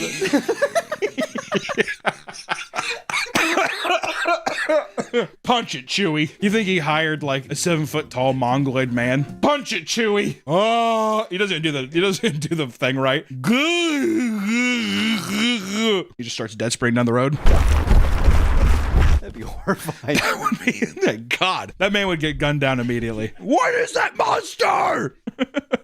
These collections can be quite impressive, taking an entire lifetime to build up. Some fans grow attached to the Star Wars Funko Pops and make it their goal to collect every single one available. It's a smart goal to have. Every Star Wars Funko. Oh my. Good thing they're going out of business. Gotta buy them up. Good thing? Really, Nick? Oh, sorry. That's someone's life you're talking about. Vintage figures from the 80s and 90s are currently listed on eBay for staggering prices. A complete set, for example, is set at around $27,000. Not everyone had to resort to selling off their collection. People like Steve Sansweet have created entire museums from collections that are open to the public. Rancho Obi-Wan sells out tours to people who want to look through a world record holding collection that took over 40 years to put together. Sadly, Steve faced a devastating loss in 2017 when more than 100 rare items worth over $200,000 were stolen by a collector and friend named Carl Edward Cunningham, who turned himself in and was released on a $25,000 bond. I will say, I like collecting stuff like that. If you have that much stuff that you make like a little museum and you get to like, granted he's selling tickets, but still, I think that's kind of cool. You make a little room, because it's a I mean, to be fair, I'm not the biggest Star Wars fan or whatever, but it's fucking insane. Like, the guy has obviously put his heart and soul into this thing. Why do you think I feel positive towards that, but then I hear about the guy named Luke Skywalker and a 7-foot tall, I don't know, Chinese friend who's doing the Chewbacca accent? Why do I not have sympathy for him? Why is that? Why do you think that is? I don't know, because he also had $1 million worth of product. Supposedly. Who's grading the $1 million? Well, you know, actually, it probably is like literally graded and stuff, which also, even the Luke Skywalker guy, it's not that he's doing anything wrong. I think that when I hear this and a guy is just like, I want to share it with other people. Oh, yeah. Maybe makes it feel more... It's a public exhibit. Where you're just like, oh, that's fun. You get to go and you get to like see things you would never... Versus I feel like a lot of the times when you hear about collections and it feels so, is that it's a guy just being like, mine. Hoarding, dragging. Mine. It's all mine. Look at it. So I don't know. He's Jabba the Hutt. Which I just want to say, disclaimer in the middle of the video. Should have put this at the beginning. You can like whatever the fuck you want to like, all right? This is us just palling around. We're goofing around. The amount of shit that I collect, not pointing the finger, I understand. I get it as a collector too, all right? Anyways, of course, as you'd expect, not all Star Wars collectors respond well to having their collections threatened. Because why would you? How would you like that? I'm gonna steal that. Okay. Go right ahead. Actually, you know what? Go ahead. Chewie, let him in. I wish I knew more. I don't really know a lot of Star Wars references. I'm trying to like pull some out and I'm like, Han Solo. Ricky LaDouche. Latouche. Oh, yeah, let's keep it douche. Ricky LaDouche, a 30-year-old collector, was in an argument with his wife, Porn Pillai. Ricky LaDouche is married to a woman named Porn Pillai. I might be saying this wrong, sorry. Srissery.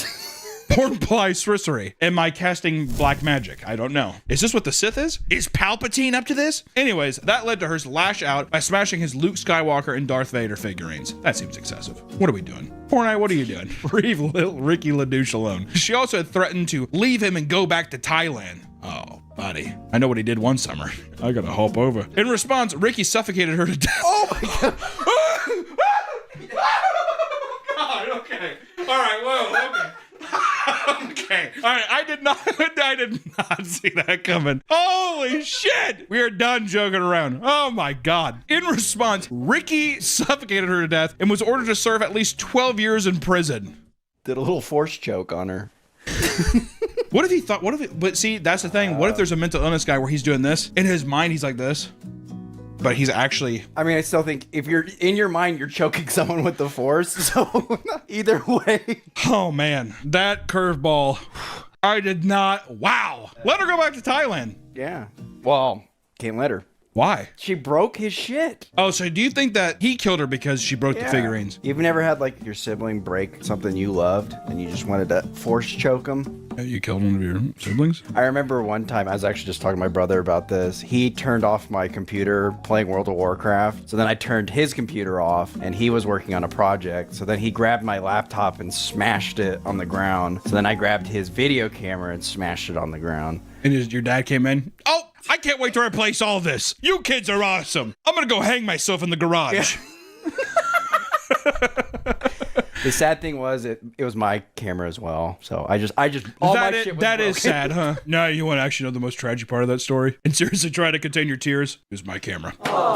It's no secret that cosplay is a big part of the Star Wars fandom. People get extremely elaborate with the cosplay, with some going viral for their creativity. It is really cool. I have a lot of respect for like people that know how to fabricate cosplay stuff. It's actually fucking super impressive. My favorite ones are the guys who do like the giant Warhammer suits and they walk around. Oh, yeah. Those are sick. You think someone's done General Grievous, like his 6 arms? Oh, they had to. He's such a popular character. You'd have to say I think like every character in Star Wars has been cosplayed a billion times, I would assume. But Grievous, I bet you there's some sick ones out there. Yeah. What people can do with just like styrofoam and just knowing how to like paint things to look distressed and stuff, it's incredible. Really cool. Others dress up their dogs and even their horses in custom-made outfits, like prop maker Michael Corey from Indiana, who spent 700 hours crafting an AT-AT suit for his Clydesdale horse, and it's fucking awesome. Yeah, look at that. That is sick. On a Clydesdale too. That's huge. That is so sick. I would be hard pressed to not like set up some mini figurines and do like a photo shoot. How sick is that? There are even OnlyFans models who do we have links? There are even OnlyFans models who specifically cater to Star Wars fans by taking steamy pics in stormtrooper helmets and other related apparel. One model, who is the self-described Boba Fetish,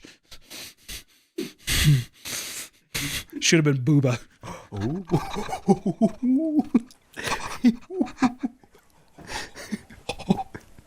Posts all sorts of casual and intense content in a Mandalorian helmet. All right, I like how he said intense content. What does that mean? You want to see a lightsaber go up your asshole? It's $5. That's kind of a nice price. See, that's a new sideshow carnival attraction thing. Oh, like a plastic one? Yeah. I thought you meant a real one. There is no real lightsaber, Nick. Can you imagine the thing turns on? She's dead. Uh-oh, and it's a green lightsaber too.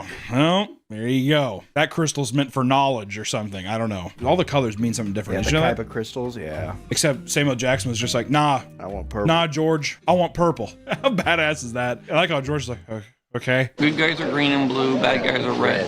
That's just the way it works. No purple left? You might get purple. All right, Sam, whatever you say, man. I want a purple lightsaber. Purple is like the fucking coolest one. I want a rainbow one, like an RGB, like my computer. Yeah, it's a razor. Yeah. It's a razor lightsaber. This thing is the tits. It has the, what are those keycaps? Like the, they're called like creamy clicks. It's like a satisfying ASMR click of a fucking, I don't know, but it's like one of those clicking it. Turning on. Oh, the switch, yeah. The switches, okay. Yeah. Is it Razor? Is that what I'm thinking? Or Kraken? What is this? That's a Naga. No, that's Razor. That's Razor. Yeah. We're saying all kinds of like. There's a Naga mouse for World of Warcraft. Has like a bunch of buttons on the side. Oh, what are all the buttons used for? Macros. It doesn't matter.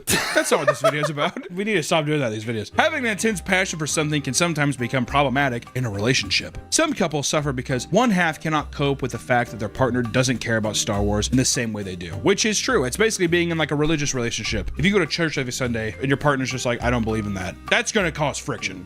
And that's I would say this is similar. You don't want to watch Star Wars, Empire Strikes Back. You don't want to watch it. She's like, you watch it every Sunday. Okay, so you're a bitch. One 39-year-old woman explains how her boyfriend claims it's an embarrassment that she has not yet seen any of the movies, which also, if your partner ever speaks to you that way, you leave. You're gone. It is embarrassing that you haven't seen one. She's like, what could I possibly be missing out on? Okay, I didn't just hear that. I did not just hear that. There are some cases where two Star Wars nerds come together and everything works out well. One couple went viral for replacing their wedding dance with a choreographed lightsaber duel. Let me be honest. If your kid and their partner did that, would you be sitting off on the side like... Am I paying for this wedding? Well, yes. How about in this situation? Yes. I wouldn't show up. Really? Wow. I'd be like, this is cringe. I'd be like this. You'd just be cringing the whole time. I guess I wouldn't care. If I knew my kid was nerdy or whatever, I wouldn't give a shit. Even though I'd be like, dude, this is, you're like fucking 21. You grew up on what, the fucking Force Awakens? Like, real word? That moved you that much? If you were back in like 1983 and I can't, like my life was changed when I watched the first movies, whatever, I could see it. What if my life changed during Rise of Skywalker? I would legitimately be like, what was compelling about it? Back then, people were like, I did not know you could do that in a movie. Like, it makes sense, right? And then you're enamored with the world and the kind of like spaghetti Western kind of like, you know, whatever, blah, blah, blah. And then those people grew up who had kids who had then the new trilogy and, you know, so on and so forth. But the trilogies get worse each time. Whatever happened to the Squid Games? That Korean guy, he was starring in a Star Wars show, right? People hated the it. Acolyte got canceled. Oh. It was too woke for them. It was too woke for the mouse. Yeah. Why isn't he saying the N-word? They don't have that word in the Star Wars universe, Mickey. Make him say the N-word. Make him call women. Disney Plus presents The Acolyte Season 2. I'm gonna get you. And then the trailer cuts. Fall 2020. While admittedly cringe, they kept it as a small part of an otherwise standard wedding. But you know, I mean, come on. The video's pretty. It's also, hey, it's my day. Yeah. I wouldn't give a shit. If I wanted to dress up as like a barbarian and sword fight with somebody, if it's my day, it's my day. What if they made you participate? Like, what if they I would not make people. If you force people to participate, that's where I'm like, you do it, and then people have to sit and just be like, okay, that's what they're doing. But if everyone's like, everyone get up and pretend you're shooting lasers at us so they can like pretend to be deflecting them, I would say no. That's where, once again, I would go back to my thing of like, come on, Grandpa. Yeah, look at my grandson. I should have just had him watch Wolf on Wall Street like 700 or 800 times. That would have fixed his brain right up. Many others have fully embraced their love for the franchise by having fully themed wedding ceremonies on May 4th, aka Star Wars Day. You get it? May the 4th be with you.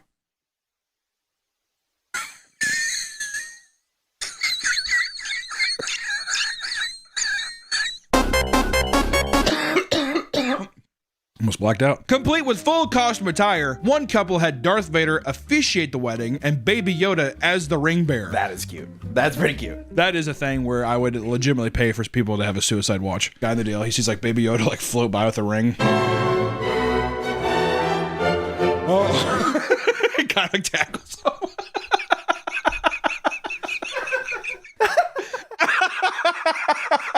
It's a Roman Catholic wedding too. You're like, oh, it's like 6 more hours. Oh, I don't care. Send me to hell. Send me to hell. This is the best case scenario for a Star Wars superfan, as many fans have greatly strained their relationships over their desire to have a hardcore Star Wars themed wedding. Really got to test the relationship there. To be fair, if you can get through a Star Wars wedding as a non-Star Wars fan, you're gonna be fine. That's a lifelong relationship for sure. You care if Baby Yoda comes down the aisle, and we have cranes under people's seats. So when he's going through, the puppets like this, and then people's seats start lifting up. Whoa! Whoa! Honey, you seeing this? Like she doesn't know what's going on.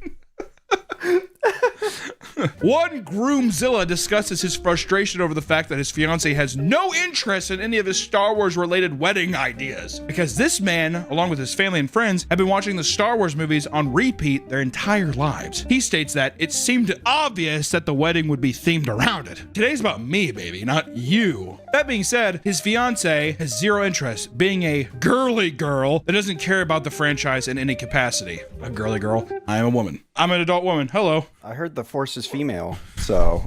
Yeah, the Force is female. That's right. The Force is female. Even so, he would pitch his many ideas to her, like serving alcoholic blue milk drinks, hiring stormtroopers to party on the dance floor, and giving Jedi robes to his groomsmen. Actually, that'd be sick to have all of them in. You can't just keep saying it's everything's sick, dude. Are you a big Star Wars fan? I used to. Then. Uh-oh, what happened? I think I grew out of it. You don't grow out of Star Wars, though.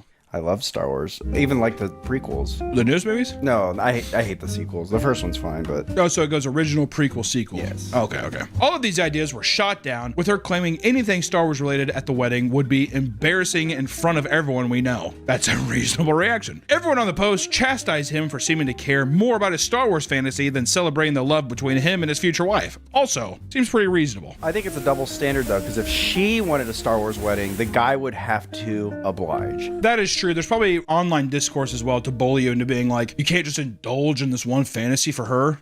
Yeah. We gotta watch out. We're getting kind of based here. I think it's just the idea of like one party not wanting something and you're complaining about it. What's funny is it's ironic is that this is a union. So one person being like, I'm not getting my way. It's like, it's just not, we're coming together. I mean, he's being selfish to being like, I want to throw an entire Star Wars wedding. It's just like... I mean, there could be a thing where it's like, could we have just one element? To where you're like, I mean, it's not egregious. Here's the compromise. On the wedding cake, the groomsman is in Star Wars robes. That seems fine. Who's gonna know? And then that's like a little thing where it's also, it's a little something. Do I have to have a full choreographed Star Wars fight? No. Do you think there's a world too where there's like a tasteful, it's a suit that is in the style? Like your Disney bounding. Yeah, exactly. If you did something like that where you're like, oh, it's kind of that. And then even on the after party, you can clip on a fucking lightsaber to your belt or something, dude. You bring the robes out after the ceremony. Yeah, then after, to me, also, that's another thing. If it's after the ceremony, then yeah, granted, once again, do I want stormtroopers breakdancing on my dance floor? No, but could you and your friends get the robes? Why not? But to be fair, her saying it's an embarrassment in front of everybody too, that's kind of harsh. Like, it's our friends. They know that I like this still. Also, why are my friends judging me? Are they my friends or not? I don't know. Yeah, am I an embarrassment to you? We're gonna love each other forever, right? Oh, yeah. I'm gonna get married on Tatooine in the desert. That's where my wedding. Gonna invite everybody out to the Gobi Desert. Hey, would you guys go to the Gobi Desert? Go to the Gobi Desert. When is it? August? Everyone's just like dehydrated. One man, while unmarried in real life, found himself falling desperately in love with Lana Beniko from Star Wars of the Old Republic. Pretty sure it's a video game. He admits to marrying this character with 3 different characters and even recorded her most endearing moments in the game in order to rewatch them whenever he wanted. That's sad. That's like the guy who married the video he did, the guy who married the VR thing. It's like some actual Blade Runner shit. I have to fight the Sith. He's like, I'll be gone too long. He's consumed as much lore as possible for Lana and hums her theme song throughout the day, admitting that the song gives him a feeling of ecstasy. I would hate to be his coworker. He's like has like a boner the whole time. At the water cooler by him. This is where we start to get into more fascinating side of Star Wars obsession. It's one thing to collect some memorabilia and dress up for a Halloween party, but it seems like some people are truly desperate to live in the world of Star Wars. There's even a full-on Star Wars religion called Jediism, based on the beliefs of the Jedi from the franchise. What started as a silly email campaign in 2001, it turned into a legitimate system of beliefs for a large group of people. Some people will pay good money to be immersed in the world of Star Wars, to the point where they're reduced to tears after stepping into Disney's Galaxy Edge and seeing the Millennium Falcon for the first time. Oh my God! Which I will say, we've been there. It is impressive. That whole area, whoever designed all that shit did a good job. I remember, I was like, God, like when I was standing by the Millennium Falcon, I was like, God damn, it's fucking huge. It's crazy. There's people that go to Savi's workshop and customize their own lightsaber to become one with the Force. People gladly spend over $220 to take it home with them, which I will say, I know that it's become, everybody knows about it now. But when that first came out, people were like, oh my God. And that's fun. If you're a big Star Wars guy, get to go there because I think you get to customize your own lightsaber and stuff. If you're at the theme park, why not indulge? You know what I mean? Why the not? It's your money too. I fucking work for this money. Unless you're like a Nepo baby scum. I'm looking at you. There's like one guy. People's obsession with lightsabers can go far beyond an immersive theme park attraction. Superfans show off massive replica lightsaber collections online worth hundreds of thousands of dollars. Because there are a ton of people. There's also some people that have like insane screen used ones. When it comes to movie memorabilia and stuff, I like that shit. If anything's this is screen used, whatever, how sick is that? I don't give a what movie it is. Even someone's like, these are the jeans that Robert Pattinson wore in Twilight. I'm like, damn. Just tinier waist than I expected. I like that shit. I don't know. To further immerse themselves in the world of Star Wars, fans have geared up in the custom Star Wars attire to engage in some LARPing. Fan clubs like Galaxy Awaits hold multi-day LARPing events in Seattle where people deck themselves out in Star Wars costumes and put themselves into an interactive story with missions and light touch combat using foam swords and dart blasters. It's awesome. You can also register to play as an NPC to help push the story along for everyone. The proceeds from the event are donated to Seattle Children's Hospital as well as local food banks. So a nice little cringe LARPing session turns into a nice community drive. That's nice. I'd be the NPC. I'd love to throw a wrench in the whole operation. Some guy's just like, where's this thing? What's it to you? Not make it easy. They're gonna have to work for the information is what I mean. I want to be, I don't give a f about fight with the foam stuff. I just want to act like I'm like working on a thing. I'm busy. What do you want? Oh yeah, I've heard of them. What's in it for me? What if I actually get money out of that? They actually give me like 20 human dollars. Well, that means nothing to you, right? That's Earth money. I want credits. Chewie, he's a tough cookie to crack. Chewie. Chewie! Come on! Some colleges have their own saber dueling groups, that's too much, where those who rank up within the program are rewarded during knighting ceremonies that take place in the middle of the campus. That's a red flag. Not on the campus. Go somewhere else. Go to a fucking Kohl's parking lot to do it, dude. Also, I never understood, they take the fake lightsabers and they tap their shoulders with it. Wouldn't you be like, ah! You wouldn't actually touch it with it, would you? I think with the Padawans, they burn your little thing off. They cut your rat tail off. They take out a fucking Bowie knife. Cut your hair. He has Darth Maul contacts in. Welcome. You're never gonna leave here again.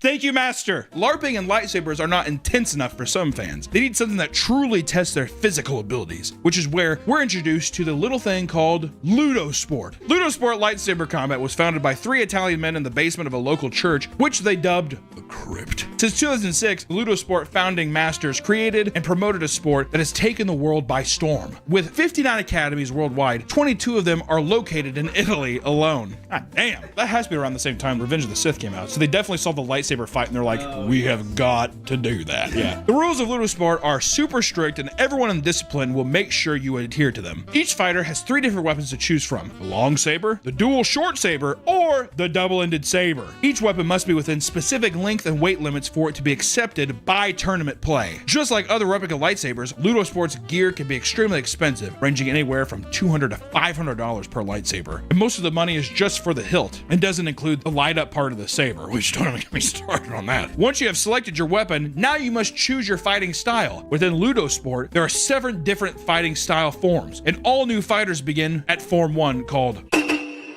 Balanced. If you choose to continue your Ludosport journey, you will climb the form ladder and eventually learn all 7 forms. All forms are made to equal each other so that one doesn't become overpowered, of course. Despite being equal, many fighters choose to mix and match different forms to try and outdo their opponents. Ludosport has hundreds of tournaments held each year across the globe where competitors fight to be dubbed either champion in the area or champion in style, depending on what form they use. Even with the massive growth of the sport, the competition remains close to its grassroots, and most of the events are held in local churches or in school gymnasiums. I like how they try to sell that. That's what they're selling it as. We try to stay on our roots. It's like, we don't want to get too big.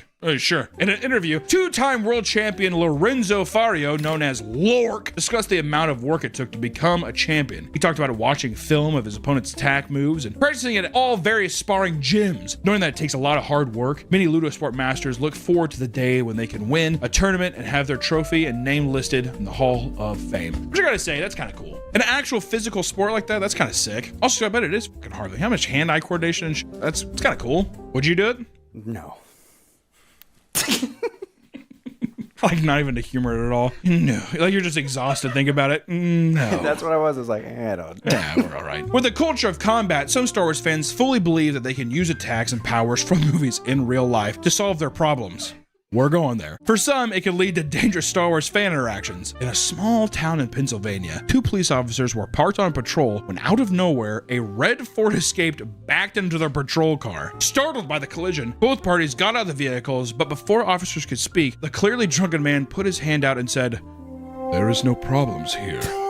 He believed he could use Jedi mind trick to stop the police from arresting him. Police reports indicate that the man's speech was heavily slurred and his breath and vehicle reeked of alcohol, leading to his arrest and charged for a DUI. I think that's not even a Star Wars fan. That was just a drunk guy at a bar and they had Star Wars playing. He's like, These aren't the droids we're looking for. "No way. Are you serious right now?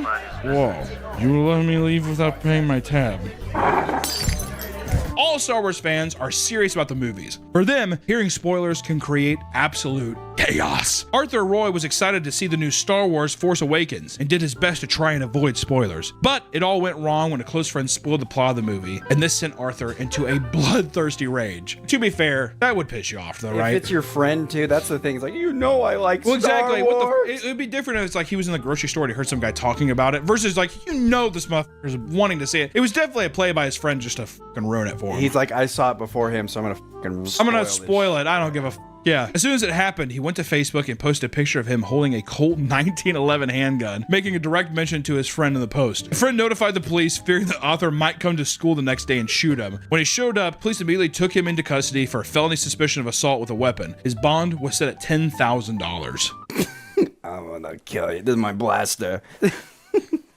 Chewie, make sure the gun's loaded tomorrow.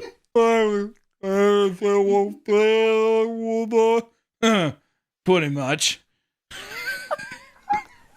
Another superfan lost their cool inside the movie theater, this time at another moviegoer who made the grave mistake of checking his phone during the screening. Joe Bond and his wife were excited to watch the Star Wars The Rise of Skywalker. It had been the first time they went out on a formal date since the birth of their second child. Who cares? As the opening credits began, Joe discreetly pulled out his phone in order to make sure that the text he received wasn't an emergency from the babysitter. The agitated Star Wars fan saw this and immediately lost his cool. He turned and started screaming, "Turn your phones off!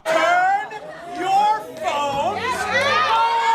Turn your phones off! Turn your phones off! Use your fucking hands! Use your fucking hands! Welcome to the 21st century! Welcome to the 21st century! I waited a goddamn year to see this so some asshole could turn his phone on next to me! I waited a goddamn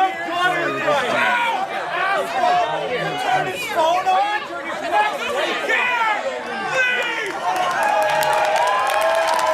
The situation escalated to the point where the angry fan punched Joe in the face, causing other people in the theater to boo him out of the room. Brutal. When the police arrived, they couldn't make an arrest because the man had already fled the scene. To this day, he has yet to be identified. And after he saw the movie too, I bet he was like, that wasn't worth it. Yeah, that was not worth it. Star Wars as a franchise has gotten so big that we're starting to see more and more people whose love for this is downright bizarre, which happens with any fandom. It's not like everyone in the Star Wars community engages in this sort of behavior, and even if they were, I suppose it's not really hurting anyone, right? It's just a thing that they like. It's okay to really like something, but just make sure to come back to reality every now and again. All right? After all, if you're throwing away loving relationships over the fact that they don't like the same billion-dollar franchise as you, it may be time to take a good look in the mirror because something's clearly wrong. Guys, we hope to see you in the next one, and may the 4th be with you. Bye-bye. Tell him, Chewie.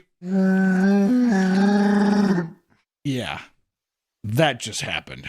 Welcome back to the Papa Meat channel. How you doing? How you doing? Coming on sundown because today we're going to be talking about Spirit Airlines crooks, thieves. It's no secret that flying nowadays is more expensive than ever. Well, if you haven't heard about recent news, it might get even more expensive. That's because Spirit Airlines, the king of cheap airfare, recently shut its doors after 34 years of service abruptly. Couldn't have been more abrupt, more unprofessional. Couldn't have fucked people over anymore. It's unbelievable. We were at MagicCon in Las Vegas playing Magic for the convention or whatever, doing yada yada yada, and all of a sudden there was just this like wave of hush over the entire crowd of people being like, hey, my flight just got canceled or my flight got delayed. Not even just because Spirit Airline, these aren't Spirit Airline flyers, they're everyone else being like, hey, by the way, this was a fucking seismic shift in the aviation world and people trying to get home. It shifted and fucked everything around, which they will course correct, but it's unreal. Just a moment's notice, they're just like, we're done. I mean, imagine working there, you're like, oh, okay, like, what the fuck?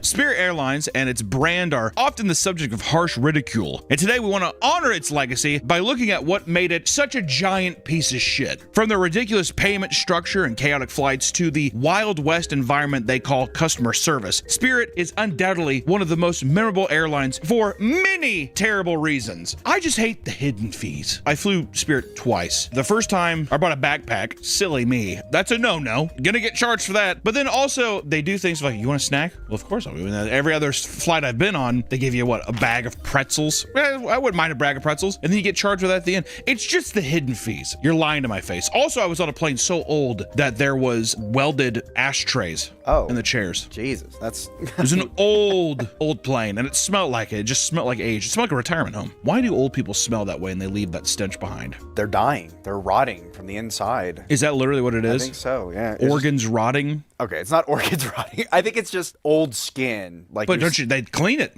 Well, it permeates. It's like it sticks to the leather. So, grab your boarding passes as we fly through memory lane to pay homage to one of the worst budget airlines to ever exist.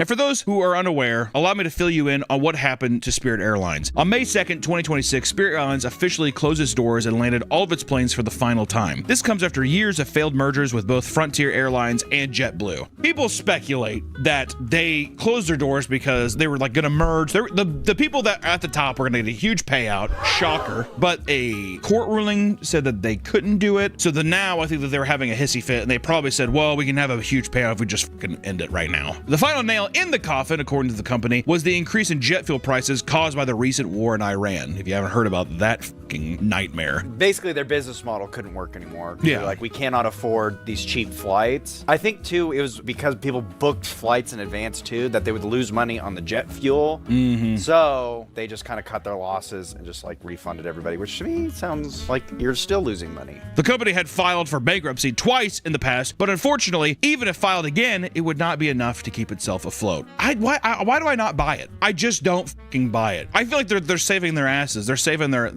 paychecks. Well, they were able to sell. You could have bought a Spirit airplane for like $500,000. Well, let me grab the checkbook. How much is a regular? Millions. Oh, so the million. Well, like once again, am I getting a fucking welded cigarette ashtray plane? Because I don't want that. Have you seen the Linus Tech Tip video where he justified buying his private jet? He was like, it was practically free. If you think about it. It's a little bit of cash flow tied up, but we're not actually spending any money, which is so cool. Yeah, I saw that, and then I saw the video of his worker being like... You kind of start thinking while you're working on your boss's third house, if you're ever going to be able to buy a house. Yeah, that was brutal. It's free. Let's talk about these graphics cards. Did I ever tell you got mad at me? Like way back in the day. This is like, channel was still pretty small. I did the last text tips video. I thought it was funny. He puts a baby in a blender. I thought it was funny too. And he's like, that's horrible. It's pretty awful, actually. I basically stuff an infant child into a blender, and then I try to power the computer with the infant child juice. Well, it is horrible, but... I think fact check. It's on a live stream. I don't know if he didn't say that. At least that's what I remember. That's probably what I've told people for 6+ years now. But before we go any further, we need to thank today's first sponsor. This video is sponsored by our partners at Factor. It's time to start eating better. Factor is the meal service that gives you the flexibility to stay active and stay on top of your eating routine. If you're looking to hit your nutrition goals and eat balanced, high-quality meals, look no further than Factor. Factor powers your day set up to sundown with nutritious breakfast, on-the-go lunches, premium dinners, and now daily greens. A once-daily drink full of real veggies and nutrients you might be missing in your diet. With Factor, you choose from over 100 different menu options each week. Plus, Factor has meal options like Calorie Smart, Keto, and Vegan, and meals packed with protein. Regardless of what you choose, in just 2 minutes you can heat, eat, and enjoy. So it's easy to see why 97% of customers say that Factor has helped them live a healthier life. And the best part of Factor is that there's no prep work, no grocery lines, and virtually no cleanup. Head to Factor75.com or click the link in the description and use code PAPAMEATFB50 to get 50% off your first Factor box, plus free breakfast for 1 year. That's code PAPAMEATFB50 at Factor75.com to get 50% off plus free breakfast for 1 year. Offer only valid for new Factor customers with code and qualifying auto-renew subscription purchase. Thank you to Factor for sponsoring the video. Now back to the episode. Due to the sudden closure, thousands of passengers were stranded at their destinations or inside airports. As soon as 3 a.m. hit on May 2nd, people's tickets disappeared, forced them to scramble to buy new ones at different airlines. Thankfully, most people received some form of refund for their unused tickets, which, once again, it's not like people are getting totally but it did just completely... How many people did they have lost their jobs? Tens of thousands of people? Yeah, thousands, yeah. Over 10,000. It's gotta be. For a nationwide airline company? Come on. Almost Almost instantly, all the infrastructure Spirit had at the airport, such as customer service desks, vanished when people needed help. Unclaimed luggage was seen locked in offices with people unsure if there was any staff left to return them to their owners. And while people are having a laugh about Spirit's demise online, it's sad to see the thousands of employees, over 2,000 of which being pilots, mourning the loss of a place that they saw as a home and as just a full-on career. Damn, 2,000 just for pilots? That is crazy. I thought that like usually the airport itself, or if you just were a part of some giant union or something, that was just like, all right, you're going here, you go here, you go here. But I guess it doesn't make sense. I guess you would just be like, I work for this company. Maybe, I don't know. Fact check. Fact check. Fact check. Understood. Understood. Don't become a pilot. It's scary up there. Or do become a pilot. Or do become a pilot and be solely and save people's lives. Or let your intrusive thoughts win and just nosedive the plane. No. This is a wholesome show. That's why I could never be a pilot. One false move. One false move. I feel like you gotta like really try. Well, I meant that's a false in quotes. It's Exactly. intentional. Uh-oh. My arm slipped. Yeah.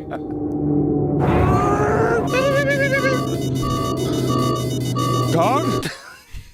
I want to be like that guy who stole the plane and then he just decided to do barrel rolls with it. Oh, yeah. He's like, I legitimately did not think I was going to be able to complete that. Yeah. I've had so many dreams where I'm in plane crashes and I could, like, I'm all the way in the back. Do you have it while you're on the plane when No, you fly? never when I'm on the plane. Let me tell you, I don't know if we've said this before, Nick on an airplane is like one of the most frightening. First off, he's like sleep deprived all the time. Okay? Cannot sleep in his bed. And the amount of times, every day at work, I say, how'd you sleep last night, buddy? He goes, Max and Teddy woke me up. And I'm like, okay. The second, which I would say arguably people say the most uncomfortable place to sleep is on a plane. Is that not what people say? That I would say planes and cars. The second his head hits a airplane chair, he's gone. I mean, you've never seen him have such beautiful restful sleep. To where, and then are you having these nightmares on those? Because you thrash. He thrashes a lot. I've had nightmares, but not planes falling, yeah. But yeah. I've gotten bruises on my stomach from where he's like thrown. He's like, and he'll do. He has a big fucking fat ass neck pillow.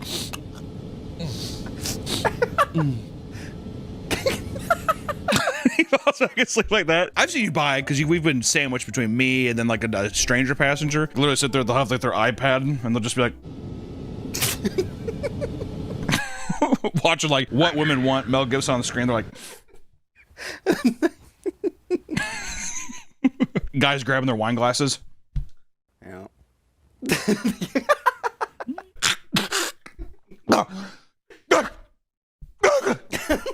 Have I screamed on a plane? Yeah, you do that all the time. Harry has said that. Harry room with you. Nick like screams in his sleep. I don't know why you do that too. Yeah, you have full on night terrors. I'm telling you, these people. It's not a joke. It's real. You go a whole flight of a guy screaming in his sleep on a plane, and then after you're done, to get up out of your chair and then be like, "Let me help grab your bag, Hunter." And I'm like, I don't really know this guy. Come on, Hunter. And I take 5 minutes trying to get your bag out. Oh, it's heavy. Hey, take your time. Excited to be in Denver. Many former employees gathered outside their airports as well as Spirit headquarters in tears, hugging one another as they prepared to search for jobs at other airlines. And up in the air, pilots and flight attendants were holding back tears as they looked back fondly on their careers with Spirit, thanking the guests on their final flights, which is fucking so sad. I was going to say, do you think they had a guy do a risk assessment of like, if we break the news with our planes? Oh, dude, like, maybe. Do you think anyone's going to? Dude, fucking maybe. You never know. Yeah, you never know. Yeah. You never, I mean, an emotional, like, I mean, but at the end of the day, do you think that they actually fucking care? I think someone brought it up and the CEO's oh, like, no, I don't care. Someone definitely brought it up and they were like, it's a risk I'm willing to take. Yeah, it's on them, not me. If anything, I'd be nervous. If I was a pilot, I'd go to the fucking headquarters. Yeah. Well, they ain't left yet. I'm in a 700-mile-per-hour tube that will fucking find you. I'd give everyone parachutes. I'd say jump. They'd all jump.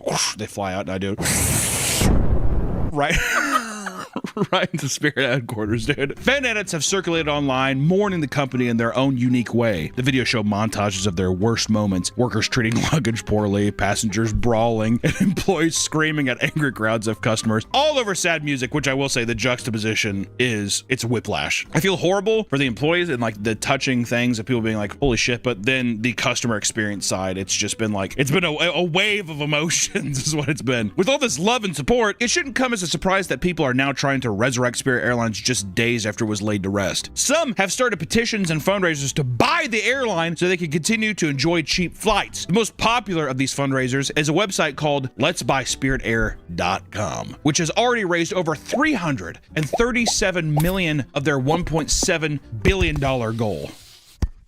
That's actually kind of impressive. Yeah, I was going to say, what?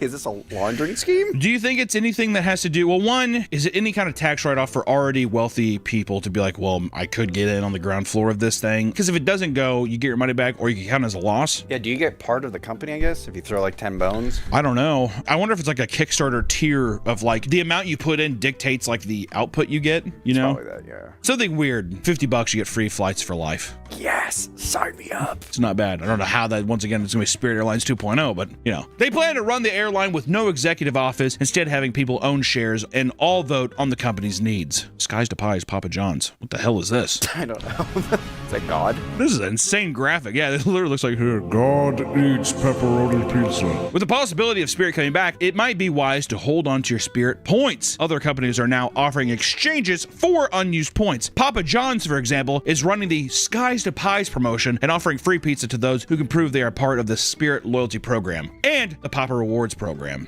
You got a double dip there. Yeah. Double dip on tragedy. Could get a free pie. In the sky. Could get a free pie in the sky. Come on, sign it, sign it. If they had any Papa John's in the airports, it's a good promotion. I think, here's 100 step. 100 step. Close all the nasty smelling food places in the airports. So no food or? No. Didn't say no food. Actually, you know what? Fuck it. No food in the airport. How about this? No fast food in the airport. I cannot stand when people bring styrofoam containers of stinky ass food. No food in the airport. No food in the airport. My dad likes to buy 2 sandwiches, eat one before the flight, and then bring one out during the flight. It's probably like a tuna and egg sandwich too. First off, there's some airports where you're like, my God, LaGuardia for some reason has like a very disgusting smell. But going to Atlanta airport and you get immediately hit with Bojangles, they're everywhere in there.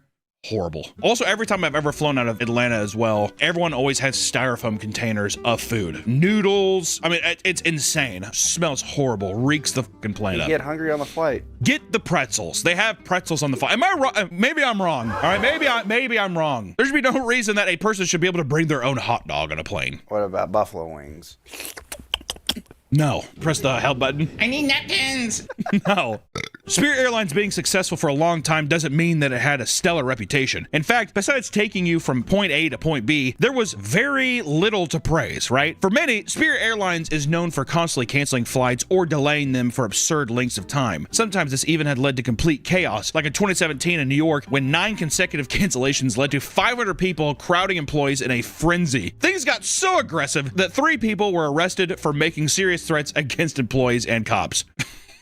I mean, a bit excessive, but I will say airports, it's like it's being in purgatory. It's one of the most tense places on earth, I think. Oh, yeah, everybody's on edge. People are trying to relax. Like people who are sitting quietly, there is a fucking storm inside of them. I'm always angsty in an airport. I just want to leave. I don't want to be in there. I feel like I am actually 100% relaxed. I fucking know you are.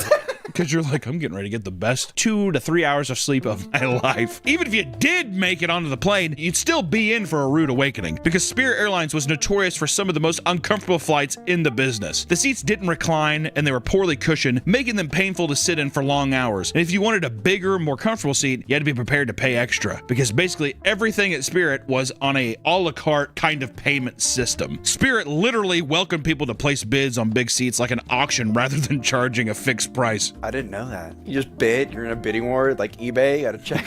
How bad do you want it? If my giant fat ass, I have to, please just take my money. Yeah, these seats are uncomfy. The other ones are too uncomfy. It hurts my bottom. Many would then sit down in their seats only to discover that the plane was absolutely filthy. This is because Spirit prioritized flight quantity over quality, and in fact, it had some of the shortest flight turnaround times in airline history. The goal was to dump people in and out of the plane as fast as possible, which meant less time to deep clean the plane before the next flight. Many reviews complain about dirty trays and dry food stuck to them, as well as seeing gum and wrappers thrown all around the cabin. The food was also nothing to write home about, whether it's an overpriced bowl of cup of noodles or packaged muffins that people claim were served to them in prison. You could always expect a very average dining experience, which I don't think people, once again, I don't think that people are wanting. The quality is not the issue, it's just the...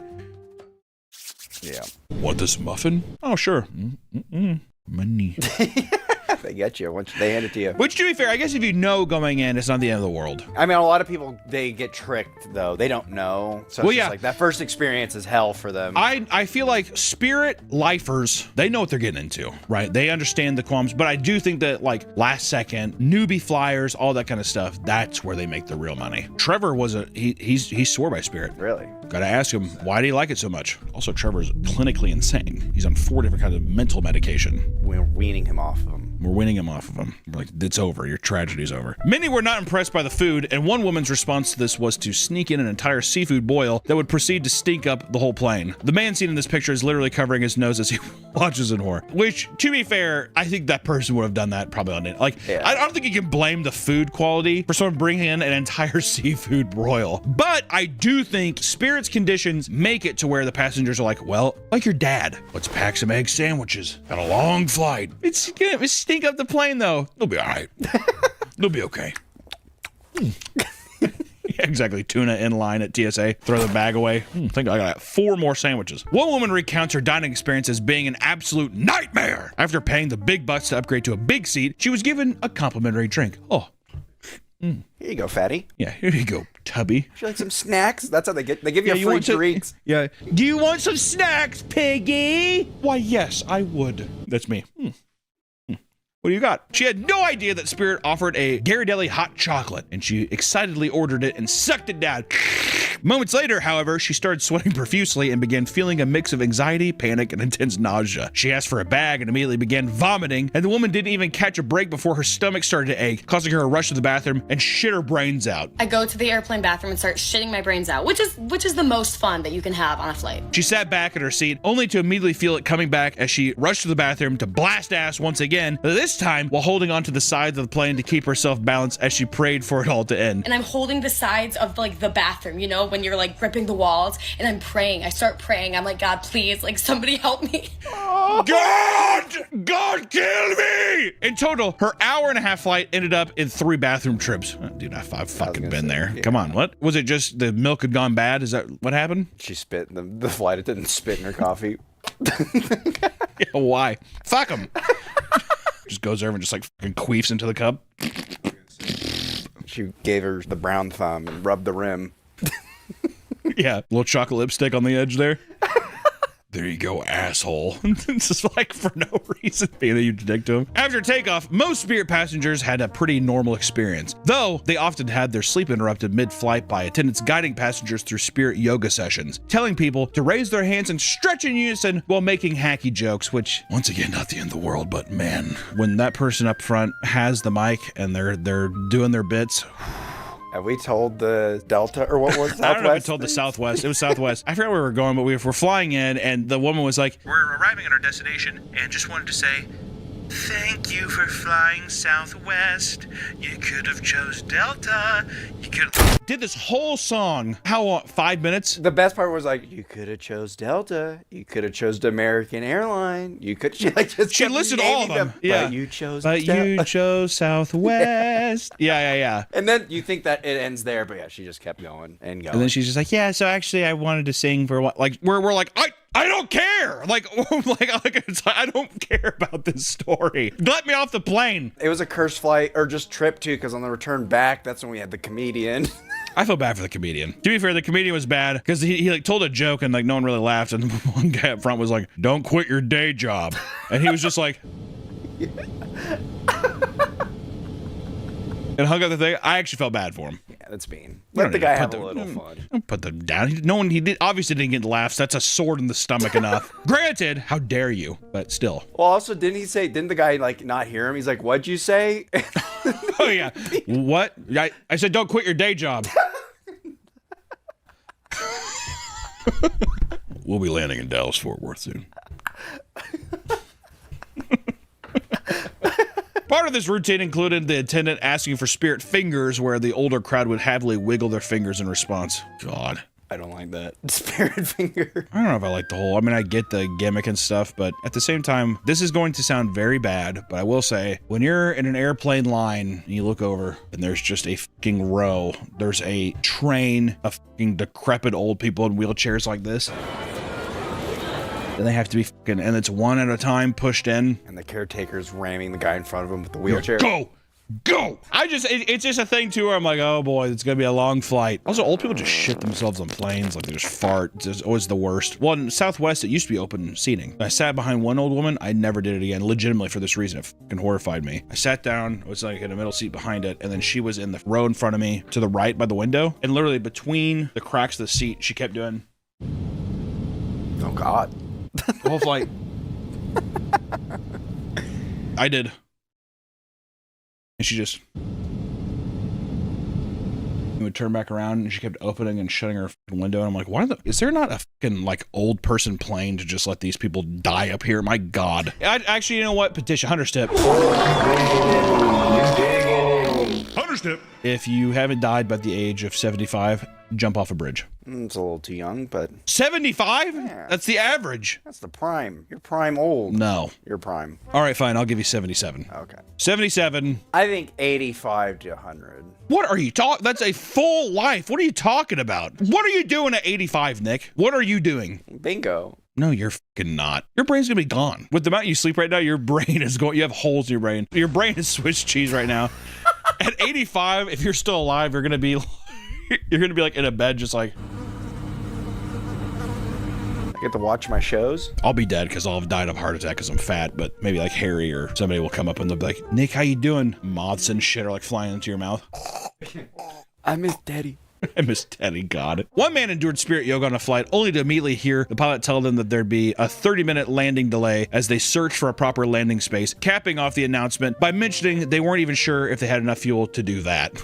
I'd be like, what? This is a nightmare. What flight were we on where the guy like panicked? The pilot did. Are you talking about when the turbulence? Yeah. Oh my God. I think we were going to Los Angeles or something. This guy though gets on the flight. Why the fuck do people do this? The pilot was like, we were sitting there and he comes out and he's like, just let you guys know, it's going to be a really choppy flight. A lot of bad air up there. Sure. You've heard that before. He then gets on the microphone while we're in the air and he's just like, we will not be having the seatbelt light off. You have to have it on the whole time. This is going to be horrible, horrible turbulence. To the point where we're like, oh my God. And he's just like, we've been looking at our options, but like to the point where causing pandemonium. One of the smoothest flights we've ever been on. What the fuck? One of the smoothest flights. To the point afterwards where people were in front of me walking and they were like, what the fuck was that? Because you know that the pilot doors open and they're always just like, hey guys, seriously, thanks for coming. Thanks for flying with us. People were walking by and being like, why'd you say that? Well, didn't he say something like we weighed our options, like we could either fly through it or over it, and they're like, the simplest way is to fly through it? Yeah. It's just like, why are you letting us know this? Like, I love that. We weighed our options. We could either go through and get beat up, or we could actually just fly over it and be fine. But we're going to go through it. You're like, okay. But it was smooth. It was so smooth. I don't know. And he did not, there was no rhyme or reason. He didn't come back on the mic and be like, ooh, wrong call. Nothing. Oh, well, it was a lot clearer. Nothing. You can hear the panic in his voice too. He was sweating. Yeah, that was like... like some heavy breaths and shit. Like, imagine like you're sitting in the back and then you're like on the overhead. This is gonna be a rough flight. It was like that.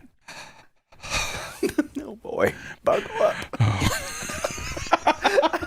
This is your captain speaking. Buckle up.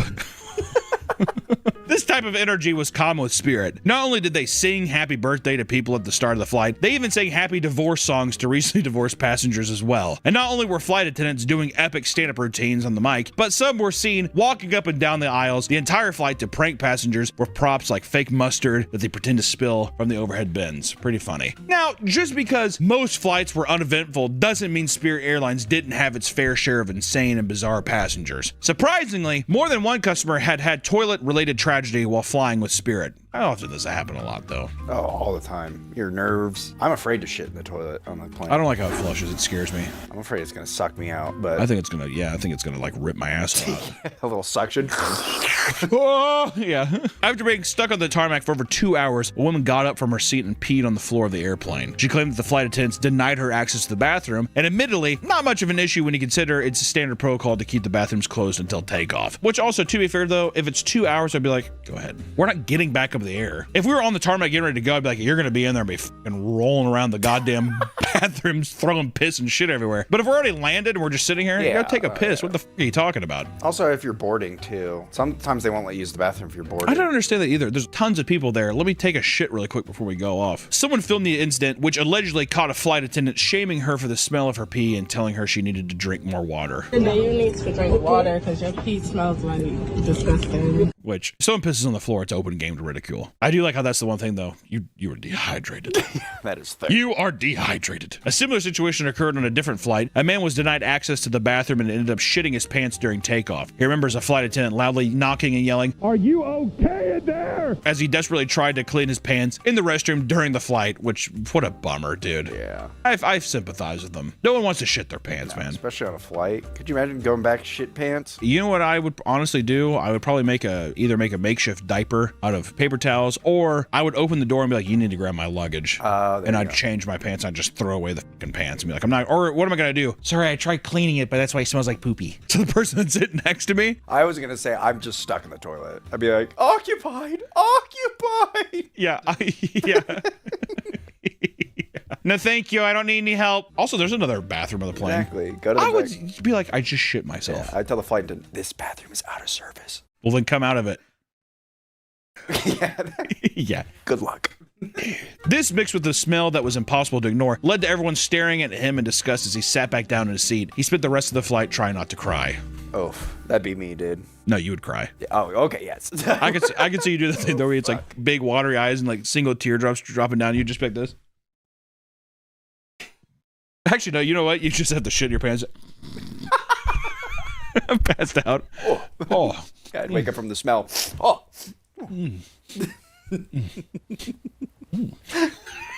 In 2024, a first-time flyer got drunk before boarding his flight and repeatedly asked the flight attendants if they wanted to join the Mile High Club, and also repeatedly asked how he could enter the cockpit. And at one point, he got up and laid in the middle of the aisle like a child. And upon landing, he was arrested and charged with interfering with the flight crew duties. In a later interview, he admitted to asking about the Mile High Club, but claimed the charges were bogus. He's like, yeah, I asked about it, but come on, it's not a big deal. I'm surprised no one got up and was just like, dude, shut the fuck up. Especially the Mile High Club thing. I feel like I was on one flight where a man was sitting next to a woman. This was like a late flight, like a red eye. And I think he said something inappropriate to her because she was just like, what? And he like was writing shit on paper and like passing it to her. They were sitting right next to each other. Something happened to where a passenger it wasn't her, heard of the stuff that was said, got up behind him and like snitched. He got moved to somewhere else. And then immediately, as soon as we got off, cops were already there. Was I on that flight? I feel like you were there for that one too. Do you remember that? That was fucking crazy. Yeah, I remember you telling me that. Well, because we were walking through whatever, we saw the cops waiting there like, what the hell? And we were kind of close to where the area was, and the woman was like, oh yeah, he was like asking for a blowjob and like all kinds of shit during the flight, like something fucked up. But it was, what I'm saying is this guy saying that the whole time, the person immediately behind her immediately got up and like helped. Didn't make a scene. The last thing I feel like you want to do, some guy who's doing that is fucking mentally unhinged anyways, so discreetly go up and be like, hey, by the way, there's this going on, and then he could be like, hey, actually, we're gonna move you. Yeah, tell the flight attendant. Yeah, because he didn't make a fuss about it. I think he knew he was fucked. But to be fair, that was Southwest, not Spirit.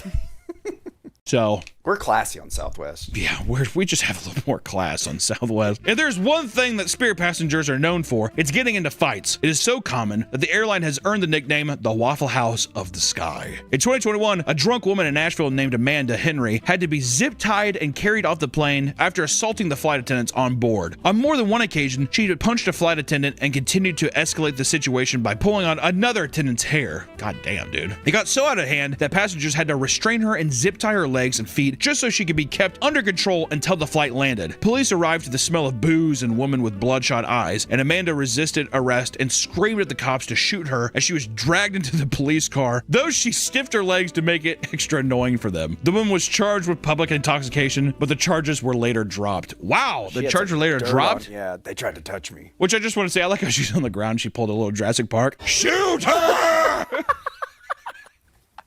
Shoot her! She's on the ground like a velociraptor.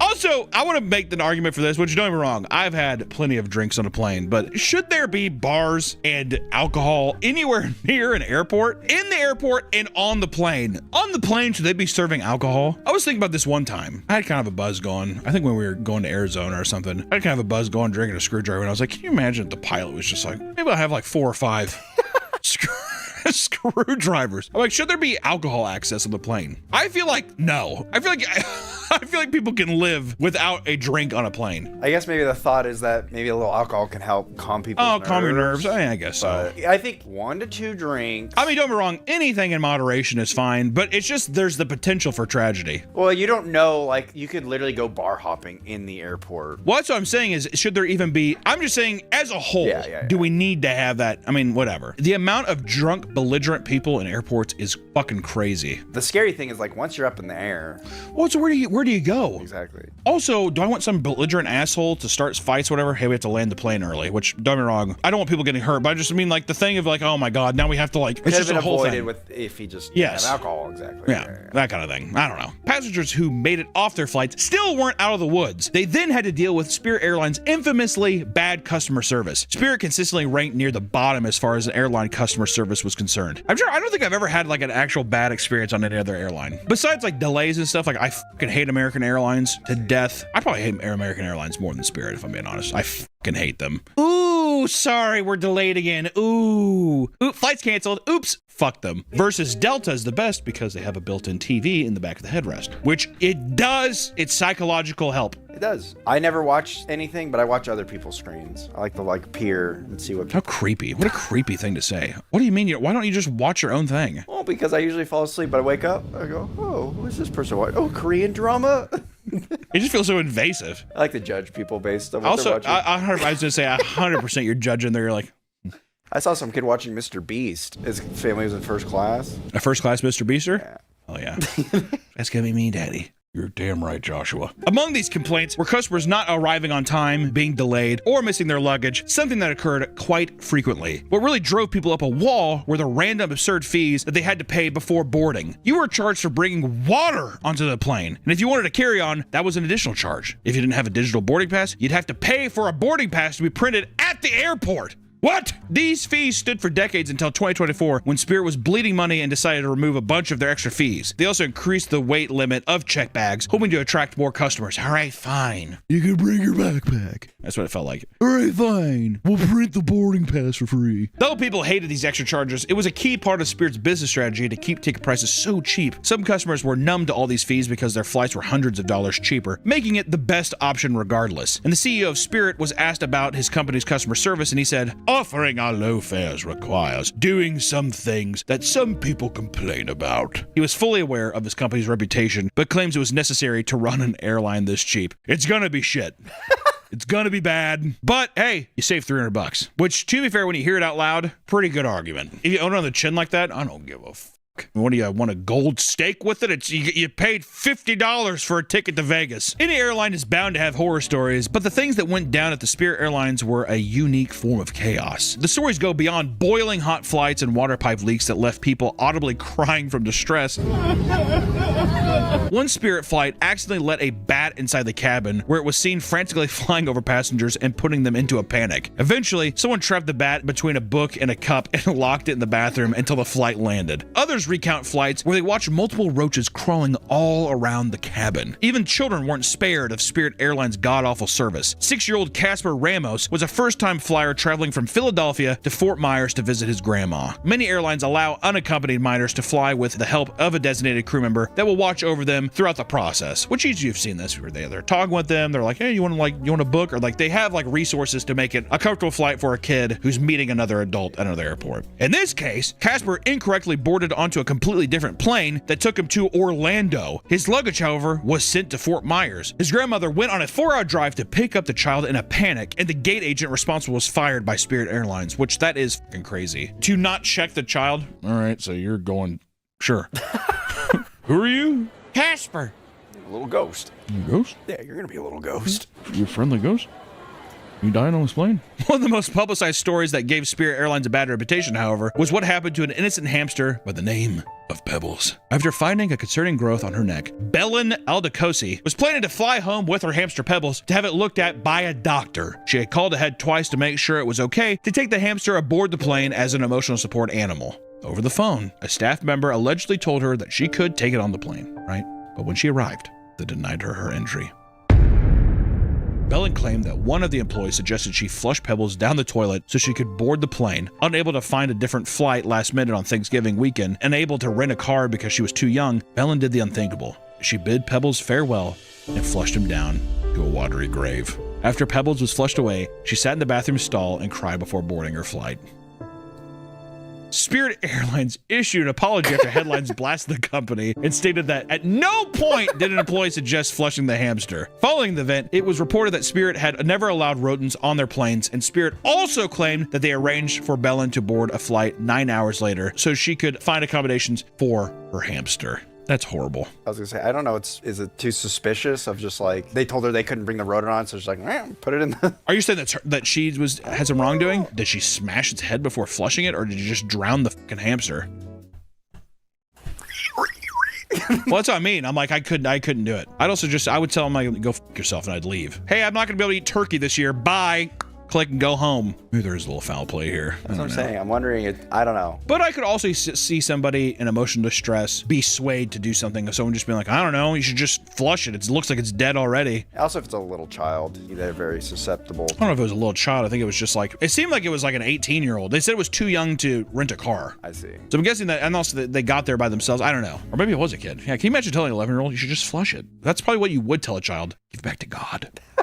Wants to swim to heaven. Go on, put it in the toilet. Regardless of how terrible Spirit Airlines could be, it's not like every single person experienced these same horror stories. For them, this was simply an affordable way to travel. One that is now sadly gone. While there are still airlines like Frontier or Allegiant that offer similar low-cost flights, it's understandable why some people aren't happy about Spirit's shutdown. Just kind of a shitty situation all around. But we need to pay respects to one of the dirtiest, greasiest airlines out there that I don't think is coming back. I think it's flown away and it's gone. Guys, if you're flying this weekend, or if you're flying out today or tomorrow or anytime in the future, be safe, take a shit before you get on the flight, and don't have any drinks. We'll see you on the next one.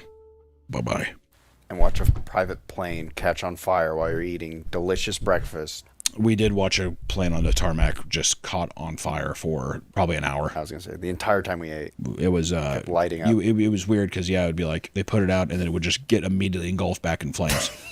No one was harmed. That we know of. Pretty sure.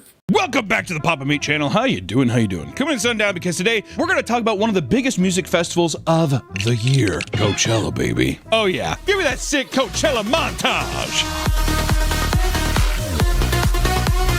Coachella, a place where all the biggest artists pile into a massive venue for 2 weekends of non-stop performances. Coachella has cemented itself as the ultimate supplier of FOMO, fear of missing out. Whether it's influencers desperate to make content or music fans who want to see their favorite artists, it's truly absurd the lengths people will go to attend this event. Nick, Have you gone to Coachella before? I've gone twice, baby. Was it actually worth it? The first time was. I saw like 30 bands when I was there. And then the next year, I literally think I only saw like 2 concerts a day. Don't you have to camp out there and stuff? Yeah, we did the camping, which I liked. I'm not a big fan of music festivals. It's a young man's game, is what it is. I got lucky the first time because when you buy the tickets, you don't know who's playing. So like a year in advance, you have to pay for the tickets. But I mean, you know it's going to be some big act or whatever. And there's so many bands, but luckily I was really big into music that year. Not anymore. Not anymore. Yeah. I was really into music that year and I've kind of faded out of it. I don't listen to music anymore. Has there ever been any metal? Yeah, there's metal. Really? Yeah, the year I went that kind of sucked was when Radiohead came back. That was like their first year touring again, and they had the worst stage problems. They came out, played 2 songs, and then their music cut out, and they'd sit there.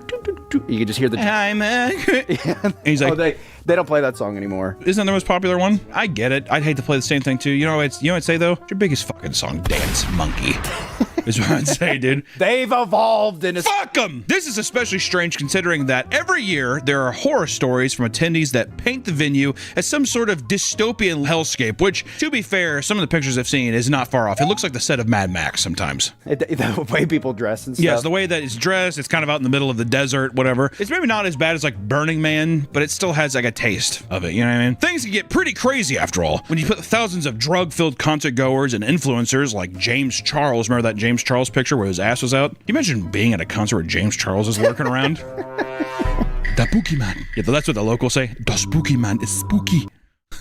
Spooky man. Who, James Charles? He just does makeup. Spooky man. I don't like him. The Shadow Man. That's what they call James Charles. They call James Charles the Shadow Man. All you see is a giant silhouette of like huge fucking big ass lips and a giant ass. Hi, sisters! Oh! Yeah. So, let's explore the insanity that is Coachella. The first Coachella festival began in 1999 because its founders wanted a place to celebrate music, art, and culture similar to that of the Glastonbury Festival in the UK. I also wonder if it's also because of the Woodstock resurgence in the 90s too. Oh, probably, yeah. Because there was a lot of, and then the Woodstock 99, I'm pretty sure that's where people died.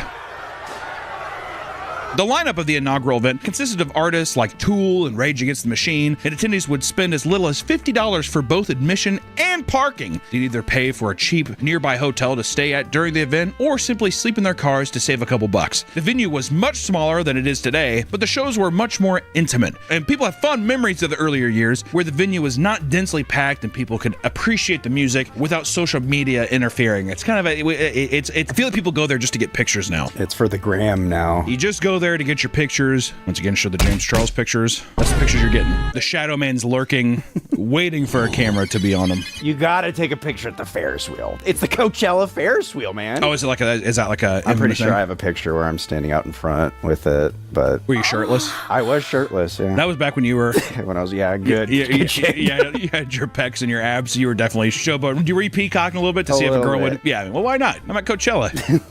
You know what I mean? Sometimes the cucumber tastes better pickled. People felt like Coachella was all about celebrating music without alienating fans who didn't want to drop $150 to go to festivals like Woodstock at the time. And in fact, this made Coachella a counterculture event that gained a lot of respect in the early days. And over time, ticket sales went up. And it began actually making a profit. And this allowed its organizers to book larger artists with much more variety, as well as massively expand the venue space. And by 2012, the event now extended to a span of 2 full weekends, and ticket prices started to rise farther than what the average person was willing to pay. And the lineup started to expand from alternative and indie rock to things like hip-hop, electronic, and pop music. And throughout Coachella's history, art was also a big focus on the event. Instead of simple art installations scattered throughout the venue, you could now see massive pieces designed by well-known artists. Around this time, fashion was also starting to become a big aspect of the event too. No longer did people just wear casual clothing like band t-shirts. People today compare it to the Met Gala in the sense that the outfits seen during the event would literally shape fashion trends. This is all to say that Coachella had a whole culture surrounding it, one that slowly morphed into something way different than what it once was. This video is sponsored by our partners at Factor. It's never too late to start eating better. Look at me, baby. Look at me. Factor is the meal service that gives you the flexibility to stay active and stay on top of your eating routine. If you're looking to hit your nutrition goals and eat balanced, high-quality meals, look no further than Factor. Factor powers your day, sun up to sundown. town with nutritious breakfasts on the go lunches, premium dinner, and now daily greens. A once daily drink full of real veggies and nutrients you might be missing in your diet. With Factor, you choose from 100 different menu options each week. Plus, Factor has meal options like Calorie Smart, Keto, vegan meals, packed protein. Regardless of what you choose, in just 2 minutes you can eat, and enjoy, baby. So it's easy to see why 97% of customers say that Factor has helped them live a healthier life. And the best part of Factor is there's no prep work, no grocery lines, and virtually no cleanup. Head to Factor75.com or click the link in the description to use code PAPAMEATFDG to get 50% off your first Factor box, plus free daily greens. That's code PAPAMEATFDG at Factor75.com to get 50% off plus free daily greens. Display URL and promo code on screen as this read. QR code, arrow, show for 15 seconds. Thank you to Factor for sponsoring this video. Now back to the episode. Yummy! While it's normal for events to grow and change over time, many who attended Coachella in earlier years started to hate how mainstream the festival was becoming, which is bound to happen, Nick. Yeah, it's popularity. Once it becomes popular, it's not cool anymore. I used to pay $50. It's also that was 15 years ago. I paid, I think, $450 for my tickets. Damn! That's not including the parking. So this is just to get into the festival. That's just to get in. But that's all 3 days. And that's why, like, the first time I was like, oh, it's worth it. Because if you think about it, it's $150 a day. I saw like 10 bands a day. I mean, if you save up for like a whole fucking year or whatever. It's I mean, just like, so crowded now. I mean, I can't even imagine. I mean, I almost refuse to go to shows that have, like, if it's more than 800 people, yeah. I'm really not going. Honestly, I'm not gonna go. One of the worst things that come from Coachella's mainstream appeal was that it became an experience rather than a music festival. It was less about music and more of a status symbol gained from going to the cool, popular event of the year. That's just gonna happen though too. You know, once it becomes a cultural thing, especially with the fashion stuff, it's a different kind of cosplay almost, is what it seems like. It's like, oh, we're going and we're doing like the most absurd, impractical outfits that are just so we can take pictures, and like that's the event. I don't really give a fuck about the music. I just want to go and experience that kind of thing, which is also, I mean, in a way, I have respect for that. It's your time and money. You can do whatever you want. Oh, of course. But I'm just saying that if it is this like multicultural, like it isn't just music, it's all about art. I think what becomes annoying though is that if you slice up the pie too many times, you have like, okay, well, this portion of people are just here for fashion, this portion of people are here just for music. If you're trying to go see a band but like nobody gives a fuck about it, you're fucking with everybody's experience. Then I think the experience becomes too divided. While the festival is an impressive commercial success, in many ways it has lost its luster. The event is no longer something that anyone can afford. For example, a 3-day pass can now cost up to $650. And like with anything nowadays, scalpers are always there to drive up the prices of tickets purchased at the last second. This year, scalpers made massive profits selling weekend tickets for $4,000 to $5,000 after the event had sold out. And Coachella now offers access to special, luxurious accommodations like their Safari Campground, which can cost as much as $12,000 to rent out. Safari Campground. The little bungalows. They just give you a tent and maybe a coconut tree. Or something, you know, whatever, or a tiger plushie. There's an option to rent on Airbnb, but the prices are straight up demented. Properties in the area will shoot up thousands of dollars during the event because they know someone will eventually end up booking them. And those who can't afford this will simply pay for a small patch of land in order to park their car and camp out. If you thought this just meant sleeping in your car, you'd be dead wrong. There is a whole culture behind car camping online where people show off their insanely elaborate setups. Some people will spend well over a month planning the layout and ordering the things they need. And one influencer showing off his room tour included things like fake houseplants, a clothing rack, a decorative knickknacks, and even a director's chair for some reason. I remember seeing this. Guy got a lot of hate. I get it. It's fucking stupid. It feels like that's like a very performative kind of thing. I equate it to the refrigerator videos where it's just like people have like all these little containers for their tiny sodas and juices. Those are satisfying videos though. I mean, every time I see that, I'm like, I gotta try that out actually. Be a nightmare to organize though. This feels like an extension of the fashion trend to me. It feels like it's a part of that performative kind of like, well, yes, like I'm dressed here, I'm ready, and also this is my tent. Look how elaborate and like weird it is. You know, it feels like it fits into that same culture for me. I don't know why. Which, to be fair, if you're trying to get some sniz, dude, if I'm trying to get some pussy and I bring him back to this amazing oasis, you think they're gonna be happy? She's gonna be like, oh, yeah, someone's got the safari hut. You should check out my safari hut back in the game. Do you think this is good? Got the whole fucking set of Jumanji over here, dude. Are you kidding me? Come on back. For many, it's less about the utility and more about the aesthetic and the content that can be made with it. The absurd prices extend to the food as well, and people often post their insane food expenses, like one attendee showing off a plate of tacos and nachos that cost $102 and were cold to the touch. Others revealed that they paid over $20 for a simple cocktail and $17 for a small cup of lemonade. And regardless, Coachella still sells like crazy, and people will gladly drop a small fortune over the course of the weekend. Yeah, no shit.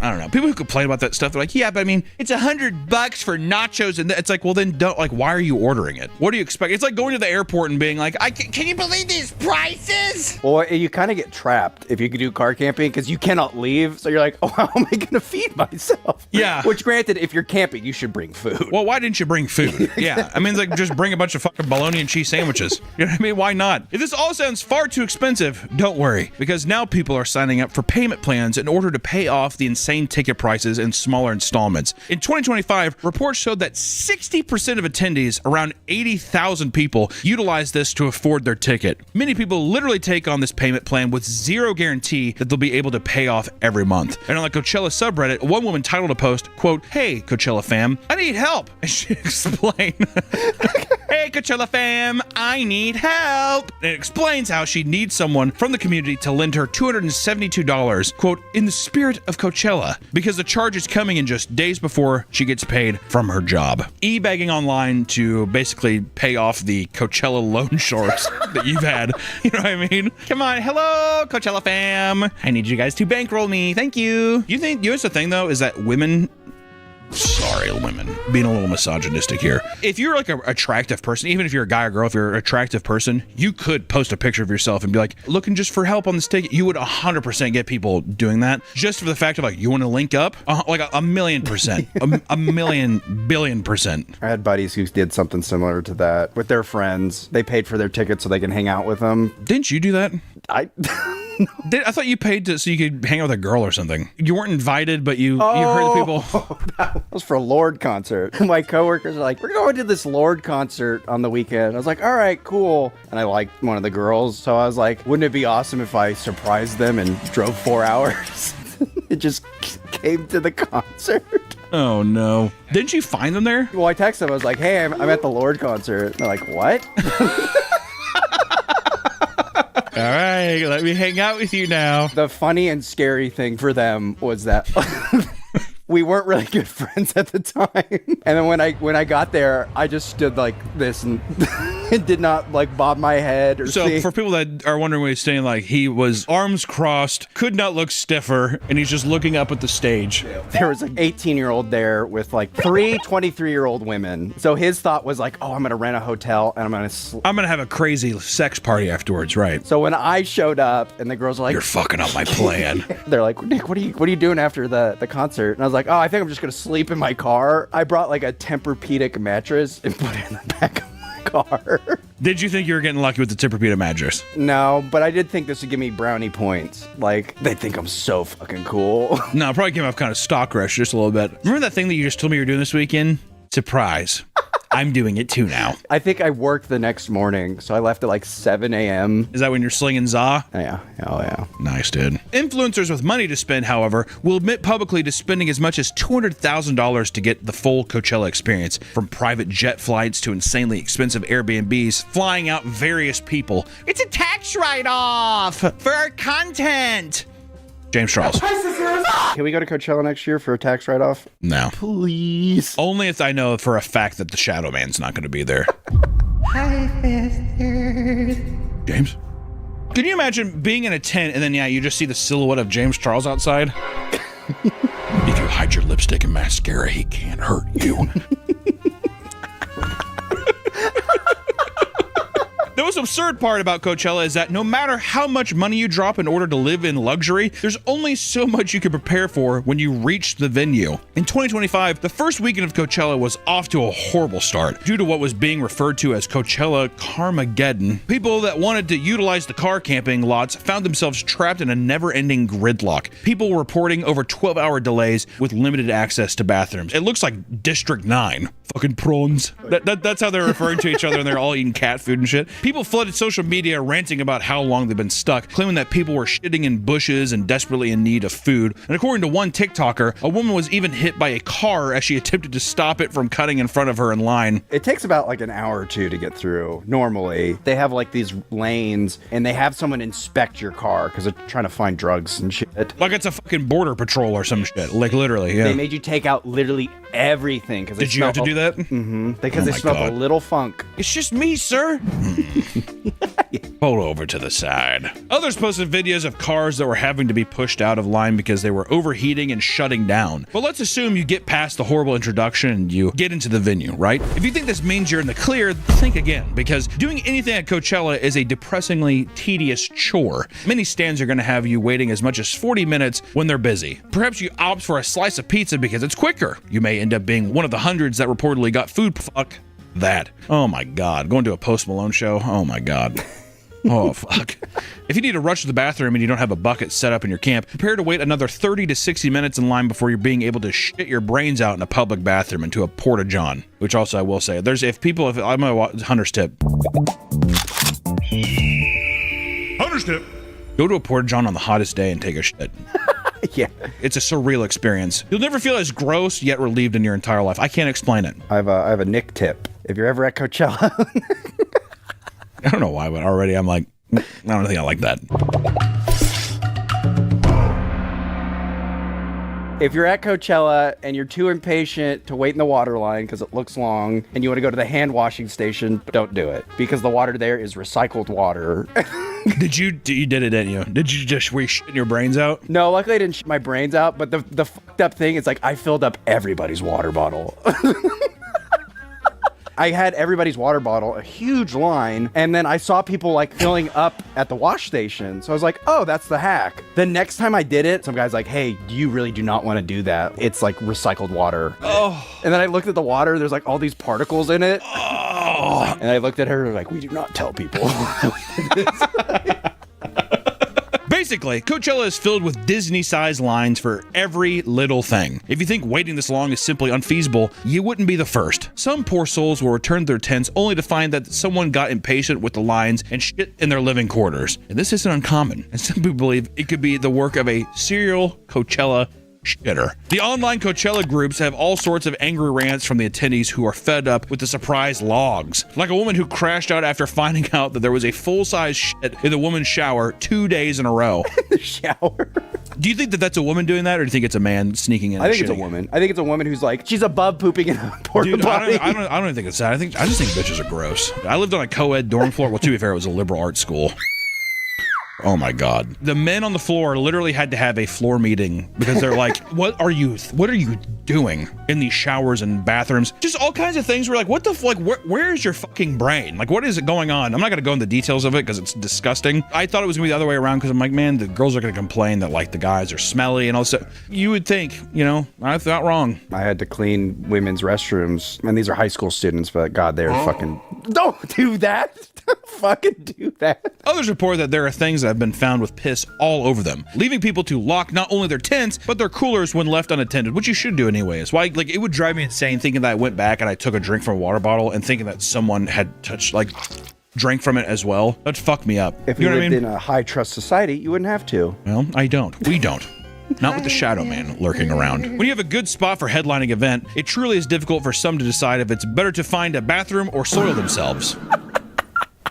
A woman and her friend, for example, witnessed a man fill his pants with piss while waiting to see Doja Cat. I can't stop and look the other way. Just pissing yourself. After you've taken care of all your base needs, you can finally go up and enjoy the amazing lineup that day. But not everyone gets to return to their lovely, detailed, aesthetic campsite. This year, people who returned to the campground exhausted after getting obliterated on various substances found their tents completely destroyed by aggressive desert winds. It got so bad that the National Weather Service issued a dust advisory urging people to stay inside at all costs to avoid the low air quality and dust from doing damage to their eyes, throat, and lungs. Keep in mind, this was going on during headlining headliner event times, and even led to big performances canceling their act. And the harsh reality is that Coachella is simply not as glamorous as you'd think, especially if you've had no experience with festivals and how gross they can get. How can you blame people for being surprised by this realization when every aspect of social media is telling them that Coachella is the perfect Oasis getaway? Also, to me, it's similar to fucking Paris syndrome. Oh, yeah. Japanese people going to Paris and they kill themselves because they're like, this is France is disgusting. Who would have thought French people are gross? One of the most widely discussed topics in regards to Coachella is the hordes of influencers that are funneled into the venue every year. At one point, began referring to it as the Influencer Olympics, where big brands would invite notable social media creators to create promotional and sponsored content. Across the internet, you'll find thousands of sponsored videos where people have been flown out for free and have all expenses paid in order to shill whatever brand is looking for a marketing opportunity. For those that can't find a way to get in for free, they've even started filming PowerPoints where they basically tell brands why they're a notable person and they should cover the entire weekend for them, of course, just for marketing purposes. And while many influencers likely do want to attend these events for the artist, there are also cases of influencers traveling to Coachella Valley only to take photos for social media without actually attending the festival itself. The goal is simply to convince people that you experienced it, right? I don't really give a fuck if I actually do. I just need people to basically be like, oh my God, I'm so jealous. Oh, I wish I was living your life. Please, James Charles, stop messaging my 14-year-old son. People began pushing the sentiment that Coachella is no longer a music festival for the masses, as it's becoming increasingly difficult to justify spending this much money. The larger reliance on influencers rather than genuine music lovers also puts a bad taste in people's mouths, right? Every year, this topic is relitigated. Those who have been going for years note that the event has always been half about the music and half about the scene. To them, these are just tired takes from older people who want to pretend everything was better in the past. And at the end of the day, you're in a venue with over 100,000 people. You're likely not going to be seeing the most influencers that attend anyways. Feels like a weird elitism in a way, like they're the real fans, but there's tons of obnoxious shit that past years didn't have. I think it's trickle-down cringe is what they feel, because they're like, these celebrities or these influencers going and they're posting about it, and now I'm going and I feel like the cringe I feel from seeing these posts, I'm a part of it. I think it's trickle-down cringe. It's also rose-tinted goggles. Of course. Many do note that due to the wider appeal of Coachella, the crowds in many cases were lacking the same bombastic energy from years prior. Artists like Damian Albarn, lead singer for Blur and the Gorillaz, chastised the audience in 2024 for the same reason. He was upset that nobody was singing along or getting excited for any part of their 13 songs.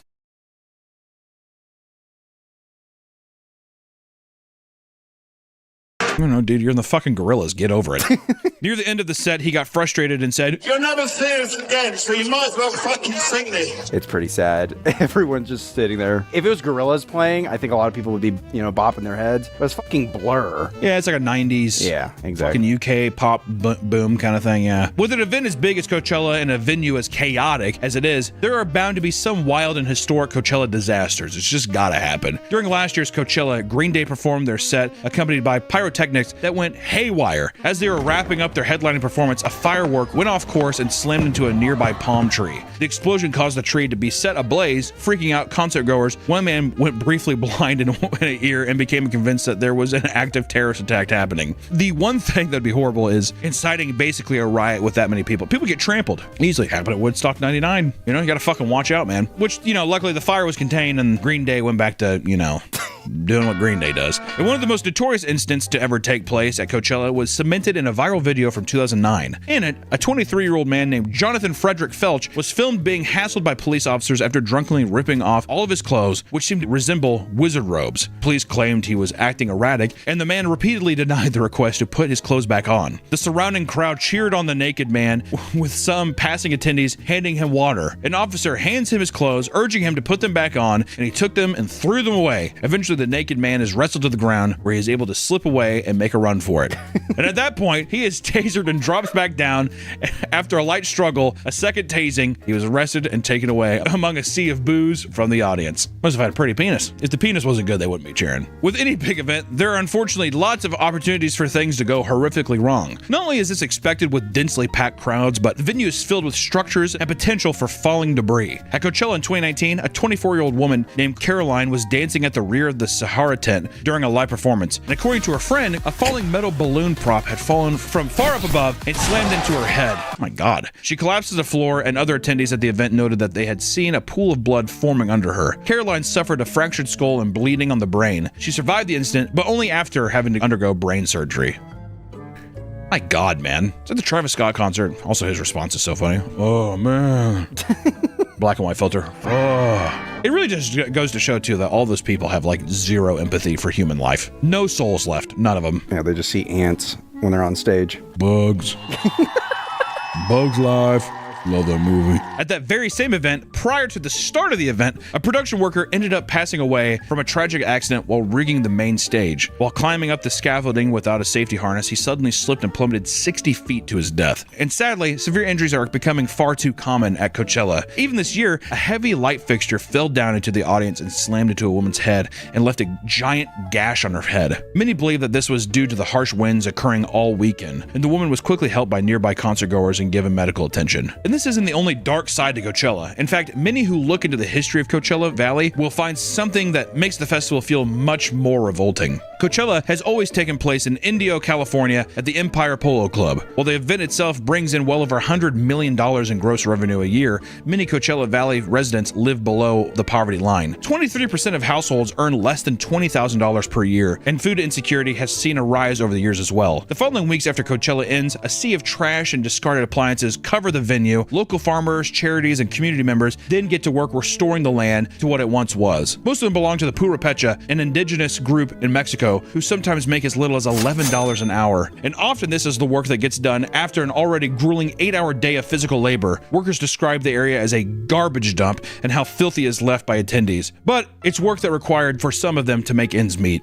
And this isn't to say that every person who attends this event should feel at fault for this. And in fact, many probably aren't even aware of what goes on outside of the festival, but there's something strange and dystopian about such an extravagant and over-the-top event taking place right across from people struggling to make ends meet and become exploited for their labor. It's like I said, it's that dystopian, almost sci-fi-esque kind of like the fucking beginning of like Alien Romulus or like literally District 9. It's just, it's crazy. They have to clean it up pretty quickly because right after Coachella is the biggest country event, Stagecoach, same spot. Yay. Despite all the problems with Coachella, there are people out there that treat it like it's an essential part of their identity. Although it's probably changed a whole lot since its heyday, there's likely still some fun to be had, right? So, if you can afford it, maybe give it a try. Just be prepared for a little chaos, overpriced food, and hey, clean up after yourself, you fucking slob. I don't know what I'm supposed to tell you. You know, I fucking hate festivals. It drives me insane. People just take their cups, they throw on the ground, all kinds of shit. Don't be a fucking, just throw shit away. And even if it's like, well, look at all the other stuff, just be a better part of it. That's all I gotta say. And do lots of drugs. Go fuck yourself. Whoa! No, I'm kidding. I'm kidding. Or just go to, if you like an artist, wait for him to come through the fucking, you know what? Actually, I'm not gonna, don't go.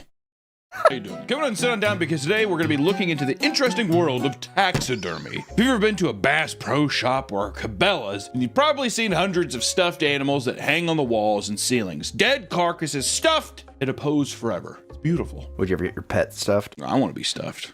If there's any BBCs in my area, huh? Stuff me up. Gonna be called my asshole Build-A-Bear. That's because hunters are the biggest consumers of taxidermied animals and products, or so I thought. It turns out that there is a whole underground world of taxidermy where people are turning animals into purses and stuffing their dogs. But it goes so much deeper than that. Humans have been taxidermied since the Egyptians were mummifying pharaohs. But what if I said that people have been getting stuffed up until the modern day?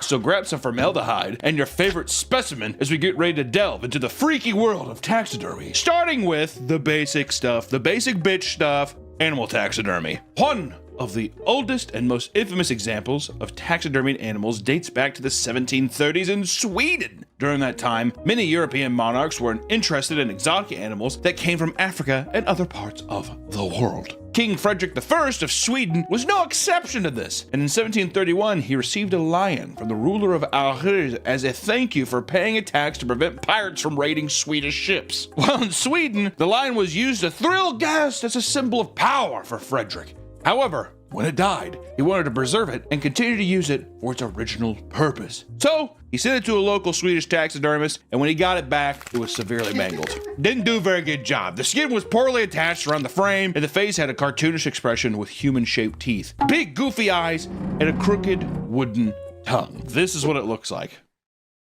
Awesome. Not bad for the first taxidermy. There's no way that was the first. 1730s, I feel like people had stuffed geese and shit all over the time. Maybe the first taxidermy lion, but they definitely had some fucking deer heads and stuff. From that point on, it became a huge joke that was ridiculed by everyone who saw it for its poor quality. Today, it is still mocked as one of the worst taxidermy jobs, and thousands of people travel each year to see it in person. I love that you can still see it. I want to see it. Nick, is it in Sweden? Yeah. Because I want to say, I've always wanted to go to Sweden. Me too. Where the men and women are beautiful and tall. You ever see how tall, like, average height, a Swedish person? 6'3". Something like that. You'd be like the size of their babies. Yeah, would you breastfeed on a woman's tit up there? I don't know if they offered. How long would you go for? Until I didn't like it. That's a hard parameter to follow. I don't like this anymore. With modern technologies and centuries to improve the craft, you'd think that taxidermy would never get that bad again. But you'd be mistaken. In many Chinese museums, there's a phenomenon where the animals on display are poorly reconstructed. At multiple museums across China, you can find deer with the wrong antlers, squirrels and other rodents that look flattened, and big cats with horrible facial expressions, similar to the lion from Sweden. Not only is the skin poorly attached and loose, but their poses along with their eyes make them all look uncanny. Across all of China, it is reported that there are only about 40 professional taxidermists. All of them are over the age of 40, with many having helped with animals in the museums. And many theorize that the reason why Chinese taxidermy is so bad is because it's a dying art lost to time. They have like a billion people. How do we know they don't think it's funny? They really assess it Tom and Jerry, so the lion has like a big hammer or something and he's getting ready to hit something? Yeah, maybe it's an art form. Maybe you press a button and then the thing rotates so it faces you and it does the Jerry scream. You have him a scream? That'd be kind of fun. I kind of like this. Sounds actually pretty cool. Also, there's only 4. Do we have fact checking for this? 40 professional taxidermists. Isn't there like 7 trillion people in China? Raise your hand if you're a professional taxidermist. Today's video is sponsored by Fume, the leaders in flavored air. Breaking bad habits can be hard. Breaking bad habits can be hard. So why don't you let Fume help? Fume is not a vape. It's not an e-cig. It's just flavored air, which means you can use Fume anywhere, thanks to no vapor, no nicotine, and no toxic chemicals. And on top of that, Fume is an award-winning device that puts you on the path towards being free from bad habits. Ah! And just in time for the summer, Fume has new flavor air, Mango! This tropical flavor is perfect for fueling your day and staying on the track with better habits. Fume is also there for when you're feeling anxious. Find your calm and center yourself with the satisfying clicks and snaps of the device whenever and wherever you need to. Over 500,000 people have already made the switch to Fume as part of their habit change journey. If you're ready to try it for yourself, now's the time! For a limited time... For a limited time, if you order the Journey Pack using my code PAPAMEAT, you'll get a free Fume topper, an awesome accessory to level up your experience. Click the link at tryfume.com/PapaMeat or scan the QR code on screen to get yours today. Thank you, Fume, for sponsoring the video, and back to the video.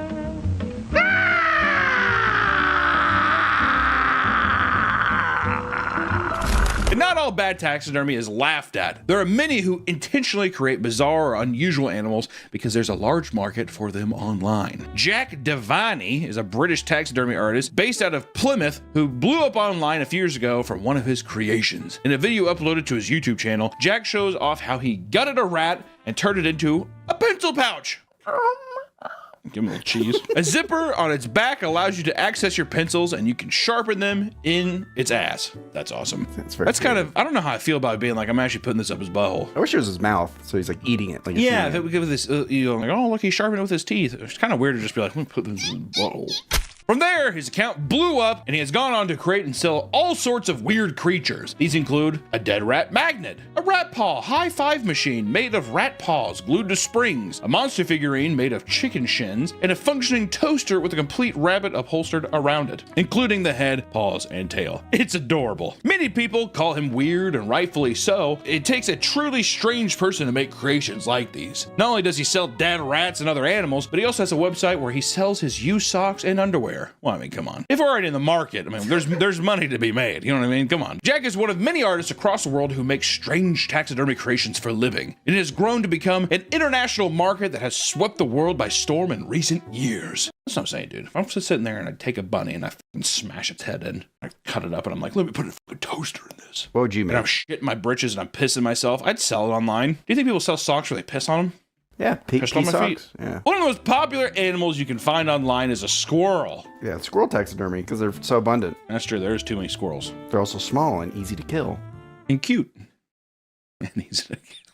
Anybody and everybody is taxidermy squirrels into bizarre abominations. If you hate your drink getting warm, then fear not, because a woman on Instagram has a solution. Meg is a self-proclaimed ex-vegan hunter and taxidermist who began creating the revolutionary product Squoozies. She takes dead squirrels, cuts them in half, and hollows them out, creating a fuzzy yet insulated koozie that fits most cans and beer bottles. Most. Yeah. Not all. Get that out of your head now. Meg's creation still has the tail and in some cases the scrotum attached to immerse the user fully. However, she is not the only person to create squirrel creations. Similar to Jack Devaney, people make squirrel wallets that you can hang off your bed. You can also buy squirrels dressed up in all sorts of outfits and in different poses. Like a Labubu. That'd be kind of cool. Taxidermy blind box. Oh. It's gonna be smelly though, huh? Taxidermy stuff usually smells kind of weird. I think it's just because, well, you go into like an oddity shop, there's all kinds of chemicals and shit. It has like a very chemically smell. I guess if it's in your home, it probably wouldn't smell. Maybe.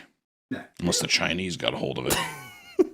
We stuff these with oranges and potatoes. Outside of squirrels, you can find any wild animal turned into weird novelties. Etsy is one of the best places to find these novelties, and people go crazy for some of these items listed. From weasel slap bracelets to cubes made entirely out of compressed mice. If you can think of it, it probably exists. You want a cube of mice? Okay, that's awesome. Check out. Taxidermy of the wild animals is pretty normal, but some people even go as far to get their pets stuffed. On TikTok, an account called Nature's Fallen does special requests for people's pets. If you send in your beloved pet, it will be turned into a pillow. And on top of a pillow, you get their bleached skull, their front paws with ribbons, and an urn with their ashes. And if turning your pet into a couch ornament is too much, you can send them in to get preserved in a jar of formaldehyde. You want to play Jeffrey Dahmer? I wouldn't want to do that with my best friend, Teddy Maxx. Like when I was a child, I was like, oh, when my puppy dies, I want to stuff him. But now I feel like I want to respect their body by throwing them in the oven. Good video.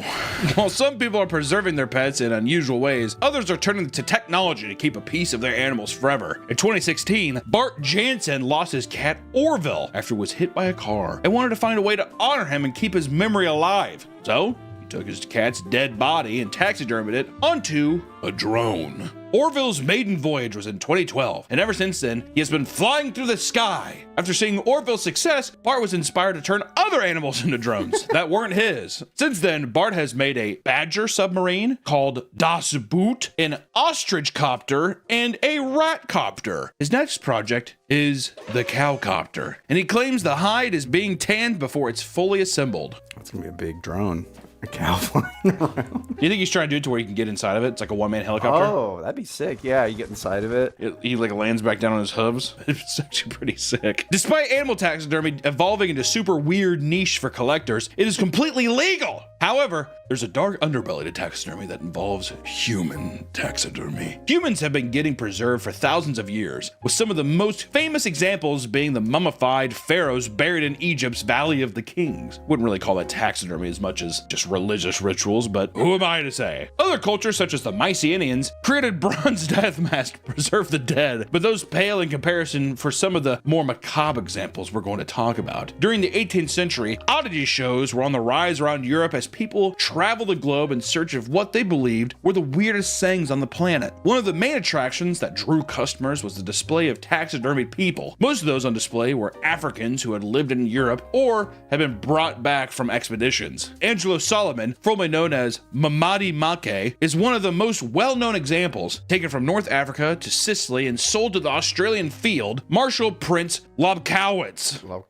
Lobkowitz. Angelo was able to get proper education and lived better than most servants at the time. And with his education, he became a skilled Freemason and led the Freemasons for years. His social status rose. And before his death, he was part of the social circles of Mozart and the Emperor of the Holy Roman Empire. God damn. And when he died in 1796, the Emperor took possession of his body and buried only his entrails, despite his daughter's request. His skeleton and skin were then stuffed and put on display. The background of his exhibition was set in an American swamp featuring songbirds as well as capybaras. His corpse was on display on the Imperial and Royal Natural History Cabinet in Vienna until 1806, when it was moved to storage. In 1848, Angelo, along with countless other artifacts, was destroyed in a fire that ravaged the attic in which they were stored. Yeah, we'll display him for a bit and we'll put him in the storage unit. If you're going through all that trouble, at least leave him out there, you know, like have some respect. God damn. This practice continued well into the 1800s as oddity shows reached their peak, and more people were getting stuffed. Julia Pastrana was another victim of the oddity show. Born in Mexico, she had a rare condition that caused long, dark hair to grow all over her body. She was referred to as the nondescript and made her debut in New York City. From there, she traveled around the world performing songs and dancing on stage until she died in Moscow after giving birth to her son in 1860. Both Julia and her son were taxidermied and put on display, continuing to travel the world until she was retired in 1975. Her body was later stolen and hidden in a sealed coffin until it was discovered in the archives at the University of Oslo. Scientists were given special permission to study her remains, and in 2013, she was finally laid to rest in Mexico. Just want to say real quick, did they ever say the baby died? They just Did they kill the baby? She's like, died giving birth to the baby, and they're like, what do we do with this thing? Stuff it. Unless it was like a stillborn, I don't know. There's just something missing there to where I'm like, was the baby dead? Put it up here. Do we have any idea? I want to know. These stories show just how far people will go to hold on to the dead. Not all hold on just for show, but some do it for love. Tuberculosis was sweeping the nation in the 1920s and 30s, killing thousands of people every day and leaving doctors looking for a cure. Elena de Hoyos was one of the victims suffering from the disease and was put under the care of Dr. Carl Tanzler. As soon as Carl saw Elena, he immediately fell in love. He went out of his way to give her special treatment and showered her with gifts, but she didn't have any feelings for the doctor at all. I plead. You are gross. You're a nasty man. Oh. Ay, caramba. When she died, he paid for her to be buried in a massive mausoleum, but he never gave the family a key, which made them suspicious of his intentions. It was reported that Carl regularly visited the tomb and even installed a phone to talk to her when he wasn't there. Do you think he was hearing her speak to him? I think he was talking to himself. Oh, he's like, how you doing? I'm doing pretty good. That's him. He's like, I'm totally bricked up right now. I got sweaty, sticky syrup in my pants right now, baby. For real. Is it sweet? I don't know. You have to tell me. Someone's in the doorway watching him. Dr. Tenzer, you have patience. You need to look after. Give me a freaking second. The other side of the wall. I can't fucking believe how hard I am. Dr. Tenzer, please lower your voice. No! Installed a phone to talk to her when he wasn't there, okay? However, his obsession couldn't be stopped, and he eventually took her out of her grave and brought her back to his home. And for years, Carl lived with the corpse of Elena and preserved it to be the best he could. He stuffed her with rags and used coat hangers to retain her shape, and he replaced her hair and eyes with wigs and glass and constantly sprayed her with perfume to mask the smell of rot. He claimed that he would have her sleep in bed with him, but never did anything sexual. Just role play. I never did any of that stuff. Don't smell down there. I got my own rot. That's not her, that's my rot. Carl even built a laboratory shaped like an airplane in an attempt to bring Elena back to life, but he was never successful. Yeah, dude. He's like, I'm going to be Frankenstein. You're going to be my little bride. Elena's body was found when Carl was seen dancing around in his home with a woman. Elena's sister arrived at Carl's house and discovered her sister's body completely desecrated. He was arrested but never charged with anything, and Elena's body was put on display for 6,000 people before being buried. Do you think he invited the 6,000 people to make it a show? I'm wondering if it's that, or I'm wondering if the headlines, a mangled body. I mean, they would be. The curiosity would be there. Yeah, everyone's bored at this time, Yeah, what are you gonna do? There's no internet. You can't watch YouTube all day and TikTok, so he's just like, I heard there's like a body that he's stuffed with rags and hangers. Okay. Human taxidermy is not something of the past. It still happens in modern day. 45-year-old Anatoly Moskvin was a famous Russian historian who specialized in cemeteries and the dead. He published numerous articles detailing the adventures as he traveled to over 750 cemeteries on foot, stating that he would sleep at abandoned farms and drink from puddles to survive. All of his accreditations crumbled when he was arrested as the main suspect in a series of crimes involving the desecration of over 100 graves at a local cemetery. While in detention, police would arrive at his apartment where neighbors had been complaining of weird sounds and smells and unearth an unholy scene. Inside his apartment were 29 mummified bodies of young girls that he had stolen from nearby cemeteries. He lived with his parents at the time, and they believed that he simply had a weird fascination with dolls. However, while his parents were away for months at a summer cottage, he was mummifying the bodies he had stolen. And to do this, he would cover them in salt and baking soda and hide them somewhere to dry out in case his parents came home. Once they were dry, he would put their clothes back on and wrap their faces with nylon tights and put makeup on their face to make them more lifelike. And in some of the bodies, he put music boxes in them to make them more alive. And Anatoly also stated that he would sometimes talk with the dolls, believing they were alive. Hello there.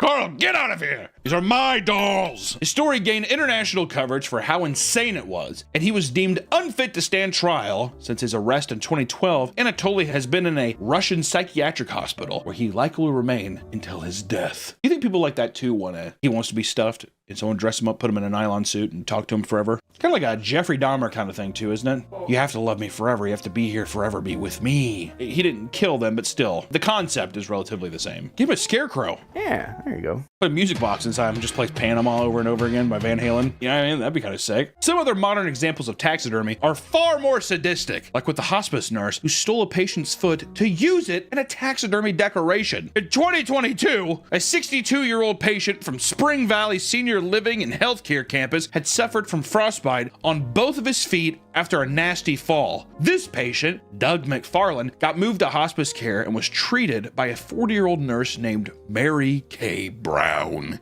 Mary's family owned a taxidermy shop, which had given the nurse a strange idea. She wanted to amputate the man's foot, preserve it, and display it in the store to warn people about frostbite. Huh? The sign she pitched for the display would read, "Wear your boots, kids." She was so amused by this idea that she performed an unauthorized amputation of the man's foot, and she claimed it was done in order to improve Doug's quality of life. The man died days later. While there was no proof that the procedure caused his death, Mary was still charged with causing intentional bodily harm and abusing an elderly person. And in the end, she dodged up to 40 years in prison by pleading guilty to lesser charges, and she was punished by the Board of Nursing and was forced to pay a court cost of $443. That's it. For cutting off a guy's foot. Yeah, I get it's frostbitten. It's not like he's gonna be able to use it, but still. Do you think she asked him? Well, yeah, okay. Yes, I do. I think she was like, can I have your foot? And he's like, no, it's mine. She's like, okay. And just wait till he was sleeping. Because it's like all the nerves are probably shot, so she's probably just like, this is probably a stupid question. If you cut off like a frostbitten foot, would it bleed still? Or is it all sealed? You know what I mean? I don't know. It's a good question. It's not cauterized, I guess. Or is it? Put up the blurb. Oh. We learn something new every day. Human taxidermy has gotten more frowned upon as time goes on. Though it's not common throughout history, the few instances that do exist, shockingly, what is more common is items made out of human parts. If humans being preserved wasn't freaky enough, there are people out there who sell and create different things out of human body parts. In our organ donor video, we talked about how there's a large market for body parts, both internal and external. And while that video primarily focused on the organs, there's also a massive market for human bones. If you search online, you can find multiple stores that offer assorted bones and macabre creations. Many sell bones to people needing them for educational purposes. However, there is a large demographic that simply wants them for collections. I'm talking human skulls, feet, hands, spines, all on elaborate display stands that cost thousands of dollars. Artists who produce these pieces work in a gray area, as many people question the ethics of selling human remains. Yet they continue to do it, as they can make thousands of dollars from one creation. And not all bone creations have a price, especially when it comes to your family. YouTuber Prince Midnight took his uncle's ribcage, spine, and hips and turned them into an electric guitar. Dead. So sick. After dying in his 90s, the YouTuber's uncle was donated to a medical school to be used in classrooms. However, after 20 years, schools stopped using real bones in classrooms, and he was buried in the ground. Instead of simply letting his uncle rot, he had the great idea to honor his uncle's legacy by turning him into a fucking electric guitar. Nicknamed the Skelecaster, he strums the chords from within his uncle's ribcage and says the guitar has a few quirks, but otherwise works perfectly. If he does not use that to make some kind of metal album, come on, man.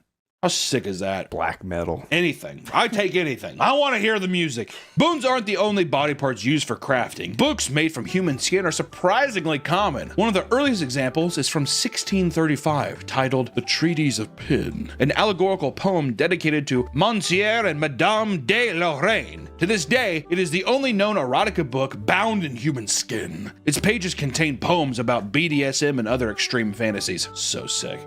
Think there's a little nipple on it? Oh yeah, that's like the lock. Yeah. I love that. Destinies of the Soul is another book bound in human skin, written by French poet Arsène and published in 1879. It explores the nature of the human soul. The original manuscript included a note from the author explaining his reasons for binding the book in human skin. Quote, "By looking carefully, you easily distinguish the pores of the skin. A book about the human soul deserves to have a human covering. I have kept this piece of human skin taken from the back of a woman. It is interesting to see different aspects that change the skin according to the method of preparation to which it's subjected." Does the woman know that you took it?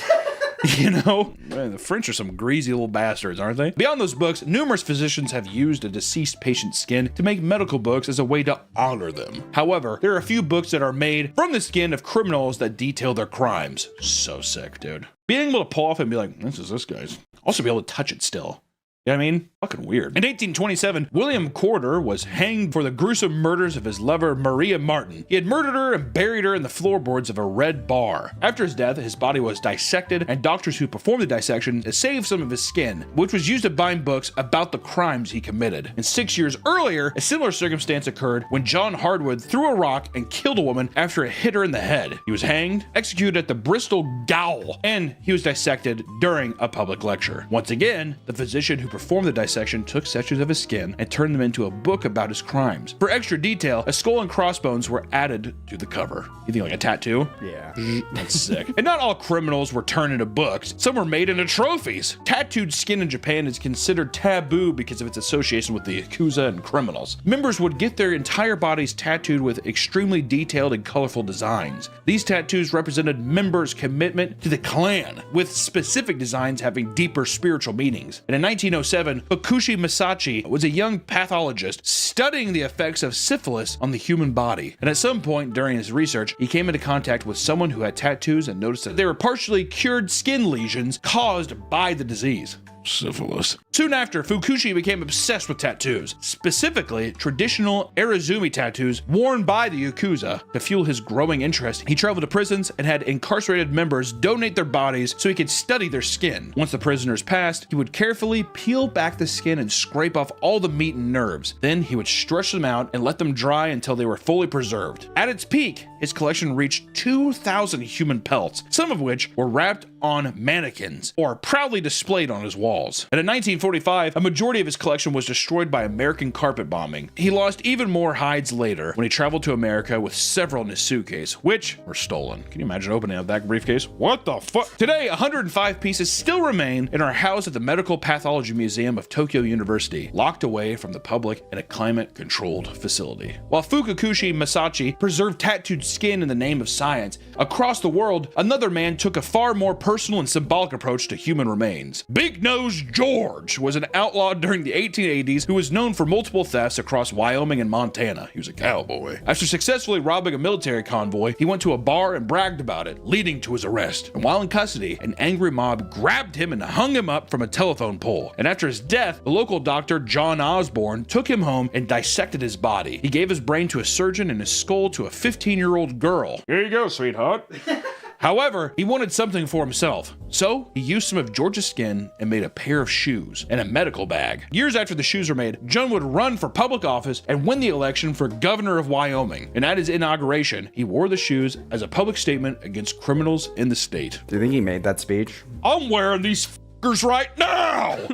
I'm the big man in charge. Hey, if anybody commits crime, I'm gonna skin them. I'm gonna wear them. I want socks, more shoes, a jacket. I want a hat. It's like that movie Deerskin. That'd be sick if he made a whole outfit of human skin. Criminals weren't the only ones turned into trophies. Sometimes it was the innocent people who met the most horrifying fates. Ed Gein, classic boy, is one of America's most notorious psychopaths, having officially killed 2 people and being suspected of killing more. However, it wasn't his murders that made him infamous, but what was found inside of his home. Ed lived alone in his mother's cabin in Plainfield, Wisconsin, and turned it into a house of horrors. Over the span of 12 years, he admitted to robbing 9 graves and used bodies to make furniture, bowls, jewelry, and other household items. Window drawstrings made from women's lips, bowls made out of human skulls, chairs and lampshades upholstered from human skin, and a belt made from nipples. And various clothing such as vests, gloves, and masks, all made from exhumed bodies. After all the contents of his house were taken, he was deemed insane and sent to a Wisconsin mental hospital, where he would spend the rest of his life. And also, little known fact, or a very known fact, very well known, is he's the inspiration for Texas Chainsaw Massacre, for Leatherface. So when you see Leatherface, know that was a real guy in the Midwest. Was he retarded too? He probably was. I mean, to make a belt out of nipples, that's pretty retarded. Now listen, the phrase art is subjective is often used when people can't understand the purpose of certain art forms. Taxidermy is one of those art forms to which this phrase applies. From trophy kills to cat drones to human furniture, taxidermy has seen numerous variations as it has evolved over the centuries. Death is frightening enough. Something that's gonna come for us all, right? But knowing you could end up as someone's trophy is even more horrifying for some reason to me. So, when you die, you can't control it. You might get turned into something. Well, that's why I'm getting cremated. You gonna get cremated? I'm too afraid. Why? You're dead. I am dead. But you know what my dream is? You come back to life as a ghost? Oh. Well, if I was a ghost, I wouldn't care because I'd be like, I'm a ghost and this is sick. But one, I'm super claustrophobic, so I don't want to be buried either, right? So this is what I do. Mausoleum, but it's an all glass. Big enough for me to where if I did come back, I was like, okay, hold on. And then the door handle only opens from the inside. Right. So that way when I come to visit your gravesite and it's I'll open. be all naked too. So when people see me for a while, you'll just see like my dick and everything, and I'll just be like, God, that'd be awesome. Wouldn't it? I can't, I mean, it'd probably cost a lot. But that's another thing too. Don't leave anything for my children. Spend all of it. Yeah. On the mausoleum. For your pyramid like Nick Cage. Yeah, dude. Wouldn't that be sick? Climate controlled too. AC. Yeah, oh my God, it feels great in here. Would you have a TV in there playing all your favorite movies? I would have a TV playing all my favorite movies, and then every once in a while I would also have a thing where if you came in, you could press play on it, and I'd be like, so this is me. It'd be like a video I recorded. I like that. Yeah. So that's my plan. All right, anyways, go fuck that. I've been thinking about it so much that I wanted to redo it, except this time we're going to take precautions. We can't show you us partaking in said death sticks. That's why we have this silly little joke box. Inside the box, though, on our Patreon, you'll be able to see what we do inside said joke box. And we have the classic lineup, like Cowboy Man, Nike, Kool-Aid, Overwatch, Pocahontas, Licorice and Matzo Balls, the Don Draper, Middle Eastern Humpback, and I think the most controversial of all, the questionable eagle. I don't know what the hell they were thinking with that branding. So today we're going to be ranking one of the most disgusting habits of all time. I might be a full-fledged alcoholic, but I would still say that this is easily one of the deadliest habits you can do. First time that we did this video, we did taste what it's like with a cup of coffee and a death stick after sex. That was our rankings. This time we're gonna do how well does a death stick go with a meal? How lucky is each death stick, right? And then how cool do you look with said death stick to see which one is on top. Once again, won't be able to say the names, anything like that. It's gonna be a very cryptic video, but you're gonna have to follow along with me here, all right? Warning, don't do any of this. Don't buy them, don't do it. It's for your health. Understip, don't do this. Let's get into the challenges.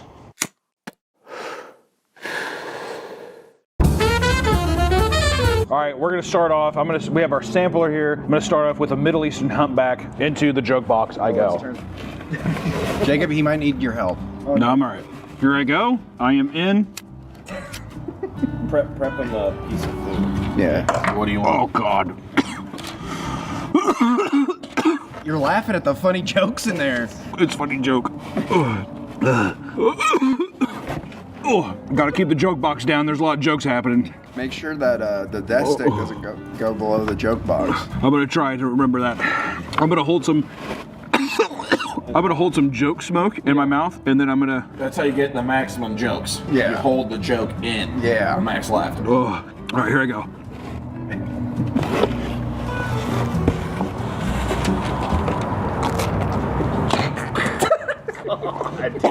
Oh, the cheese is so nasty with it. Oh God. It's like burning my fucking nose. Back into the joke box.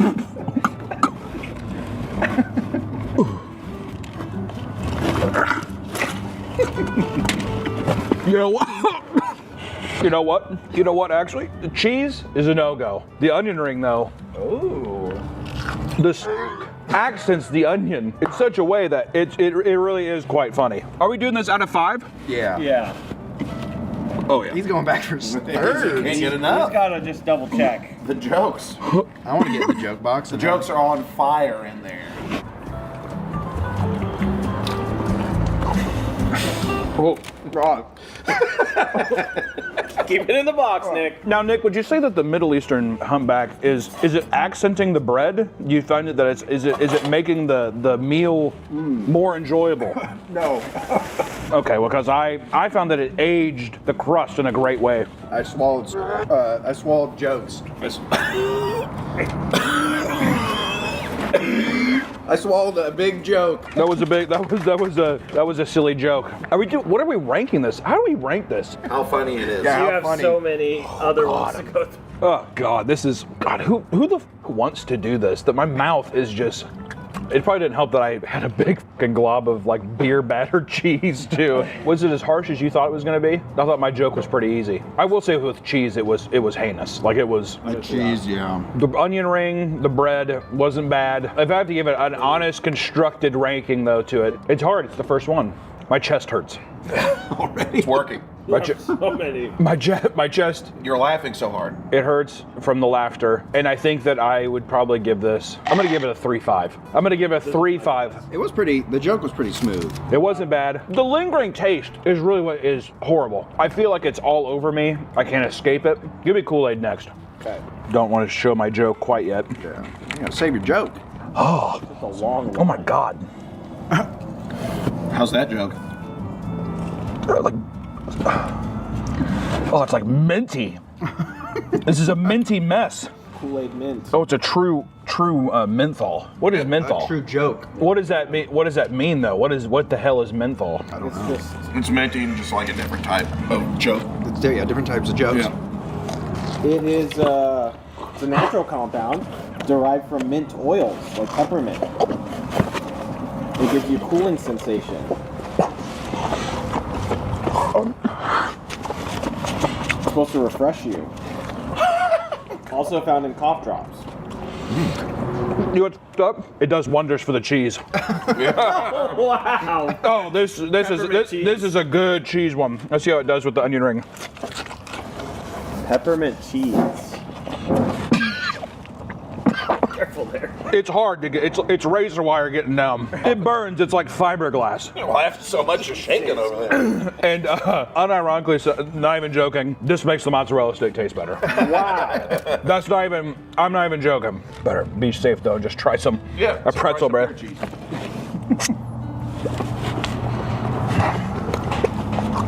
Oh, thank you. Thank you. Thank you. Hey, we want to give a quick shout out to our favorite sponsor, Gamer Subs, which we have amazing energy drink called Raw Meat. You need to pick that shit up right now. It is summer in a shaker, or hopefully one day a can, because they're starting to do cans in places, and it's delicious. Raw Meat, my flavor is a beautiful cantaloupe watermelon mix that's just, oh, it's absolutely beautiful. We drink the caffeine-free version all the time. When it gets too late, because Gamer Subs gives you a little pep in your step. Pep! Hi, Pep. Also, if you like big tittied anime women, they have little tub shakers that have big, beautiful tittied anime women on it. So if you like that, they have shakers. Pick up a big tittied anime shaker thing. They like that. You like that? I know I do. If you head over to GamerSubs right now, you can get signed up for some free samples. They're all good flavors. There's not a single bad flavor. They're all muy caliente. Mwah. They're beautiful. They're so tasty. So please head over to GamerSubs and use promo code PAPAME to check out and tell them that we sent you. All right? You're going to get a little goodie with it. I think you'll like it. Back to the video. Pop it in. Oh, it's a tater tot. Yeah. Pop it in. Pop it in. Hold on, wait 1 second. Yeah, he needs another joke. One second. Let me get one more joke. Quick joke.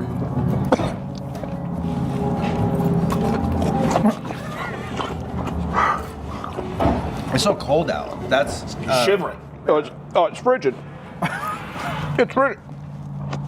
I need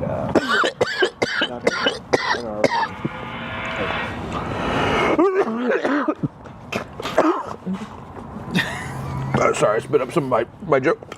Joke. You did. That was a really funny joke. I see stars. I feel like Bugs Bunny. I see stars. Am I crying?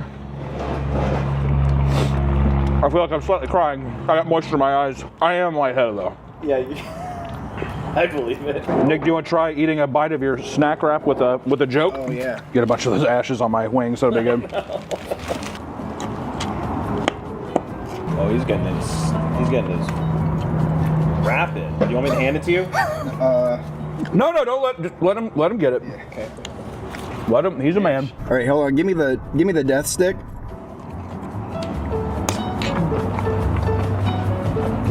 It's in my eye.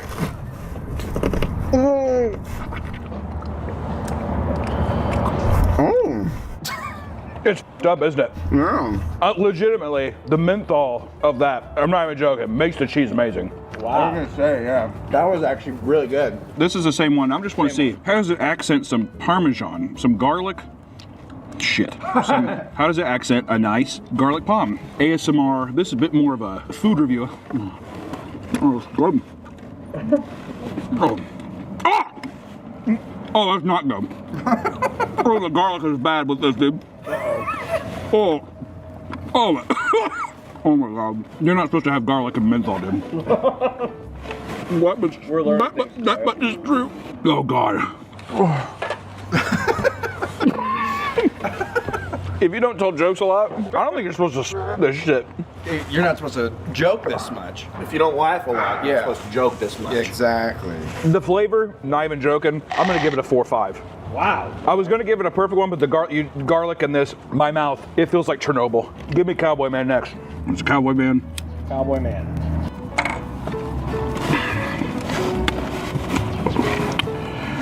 Oh, that is rough. That is just like hard. Someone hand me a mozzarella stick, please. I'd like to see what this tastes like with some cheese. Good.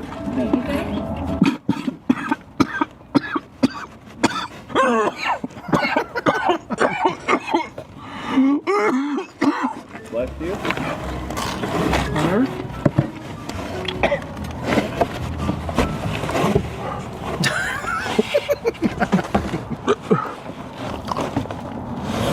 It's one of those pregnancy things where I'm like starting to cough. Yeah. Starting to cough.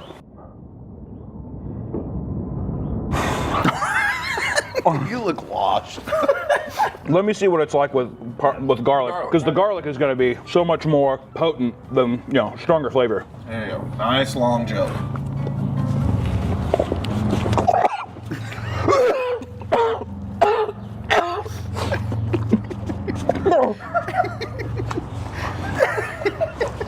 He's going back to board. Jesus, man. That was rough. That was a funny joke. That's a hard one. See how much he gives up for the bit. I have a feeling I might choke. I gotta watch out. Oh yeah, you gotta be careful. But fucking this The jokes. this haze. The laughing. I can't taste anything but that. With the other ones, I could still taste the food a little bit. Right. But this one, I can only taste the smoke. Cowboys are thick. I can only taste that. I don't know about that one, man. You want to try this? I want to see what how your snack wrap takes the joke there. Ooh. Oh. Is in my eye.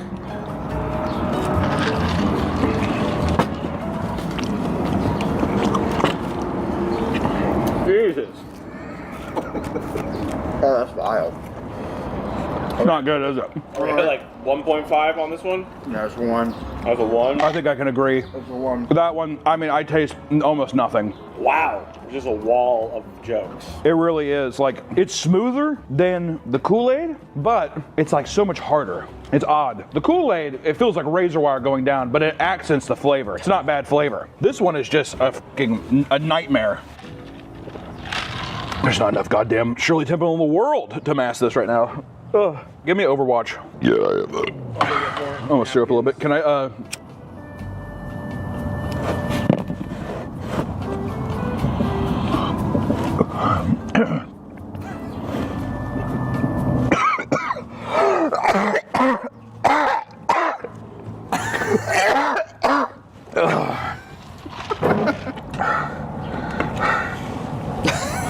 I have no words.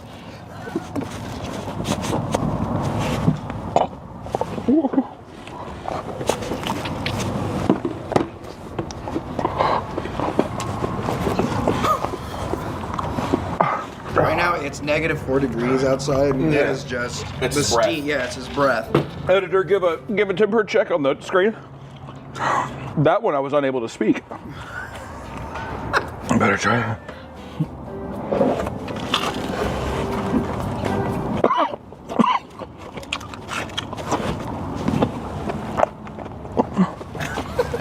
It's the watery eyes every time I see it. You're gonna throw up, dude. So, you're gonna be so lightheaded from laughing so much. Yeah.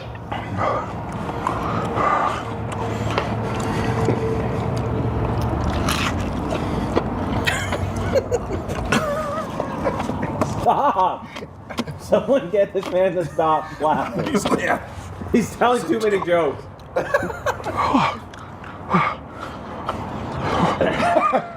This one, it doesn't affect the taste as much, but I'm gonna give it a 1 as well because I physically could not speak while I was participating in it. You went mute? I went almost mute, and I think it's just because if I'm getting dinner with somebody, I want to be able to have a conversation. Yeah. And this one, I don't think that I could. I don't think I could. Is this a 1 too? Yeah, he says a 1. Putting it down.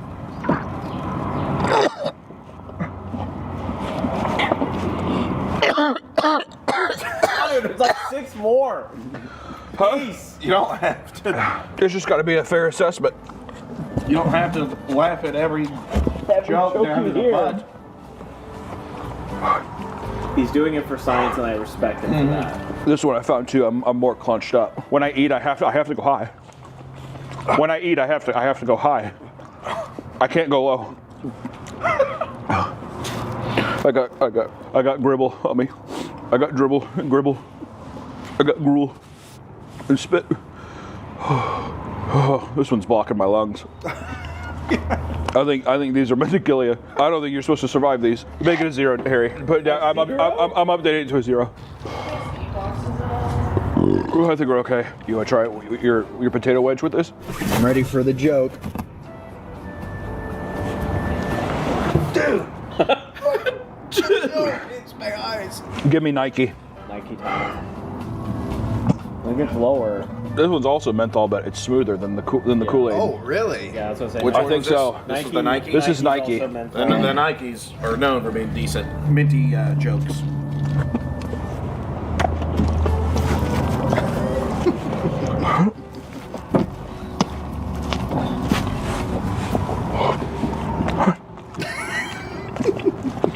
That one got my. I tell you what, that menthol does not like garlic. The menthol does not like garlic. Let me get some of that in there. You think they'll let us take jokes in the farm? These don't like food. These are smooth, but they do not like food. Oh my God. Question is, can it get worse than a 0? No, I don't. I'm able to stomach it. Oh, I mean, because it's so smooth, I haven't been fighting it a lot with food. It's like it spoils anything that goes in your mouth with it. Like even that. You that think the burp was technique just. is you bite first, then?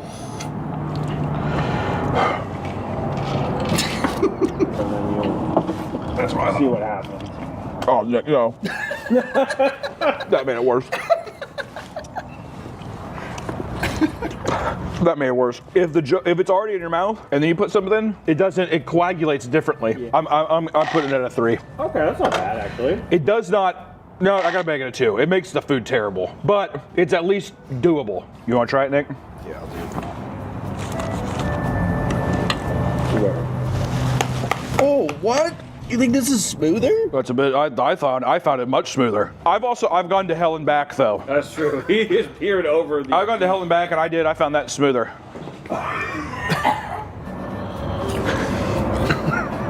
That's a nice hold. You're a regular joke master. Yeah. He's a regular Kill Tony over here. It really is. Give me Pocahontas next. Oh God, I'm burping. Who the what is the actual pros? Like alcoholics, right? Doesn't it de-stress? You do it because it gets you drunk. Is it a de-stressor? Is that what it is? Is it supposed to make you lax? Yeah. I don't feel relaxed. I feel like a rabid raccoon in a cage. I will say the Pocahontas one it tastes more herbal than anything. It's a fan favorite. It's good for you. Mm-hmm. It's like nature's medicine. It is. Improv at its finest. Oh, they burn just like the rest though.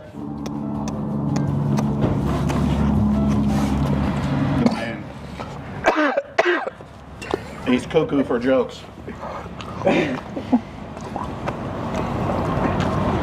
Got a little bit of heat to it. Just a little bit. I can't tell if it's just the garlic though, fighting back a little bit. If the Breaking Bad elements of this are. My eyes are watering.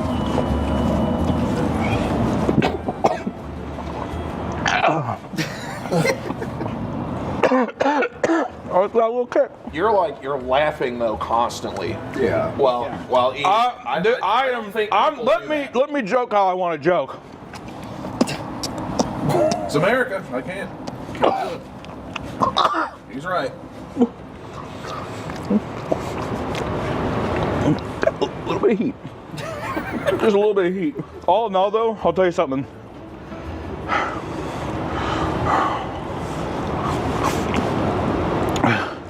That garlic, it didn't pair too terribly with the heat. Ooh, first one. With the Pocahontas. With the Pocahontas, I think she's a little bit of a spicy girl. A little bit spicy. Now, see, the thing is, I can't catch my breath. I feel like I'm I feel like there's some movement happening. I think the smoke goes down. I'm gonna eat some yogis. The only thing that's gonna clear my system out is a bunch of yogis. You know what? God help me. I'm gonna give it a 4. Wow. I'm giving it a 4, and I'll tell you why. Just that little bit of heat, that little bit of pepper added to it. Yeah. Paired well with the garlic, but I found it that I liked a little bit of that pepper, a little bit of that spice with my chili cheese tots. Back in the box. We got a lot of joke residue in the bottom of the box now. I will say him doing this in the Canada Goose jacket is very on theme. I feel he's like a Japanese man. Oh. Oh my God! Stung He like reeled back. Got stung by the peace pipe. I really said apocalypto.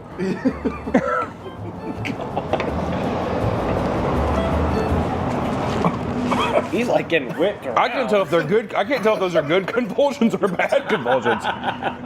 Not good. We're on different wavelengths. I me and know. Neil. You guys like to joke differently. It's not as harsh as the last one. Oh, it's significantly smoother than the last one. Nick? I had no heat. Oh, here, try a little bite of this. Yeah, go on. You need some.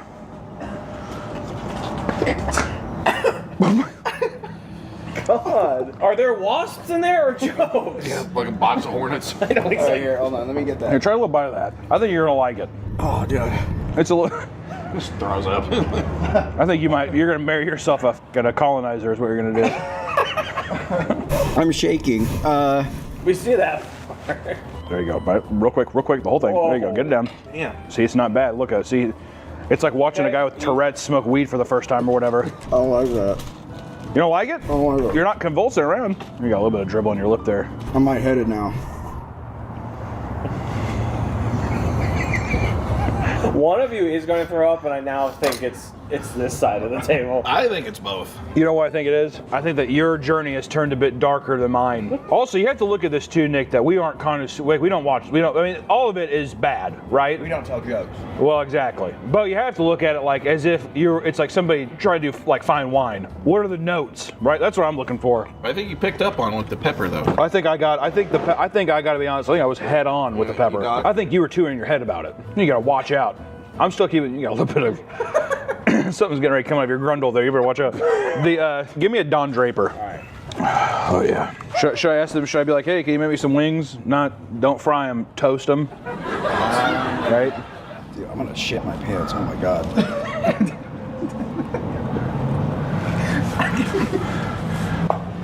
You okay? I feel a little something here. Before I even give some thoughts, let me just.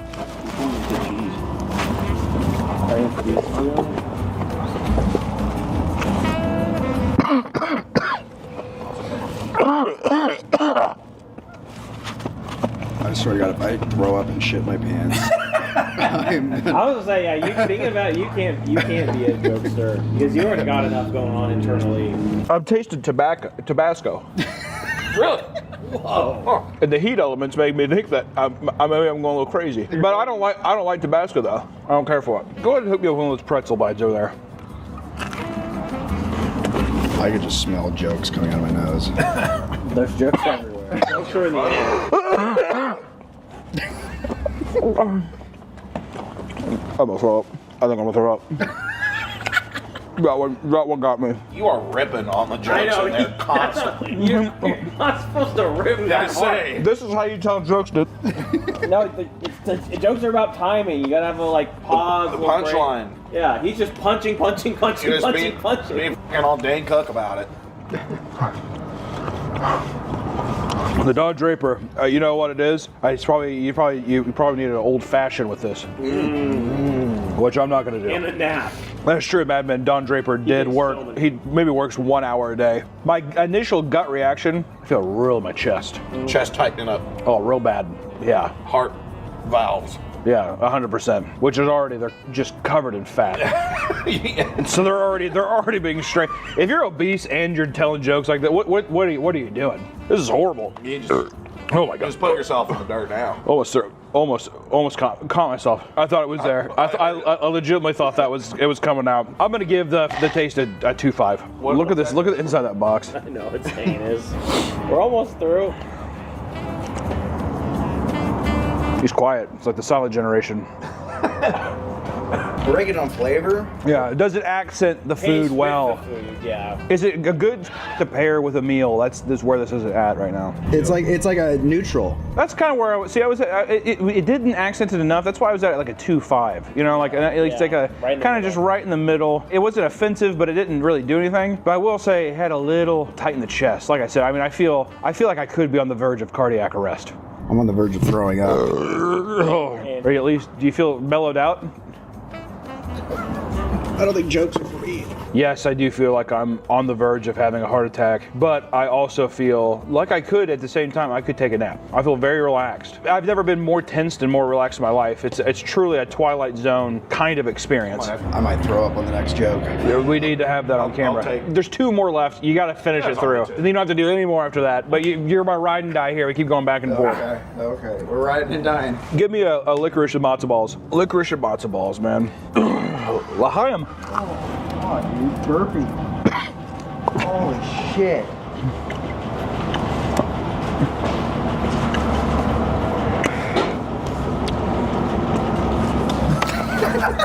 I don't like how it's like you went back into the tank. Yeah. Not bad. Not bad at all. Licorice and You taste the licorice in there? You know what it is? It doesn't really affect the food at all. Which means that if I was a jokester, if I wanted to have a good steak dinner, I'd have this one because I would just take the steak. It almost puts me at like a, God, dare I say it? I'm also thinking a 4.5. To rival the Kool-Aid Man? I think so, because I appreciate it in a different way. That's horrible, but this is a joke I could stomach. I will say though, as someone who doesn't do this, you're not supposed to do this much on your first go. God, no. I'm feeling it in my stomach though. I'm telling you, yeah, my stomach too. No, you got to finish it out. All right. Might pair well with an onion ring. Okay, actually that was smooth. See? That was smooth. Now watch. Now eat an onion ring with it, and tell me, do you taste the onion ring or do you taste this? And really, be personable with that thing. Really. There you go. Jesus. Yeah. Whoa. Notice no convulsions. He did kick his. Yeah, he didn't have his. It's just straight onion ring, isn't it? That was 5. 5? 5. Wow. Should we boost it to a 5? I was kind of seeing the same thing, but no, I think it should be a 5, shouldn't it? That's our taste winner. The best one. Did you just taste the onion ring? Just an onion ring. Because, if you do this a lot, it becomes a part of the habit. It's like people who drink black coffee. They like the taste of black coffee, right? Do they want... It's coming. And it's coming with a force. Do you think some people want the taste of their death stick with their meal? Do they like the taste of it? You know what I mean? That's where I'm trying to come in. Me, personally, I like that I couldn't taste it. I tasted straight food. The essence inside my mouth, it like warped around the food, and it just let me enjoy it. Oh. That's Whatever. a good aftertaste too. Also, if you think about it, we've had how many of these, and it was still that clear. I do feel like I'm growing sores in my mouth, like little polyps. Thank God. Give me the last one, the Third Reich one. Questionable Eagle. Questionable Eagle. I'm getting shakes, dude. You have to do this 2 more times? That is bad. That was bad. God, it's like when you drink like Captain Morgan. This is like the Admiral Nelson. Oh God. This is the Calypso.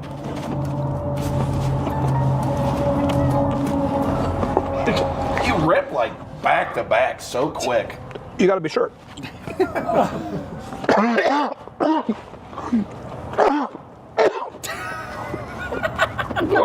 That is Very cold piece of onion ring with that. Oh, God. It's like being pepper sprayed. God. rough one to end on. It really is. It just feels like a cheaper, rougher version of Cowboy, man. Cowboy? Oh, I'm gonna give it a 0.5. I don't think it's as worse as Overwatch in terms of the food, but I would say like the enjoyment of it. Like I would choose Overwatch over this one. But I will say that Overwatch was harder for the food. A little catchable in there too.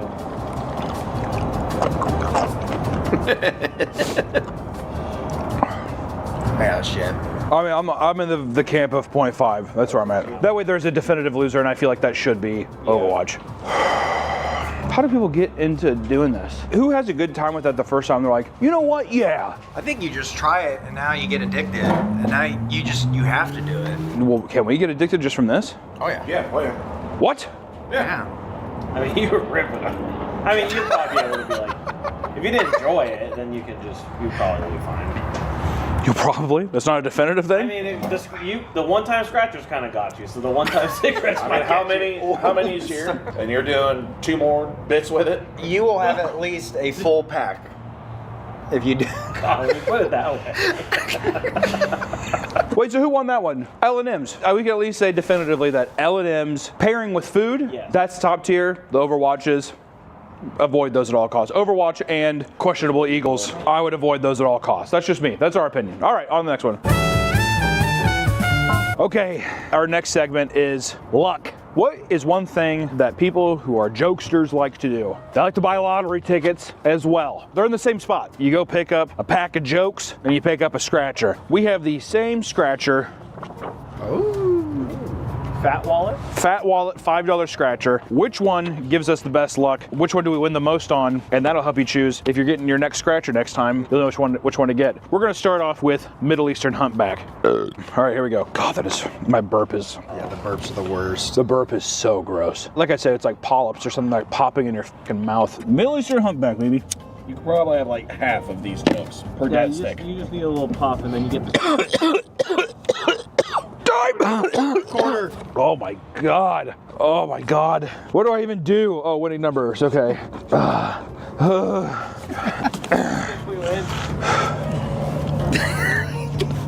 Did I win? Yeah, you gotta hold it in while you're scratching. There you go. Yeah.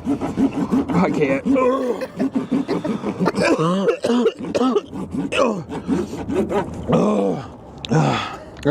don't think I got anything. think so. 0. No. Middle Eastern humpback is no-go.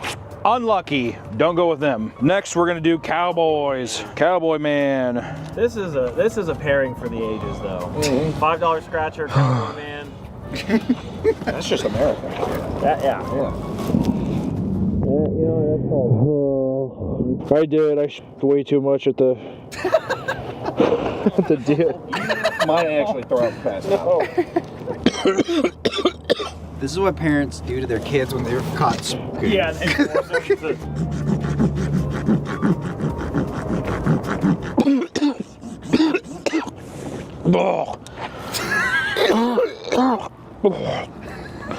Oh. Jesus. Oh. Jesus. So you are doing this. You are doing this to yourself. No one is holding. I think it's another 0. Cowboy man is unlucky. No good. Pocahontas. God help me.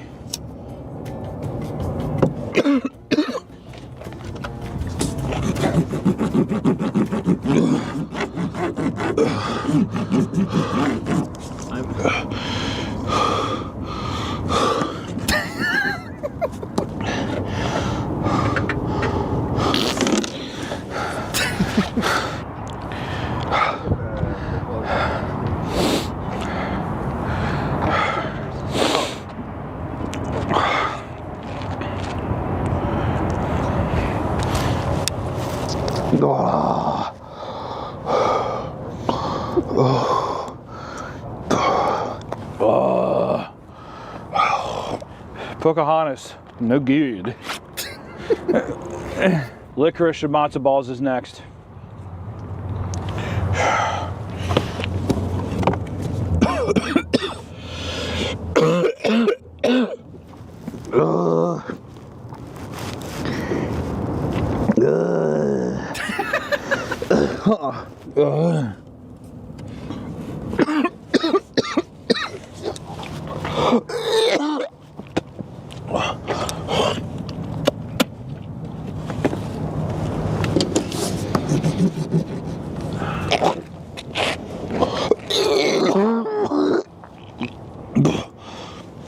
Come on, baby. Give something to me. Come on.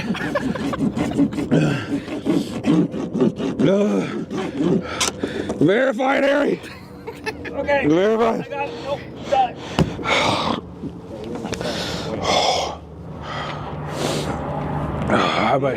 I might need 5. 5. I feel like I'm gonna pass out. Yeah, you probably need some oxygen. You've just been... Is that one not a winner too? It's not a winner. This is like the special round. There's really going to be one winner, if any. Are any of these lucky? The Don Drapers. The Don Drapers could be lucky. Take the ticket and rub it. You gotta. Maybe it's.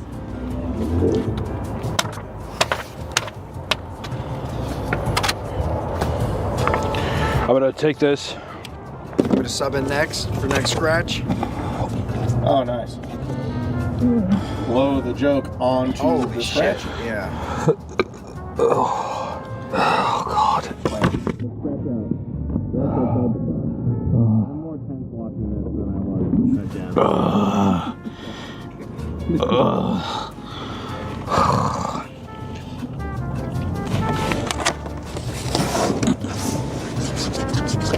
Oh God, I'm like salivating so much. Why am I salivating so much?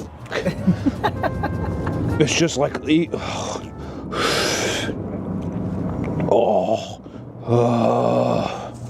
You look great in the shot though, like the light. Oh, take a knee. Oh.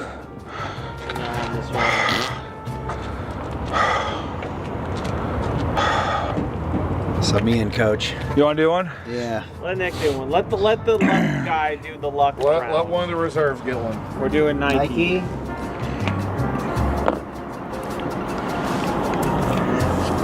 Take it right there. Oh, fuck. You might have spit on the scratcher. No, I didn't.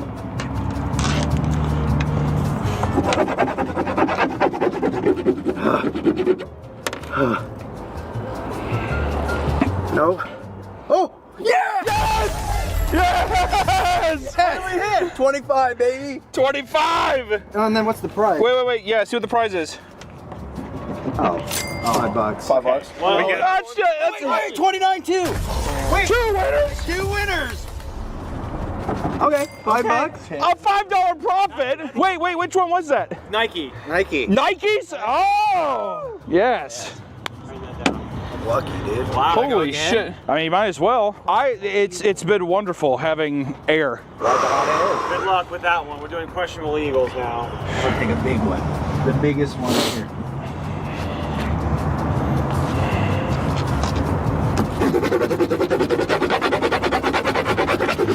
The speed is good. All right, 36. Oh, I did win. I got a winner. Oh, what is the prize? $5. Okay. Oh my God! Oh, and I got 11. Wait. Another 5. Holy shit. A 2-point winner again? Dude. See, I should have started from, if you would have started from the beginning, these all would have been a different game. We would have won. It would have been completely different. Let the lucky guy do it. They all would have been winners. Oh my God. So that's 2. Questionable eagles, $10. Wow, questionable eagle was $10 too? Yep. Oh, dude, I'm getting excited. Take a big hit on this one. They're working. The Overwatch. Overwatch. I am curious to see how the Overwatch does. Oh, this is not gonna be good. I blinded myself.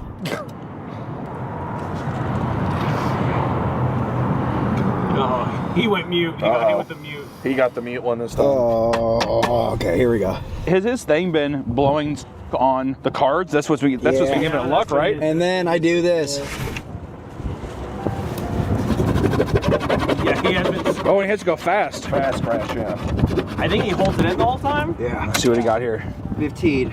Oh, I won.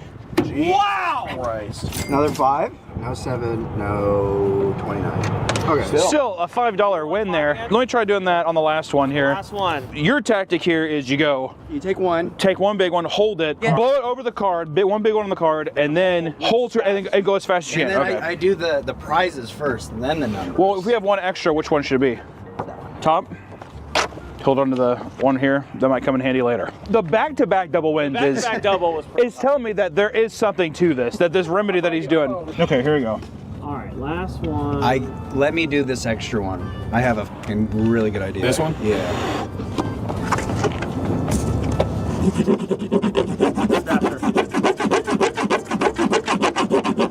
There you go. Blow it out. Blow it out.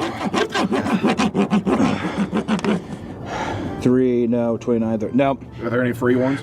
Nope, no free ones. Maybe it's just Nick. I don't know. or maybe it's just those are the lucky Well, I was 6. gonna say, do this with this extra one. Get those 3 lucky ones. Oh. At the same time. Wow. Okay. Well, you should do it then. Okay. Yeah. Okay. All right, Nick is preparing his 3 joke sticks right now. This is either going to catastrophically win or catastrophically fail, and that's what I'm really stoked on. Degenerates Olympics. It is. Here he is. God, I'm excited. Go a big blow on him though. Yeah, that wasn't big enough. I was just saying, go big. There you go, I believe. Easy. Okay, hold on.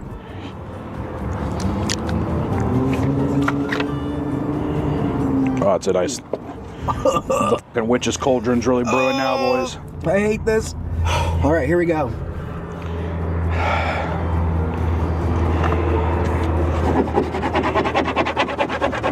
That's the speed that you need. That's the speed. I didn't go near that fast. Oh, I can't see. I can't see. Oh, I can't see. I'm blind. Oh, why am I blind? Oh, I'm crying. 8. Okay. I guess that's too much luck. You know what though? We've officially found out though that without a shadow of a doubt, Overwatch, Nike, and questionable Eagles, those are pretty high praise. Overwatch got 2 and Nike got 2, right? So those get 2 points, that one gets 1 and the other ones get 0. Yeah. That makes sense to me. What's weird is that the lower tasting ones have better luck. So then last but not least, it's what do you look the coolest doing? When I go around a corner, which one gives me the most pizzazz? Which one do I look cool? Do I feel cool doing? Because that's why I partake in jokes, is because I look badass. Yeah. You know, I'm a little jokester. I'm not afraid to show it. I legitimately though, I'm not even joking. I was about to fall. Oh. I was on, I forgot which one it was, but I was literally standing here and like I didn't remember standing straight up, and I was like, oh yeah, you're getting lightheaded. Yeah, I got hit hard. All right, boys, one more. This is the cool competition where we go into the joke box, we turn around the corner, Jacob's standing there with a high-speed frame rate camera, and you're gonna look badass coming around that camera. So, which one looks the coolest? We're gonna find out. I'm starting with Middle Eastern humpback now. Poor Jacob.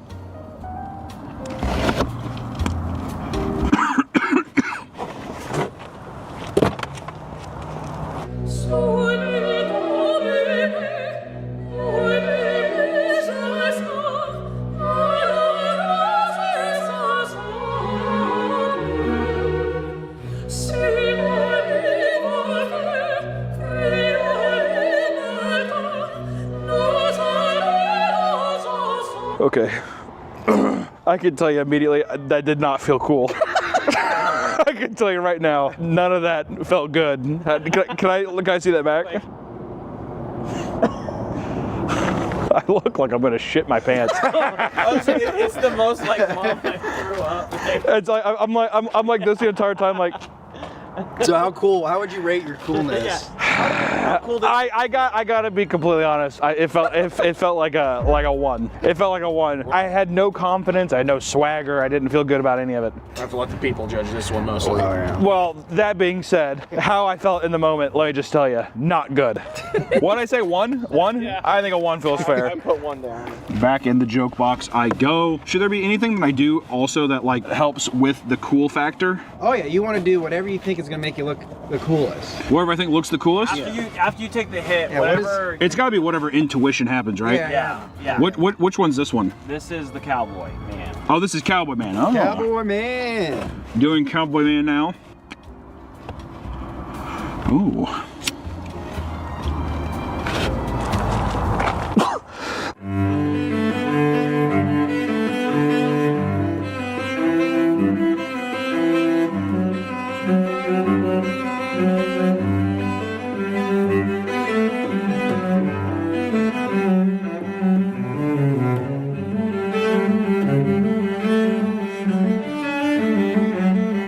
I wanted to smile.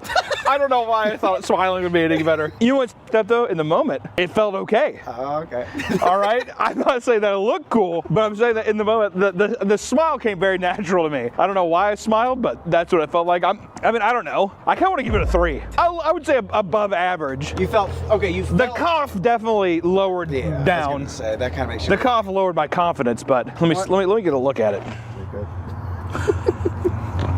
The cough.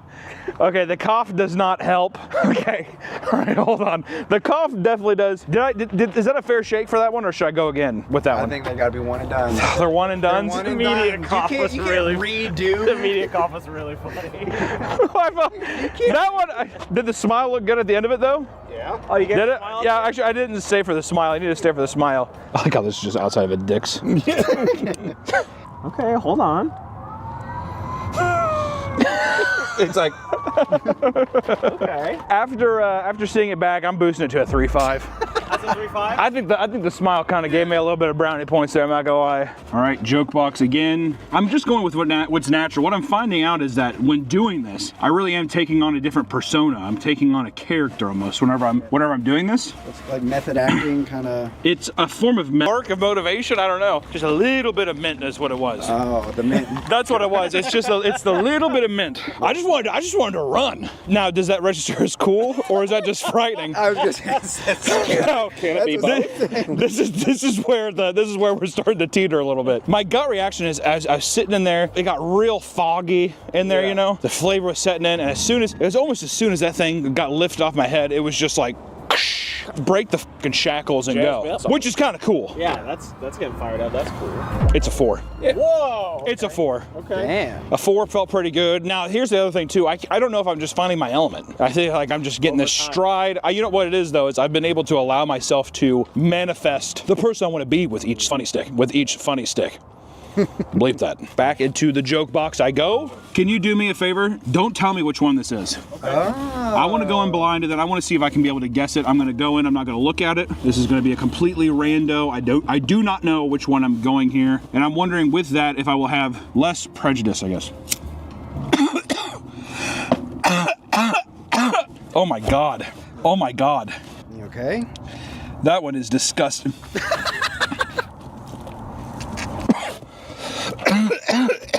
Oh my God, dude. Oh. You definitely do not look cool with What? You definitely don't look cool with spitting. Was it a lot? It was a lot. Oh, it's a lot. It's a lot. Which one? Was that fucking imposter eagle, whatever? No. Really? That was hard. Oh my God. Oh. Do you want to know? I'm trying to see if I can guess. So it's not imposter. It's not questionable eagle. It's got to be Overwatch.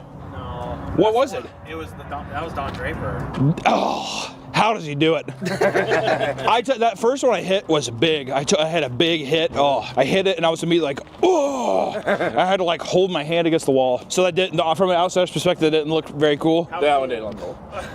But Don Draper looks pretty cool when he's. Don Draper's cool, yeah.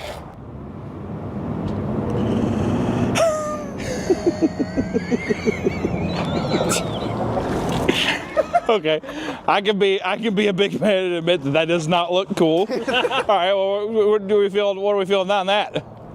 2, 1. I'd probably give it a 1. The running one was cool. It was kind of smooth. I mean, like I choked on it. That feels like a Pocahontas to me. Yeah. Yeah. Was it Pocahontas? It's that smooth deal. Oh my God. I was choking it down, but God damn. Holy fuck. Ugh. Well, from an outsider's perspective, what do you think? That was a lot better. Even with the cough? Yeah, with the cough. Because I tried so hard to hold it in and not release a cough around the corner. You with the smile at the end. Was it? Okay. I mean, to me, that experience, I tried holding it. I feel more disappointed, so I didn't feel, I would give it a 3. I was going to say 3. Yeah. A 3? That's what I was thinking. Okay. If I could have held in that cough, I don't know. I mean, it might have been a 5. It would have been a 5. I let Pocahontas down. You're a colonizer that time. Yeah. No. I gave that one to you to see if you would get it. It was smooth. It was smooth. These aren't bad either.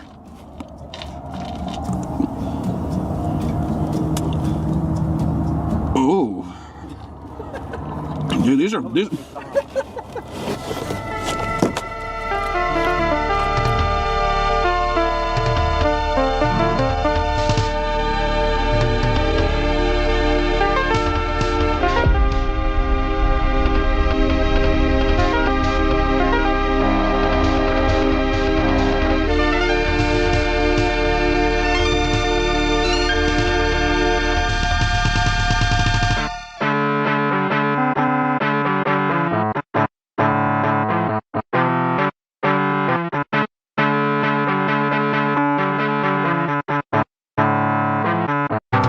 That one, I don't know what one that was. That's a fucking cool one. That's a good one. That one was smooth. Oh my God, yeah, That felt pretty smooth. that was a treat. That's got to be licorice and matzo balls, isn't it? Yeah. I'm telling you, I am on a roll now. I knew it. That was Dude. impressive. That was impressive. I sat there and I was like, God damn, that was a bit of a treat. I got to get that a 5. Yeah. That feels like It a looked 5. Cool. From behind, it looked cool. I sat there, even did a little move the hair out of your face, whatever, hit the pose. I mean, come on. And you guess it correctly, like you're soul bounded. Yeah. Yeah. In magic terms, you are soul bounded. You knew that right away. That was pretty good. Mid-game interview. How are you feeling? What do you? I definitely, you're not supposed to this much. Not at all. At all. And let me tell you, my chest is tight. You know what it is on the bad ones? I don't know what it is. There's probably some scientific answer to this, but on the bad ones, I salivate like a lot. Well, you don't want to swallow. Like I'm like, but it's just, it's weird is that you don't want to swallow it or whatever, you know? But it still feels like I'm producing so much saliva. So I don't know. I don't know why that is. Final 3, I feel good. I feel swagged out. I feel alive. I feel like I'm a new man.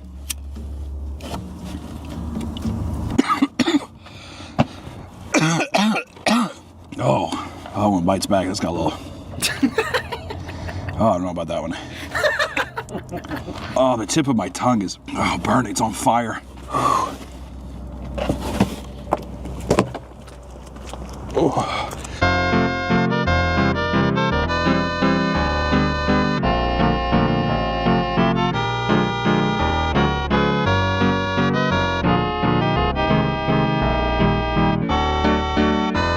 God damn, I'm telling you, it's those ones that are bad. I was trying to do something with my mouth and I just immediately, my initial gut reaction is I just want to it's so much spit. That was pretty bad.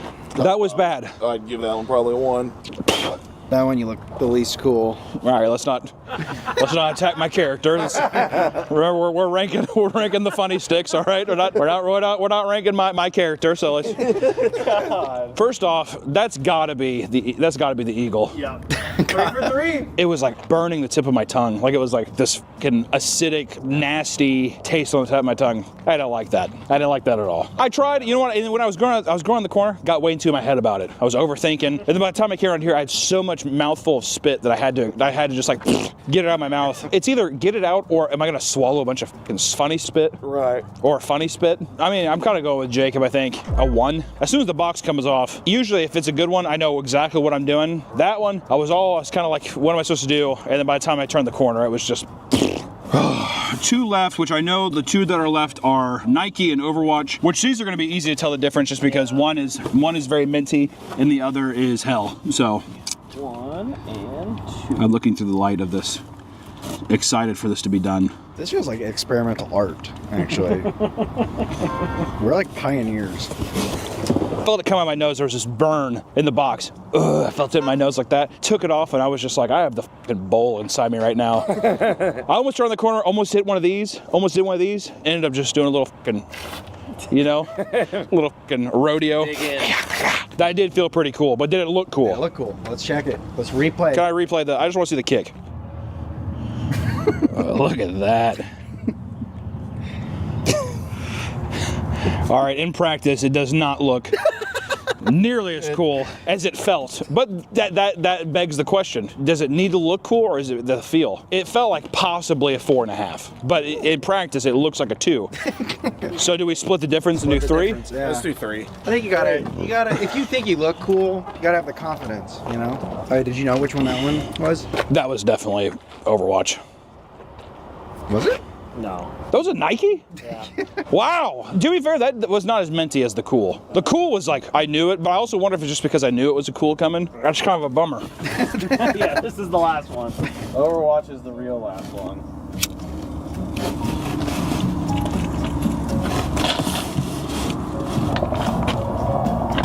God, dude, are you okay? Yeah. All right, let's go.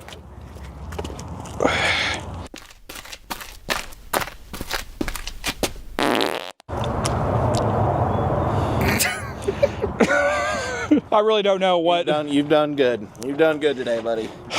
It just tastes like shit. Between that corner and this, it's all improv. Mm-hmm. So it's just, what do you feel? And this, the only thing I could think of was like, this just tastes horrible. So I was like trying to do a little something. I got locked up, got in my own head over it. I'd probably give it a 2. I think that's fair. I feel fair on a 2. Can we go through the rankings then? Do we have them written down?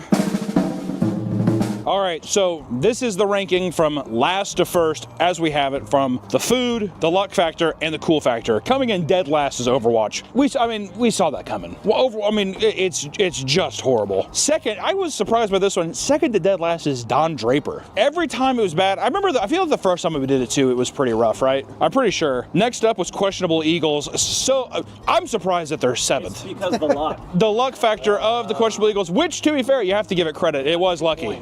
Yeah. It was lucky. Then coming in at 6 is Middle Eastern Humpback, which is crazy because I'm pretty sure the first time that we did this ranking, I'm pretty sure Middle Eastern Humpback won the whole thing. Oh. Remember that? I'm almost positive. Which in this category and stuff, like I said, that's all on Patreon. You can watch that version. It had a different ranking there, but this time it just wasn't as smooth. I don't know. I'm supposed to tell you. Next up is Cowboy Man, middle of the pack. I expected to be higher. Yeah. When you think of Cowboy Man, that's what you think of. Those are the funny sticks. Those are the funny sticks. You know what I mean? They're plastered on the side of like the Ferrari F1 cars in the 90s and all that shit. Coming in at 4th was Nike. Not bad. I thought Nike, it went down smoother than I expected. It was nice. The cool factor wasn't too bad. The luck factor was good. And then the top 3. Coming in at number 3, Pocahontas. Huh. Now, if I was a betting man, if I was a betting man, if I took this up casually, I probably would be a Pocahontas man. If I'm being just completely transparent, probably a Pocahontas man. I would say out of all of them today, they were the smoothest. But luck, food, cool factor, bronze medal. Not even silver, not gold. Number 2. Kool-Aid. Only 1 point down from our winner, licorice and matzo balls. Now, if I remember right, licorice and matzo did pretty well during our initial ranking too. This time we did the blue pack. I think the first time we did it, we did the golds. So there's a difference there. I will say, on this factor here, couldn't have been smoother. I can called that so quick. Me and that funny stick, we're soul bounded. So I feel like I'd either be a licorice and matzo ball man, or I'd probably be a Pocahontas man, one of those. But those are your rankings. More of the story is, don't do any of this. It's horrible. I don't know why anyone would do this. There were several parts today that I thought I was a broken man. I thought I was dead. I thought I was long. I actually thought that I think I went through purgatory several times in the recording of this. So, you know, it is what it is. If you want to see inside the joke box version of this video, check out this Patreon, support our channel, and there's also a totally another ranking video that we did that just got obliterated and can never be uploaded on YouTube. We've tried so many times. It's one of my favorite videos we've ever done. So if you want some extra content and help us out, it would mean a lot. Otherwise, hey, stay away from these things. No mas. No mas. See you next time, guys.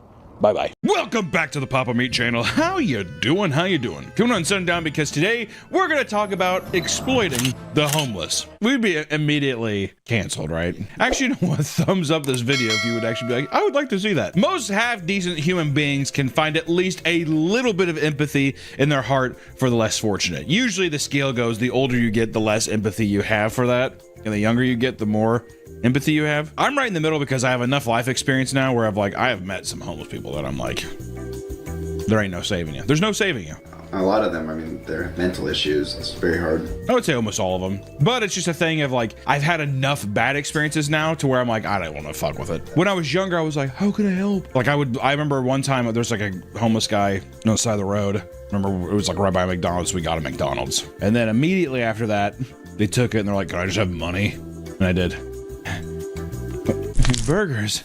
This feeling may encourage you to toss a homeless person a few bucks or maybe some food now and then, which, you know what, I still do. I'm still just like, dude, I need, of course, even when we were in New York, guy went in, he's like, can I get some toilet paper or whatever? And they ended up getting a bunch of groceries or whatever. And then Nick was like, I thought you just said toilet paper. Oh, he's like, can I get this? And he pulled out like a candy bar. But, you know, I mean, let me just say, we have not even gotten out of this fucking intro. Help people when they are in need, but also, you can't help every single person in the world, right? Does this just look bad? I can't tell if does this look bad? Are people gonna be like, well, you should help everybody you come across? No, I mean, that's just a fact. You can't help everybody. Like, okay, can I give you an example of a time when I'm like, I can't. I was walking, I was in Los Angeles, North Hollywood. Crazy, there's homeless people there, right? It was like off this intersection, I was in my car, and it was hot. I mean, it was very hot out, and I felt bad. And I sat out there like, oh, dude. Guy sitting in the shade. Guy gets up, pulls down his pants, and shits like all over the wall. Scratches his bare ass, and then pulls up his pants, and he's come up to cars and tapping on the window. I don't want to roll down my window. First off, that's a dookie finger. At that point, is that not bioterrorism? At some case, that's the time where I'm lock the door.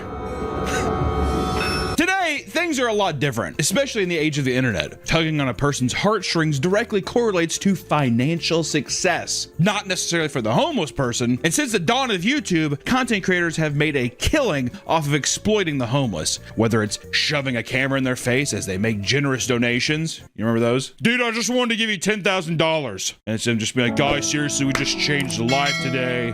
Whatever. How do we know they don't go back and be like, give me that fucking money? Or it's play money. It's Monopoly money. Dude, don't pass go. Get a jail free card. Or imitating them on the streets for vapid social experiments that are often fully scripted. Remember the social experiment craze? Remember back on YouTube back in like 2013, 2014, you couldn't leave the home page without seeing social experiment. It was hot. Oh boy, it was hot. Red hot. Social experiment. Mommy Makeout Day. My favorite video. And it's Mommy Makeout Day. Mommy Makeout Day. That was a social. I think pretty sure that was even supposed to be a social experiment. Or is it a prank? There really was no difference between prank and social experiment. I wanted to know if you wanted to play a quick game or a quick kiss. Let me tell you how much I've come to hate you since I began to live. Why would you kindly slip someone a $100 bill and treat them like a human when you could just film it and make 10 times the money monetizing it? So just how bad has the homeless exploitation gotten? Today, that's what we're gonna find out. Which, you know, this leads us also into, well, before we even get into the video, we should talk about a thing on YouTube that I think we've talked about before. At least I've put it in cartoons before, which is charity. Do we have to bleep? Probably. Charity corn. Charity corn. I'm also pretty sure there's some kind of phrase for this. It's kind of the Mr. Beast thing where it's giving someone less fortunate a shit ton of money, but in return, you are making a bunch of money off of it and you're like garnering basically power. You're using your thing to exploit people out of more power, which some people say it's a thing where it's like, you're never able to criticize it because in the end you are doing a good thing, which you are. You are doing a good thing. So it's like, if you're doing a good thing and you get rewarded for it, is that bad? I don't know. Yes, I'm being paid for it, but at the end of the day, I did a good deed. Hey, today's video is sponsored by Starge4 PCs. Starge4 has some of the highest quality PCs and customizable products on the market. Right now, the hottest item is the RuneScape keycap set. Their keyboard features the original RuneScape UF font and images from the game menu. This set of 132 keycaps is perfect for OSRS enthusiasts, regardless of their crafting level. Have the entire world of RuneScape at your fingertips, bitch. Check out this collab and other goodies at starforgesystems.com. Thank you so much for sponsoring the video. And also, computers rule, so check them out. Thanks. From the early days of YouTube, people have looked to the homeless to help bring in this delicious AdSense. People look at homeless people on the side of the street, and they're just like, you're my little guinea pig today. Yeah, it's like they look at them and they just see like a giant dollar bill or a turkey. Yeah, it's a Tom and Jerry turkey. More than a decade ago, YouTubers such as Vitaly and Fusi were taking homeless people off the streets and giving them makeovers. Now, we've talked about both these people on this channel. These two planted the seeds that would eventually grow into a massive corner on the internet, which is essentially social experiments, pranks on homeless people that are just becoming really popular. That people are like, yes, this is awesome. This is Pog. A creator who goes by Josh blew up over the last couple years making heartwarming videos where he helped out the homeless. In some videos, he would find people on the streets and hand them money, or he would buy them necessities such as coats, shampoos, and backpacks. But what really brought in the views was when he would walk into restaurants and ask the workers for large orders of food so he could go out and feed the homeless. Many of these videos reached well over 30 million views, and each time he went in, he never had to pay for a dime for these massive orders because of all the owners were moved by his story and wanted to cover the charge. No, seriously, man, you're doing a good thing. Can I have 70 pizzas? What's this for? Is this for a party or something? On their pad? Is this for a party or something? No, I'm gonna go to the homeless shelter. Let me go talk to my manager. Which I want to say this. It doesn't it feel scripted? It does. It happens that many times. Here's me if I'm working at Pizza Hut. Word? Cool. That's $650. Thank you. It's always funny too because they're like, 100 pizzas or whatever, and they're like, okay, hold on, and they come out and they're like, we couldn't do 100, but I got 12. Yeah, well, we got a couple coupons for your buddies. They don't have money, they're homeless. Yeah, but it's a little BOGO thing. If they want to buy at least one, they can get one free, like that kind of thing. Josh gained millions of followers for his generosity and earned a good reputation for his work. However, people felt that there was something off about his content. There's just something a bit strange. This all came crashing down one viral video where Josh approached a hot dog stand and asked a man for 30 hot dogs. That's hot dogs. How many? Okay, just give me a second. The man was visibly annoyed by the camera in his face and clearly didn't want to be a part of it. Although he was angry because the large order wasn't called in ahead of time, he ultimately opted to make 20 hot dogs so that Josh could hand them out. Josh tried to give the man a large tip, but was still met with frustration. The man simply told him to use the money for the people he was trying to feed. He ends the video by shouting out the business, which led to his followers review bombing the restaurant and claiming the man hated the homeless. Yeah, like, which it's like, what a weird way for that to clash though, right? It's a guy sitting there being like, I want to get 30 hot dogs. The guy's like, dude, you have got to be fucking kidding me. All right, I'll take them one at a time, and all the fixins. Yeah, all the fixins. You know what I mean? All of them. He's like, I got 17 fucking options here. He's like, the whole thing, not a dime saved. Multiple people called out Josh for not only exploiting the homeless for views, but supposedly editing the owners to look a little extra bad to increase engagement. You gotta splice the videos up a bit to make it a bit exciting, right? Well, you can't just get out 30 hot dogs. You can't put 30 hot dogs in some buns, dick. The guy's like, dude, I mean, you cut in line. How fucked up would he be? He cut in line. He's just like, 30 hot dogs. There's a whole line behind him. One creator contacted the owner and found out that he even pulled their cameraman aside and calmly explained to him why he disagrees with the ethics of what he's doing. I'd love to see the POV. It's like the guy's feet. He's like, yeah, okay. It smells good. What if he didn't even acknowledge he's in? I love relish. The guy's like, no, seriously, I get it, but mustard. In several of his last videos, Josh approaches homeless people, buys them food or clothing, and then asks them to choose one of his followers to receive $100 when they could clearly benefit more from it. Just kind of fucked up. Okay. Exactly. Here you go, buddy. Hey, could you give someone randomly online that you don't know $100? Okay, this person. Great. It'd be funny if he's like holding it in front of his face too. Exactly. Oh. Nope. Try to reach for it. Oh, too slow. Just kidding. I'm Josh. Josh's videos have caught the attention of millions of people and have likely inspired others to do the same. Though some are far more cruel, which that's true. Which I don't think what he's doing is horrible. But it's just an example. It's an example of a new way of like people think this is a new thing. It's been going on for a while. Also, if you are double dipping, that's fucked up. I was gonna say if you're not even benefiting off the PayPal, really, why not just have it be like, here's a link to my local food bank. I'm always in this area helping people, you know, or like if he's in Los Angeles or whatever, I'm always in Los Angeles. This is the Los Angeles Food Bank. Donate there. You know what I would do? If I was doing this, I would talk to the homeless people, get their address, or where they hang out. And get their address.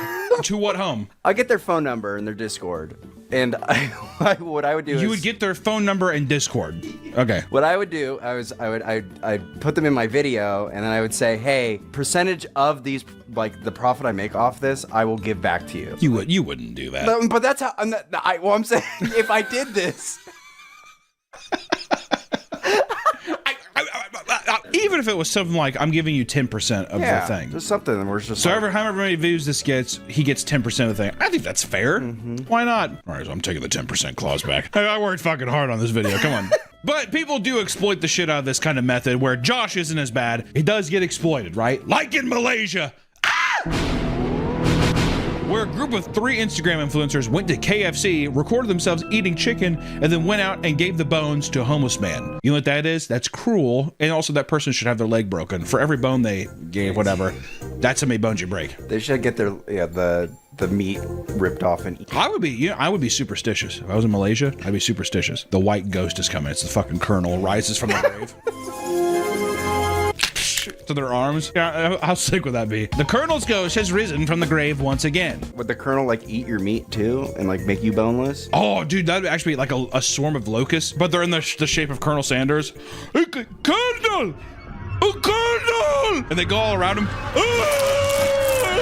And then they disperse, and he's just a skeleton. Another creator has made a living off exploiting homeless by posting videos of him giving them copious amounts of cigarettes, alcohol, and weapons. Which I will say, you're a bit of a god damn. When you first see the videos, you're like, holy shit. Well, the captions are always keeping the homeless. Yeah, homeless. it's always like keeping the homeless safe or something like that. And the motherfucker gives him like a machete or something. Pav Wolfie has been slowly gaining traction over the last few months for walking around and handing homeless people some of the worst vices society has to offer. In another series of his called Water or Buzz Balls, he goes up to homeless people, offering them 2 drinks, knowing they will more than likely pick the alcohol because, once again, a lot of homeless, just substance abuse. Also, too, if I was homeless, I'd be like, what the fuck, do I have some water? Let me ask you this, too, Nick. If you're homeless, what would be your advice? I feel like I'd sniff glue. Probably meth. Why meth? Seems like the party drug out there. See, you know why I don't want to do meth? I don't have to deal with the people selling meth. I could go up to a gas station and be like, into like a big gulp. Whip it. That's what I do. Oh my fucking god. I've said it before and I'll say it again. I want to fent flop at least once in my life. I want to huff a little gas, put the cap. See, knowing me, over. I would die from fent. I'd be the one to. I would die the first thing I took it. I'd be one of those people for sure. Take one. Each video shows the person clamoring for the alcohol either immediately or chugging it or dancing, all the while Wolfie eggs them on with Clash of Clans music in the background. What is it? Why is Clash of Clans is like super popular right now, or Clash Royale or something like that? Is it? I feel like I keep seeing more of it. I don't know. I always see the ads where it's like a bunch of hordes of zombies are coming at you and you shoot them. There's always like some viral game, marketing game, isn't there? The videos often end with the homeless people passed on the floor. His other popular series titled Keeping the Homeless in the Streets shows him handing out liquor and cigarettes to people out in the street. During the government shutdown, he also made a video showing himself giving back to the community by handing out shots of Fireball and cigarettes. But his most controversial videos have now been taken down because his initiative to keep the homeless safe in the streets, involving him going around handing out real machetes to random homeless people. Okay? It feels satirical and funny, but I don't know. It's like, I guess my thing is, the prompt of it is so absurd that I do laugh, where it's just like a guy be like, dude, here, giving them a plastic wrapped, like freshly bought from Walmart machete is insane. But also, if that's true, how do you sleep at night? How do you, well, what kind of Nick did this? It's a fucking human. You're like, I would immediately assume he's gonna kill somebody with that, or someone's gonna kill him for his machete. I was gonna say, I feel like the cops, like he's just, because the thing is, he's gonna be like, this is sick, and he's gonna be out playing he's gonna be huffing, yeah, and swinging that. Yeah, the rapid growth of AI now also plays a part in these degenerate antics, with AI homeless people for pranks becoming a rampant issue. Last year, a new trend blew up and got people into legal trouble. Essentially, people were using AI image generators to place homeless people into their photos or real-life homes. These images would be texted to family and friends, claiming that they had broken into their home in order to send them into some kind of panic, right? Like a daughter would be like, Dad, some guy's in my house, and you'd get a voice memo of the dad being like, oh my God, call me. To unassuming parents, this is their worst nightmare and has resulted in numerous false 911 reports. On more than one occasion, this has resulted in felonies being charged against the AI prankster. Which also, too, you know what's fucked up is, you know how many cases of boy or girl who cried wolf this is going to happen with? Like, there's this ad that was so fucking stupid for, I think it's like an AI generator thing that Adobe did or something, but it's like pranking my mom and telling her I broke a vase at the museum or a bus at the museum, and it's her being like, it's like the thing is like slowly falling down over a series of images. I'm like, then you're going to sit there and they're going to call and be like, some guy's circling my car. Bitch. I need your help. Yeah, sure, Sarah. Hang up. She's dead. Plunged into her fucking neck. At a school in Ohio, multiple students face charges for circulating images of homeless people breaking into schools.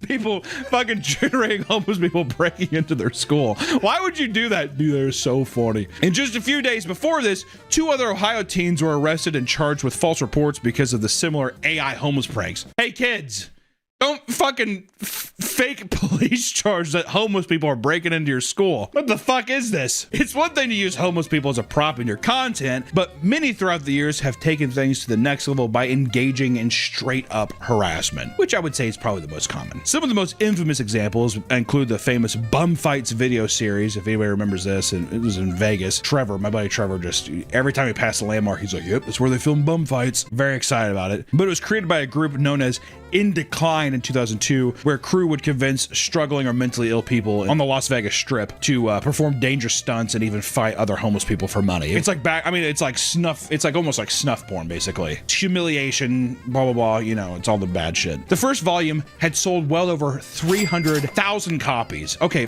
I just want to say in 2002, that is insane. Oh, yeah, I was going to say, that's like the same level of viral marketing as, like, I don't know, BAM did for like CKY or whatever. Like those, like, just you pass around tapes and sell them. It's not like it like even like recording equipment isn't as like readily available and stuff. It's just that's crazy. But by 2006, the series ended after 2 homeless veterans sued the creators and received a financial settlement on top of barring the creators from ever marketing the product again. Strangely enough, In Decline is now an art collective and an activist group. How'd you get there? You think they woke up one day, they're like, dude, what are we doing? Or actually, if you get sued, I mean, that'll straighten any motherfucker up. Sorry. I'm sorry. I won't do it again, sir. Exactly. You see the ghost of Colonel coming in, the bone collector coming. I do the same. Many influencers don't even pretend to be doing a good deed for their content. One man filmed himself scaring the shit out of sleeping homeless people by screaming, chanting in a scary voice, and dragging them by their legs. That's content. That's a guy who has a phone who's like, this is gonna be great. Another creator named Henry Barunda faced various account bans making content in which he uses drones to film and harass homeless people, often to the point where they would become enraged and begin throwing projectiles at it. Projectiles? At one point, they even found and followed infamous lolcow Daniel Larson, which that was fucked up. I'm like, how did you find Daniel? His actions eventually led to a $270,000 fine from the FAA after violating 11 drone regulations in 232 instances. I packed the drone up. It's not even... You can't fly a drone around? What the fuck does drone regulate? You can't just be like, I'm gonna fly it down the street. You need a license to do it now, and there's certain zones you can't do it. Like, doesn't make sense. Could you imagine flying drones in New York? I'd be scared. If I saw a drone flying in New York, 9/11 too. There's also Jackson Felt, who has made numerous high-effort videos where he tries to confuse the absolute shit out of unwell homeless people. Filming discreetly behind Ray-Ban glasses, he places a tinfoil hat on his victims' heads and insists they're being followed. He then gives them a weapon in the form of a plunger covered in foil and urges them to drink out of the foil-wrapped bottle of alcohol. He convinces them to get into his van, which is also wrapped head to toe in tinfoil, before asking them all sorts of random questions in between taking breaks to gamble on crypto casino apps, which has become a big thing too. People will go and do like pranks, but they'll be like, let me do my rain bet. Should I hit this? Rain bet, rain bet, rain bet, rain bet, rain bet, rain bet. Is that just because they're sponsored? Is it sponsored content? Oh, I never thought. It's probably is sponsored. They got the free credits and they want to or something. They're like, oh yeah, so let me hit my rain bet, whatever. I see that a lot. Also too, what is the content? What is the joke here? Is it just the fact where it's just like, yeah, you know the fucking homeless, those bugs we see on the side of the road? What if I fucked with one of them? Is that just all it is? It's fucking with them to see like, hey, let's put them in a weird scenario and see what they say, because it's so outlandish. Do they believe it? You believe that? Dude, it's a joke, obviously. No, they don't know it's a fucking joke. If you thought people couldn't take things any farther, look no further than the strange trend of content creators pretending to be homeless. This one aggravates me the most. I don't know why. It just irks me. Irks me the wrong way. It is. It's downright. It's malicious. Well, because then you're manipulating people from the... I mean, everything else so far has been... malicious too, but still. At least with charity porn, homeless people receive money and resources or usually benefit in some kind of way. But today we have wealthy influencers putting on cartoonishly tethered clothing in an attempt to create clickbaity social experiments that are often entirely scripted. And by often entirely scripted, we mean every time. It's 100% scripted. The influencer group Chris and Jasmine started making a bizarre format of scripted videos where a man would approach homeless people and ask them for a favor to test their generosity. In return, they would receive some sort of cash reward. In one video, the man asked a homeless person for the only change she had on her. Because of her generosity, he gives her a watermelon that has been hollowed out and filled with cash. In other videos, he gives a homeless person a strange choice to make, like a wad of cash or a job, presented on an envelope containing the word job on it. Or giving homeless people the choice between a cigarette or an apple, which secretly has a tag that reads $10,000 cash, as if a homeless person should be shamed for not eating healthy, or should be shamed for being like, I just want a cigarette. Do you want to be a good person or a bad person? I just hate this idea of it's just like, ooh, are you gonna give in to your vices? Because that's what it's supposed to be. Again, it comes down to the price thing. I was gonna say, like, if you offer me alcohol or water, alcohol is more expensive than water. Yeah, just logistically, like, it's going to take more for me to buy a bottle of liquor versus trying to like get a bottle of water for somebody. In some occasions, it's very clear that the homeless people are actors. In other videos, however, it looks so believable that people theorize that they are paying actual homeless people to perform in these skits, which is also true. Hey, can you come with me? Can we film a video? I'll give you $600. It'll be something like that. People eat up this content and praise them endlessly for their wholesomeness and their generosity. God, you're a good person. Thank you. Tracy Cahill, a woman who posts food reviews, decided to go into a homeless shelter in Scotland to cheerfully review their food despite having a place to live and ample resources. AKA, this woman goes into homeless shelters even though she's not homeless and eats their food and reviews it and like mocks it or says like, oh, that's good. It's like good enough fucking fun there, eh? Whatever Scottish bitch sounds like.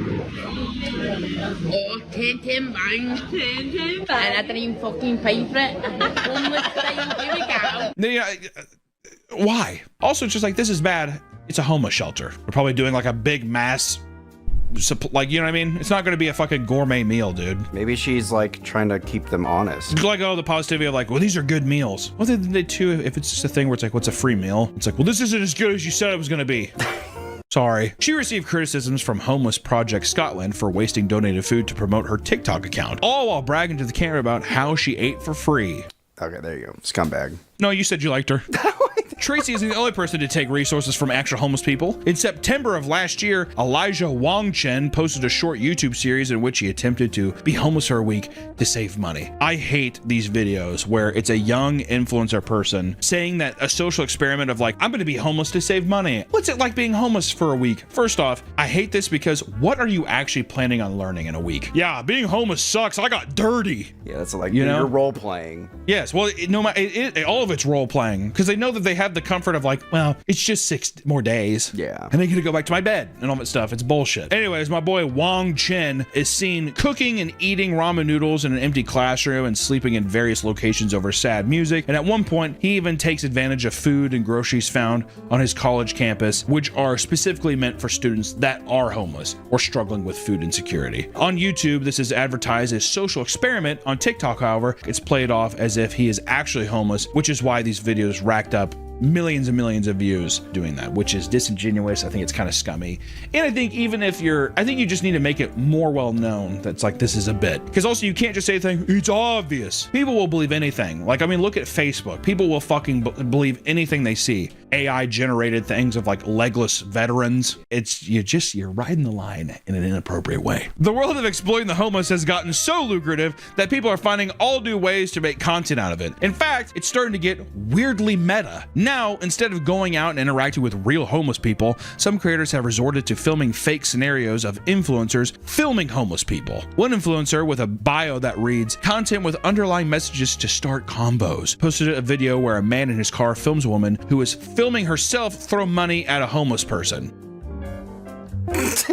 It's odd. It kind of reminds me of like Darman or the fuck that YouTube channel is, where it's just like, these are basically just like scummy, weird videos, but it's like, but it has a message. You shouldn't be mean to people. The man filming the interaction walks up to her and mansplains the ethics of filming the homeless, and the woman claims that she's just doing it to make content and pay the bills. A police officer wearing jeans and Converse then intervenes and explains that nothing illegal transpired. The whole thing is clearly staged, and some people in the comments fully believe it, because once again, if it's in a video, people are gonna be like, oh, that's real. Doesn't matter what it is. That's why you have people believing like Bigfoot and shit. There it is.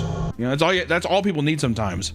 It's also like the way it's filmed. It makes it look like this is a candid thing that you're picking up. People are like, oh, it's normal, you know? Other creators have begun posting videos of themselves recording similar scenarios for views. In a 2-part series, a man watches as a woman changes from nice clothes into more ragged clothes, aiming to fake being homeless for free handouts. She even folds her legs into one pant leg and ties it so she appears to have an amputated leg and gets in a wheelchair to create more of a sob story. When he confronts her and exposes her act, he takes her money cup from her and forces her to hop on one foot and scoot on the ground begging for the money.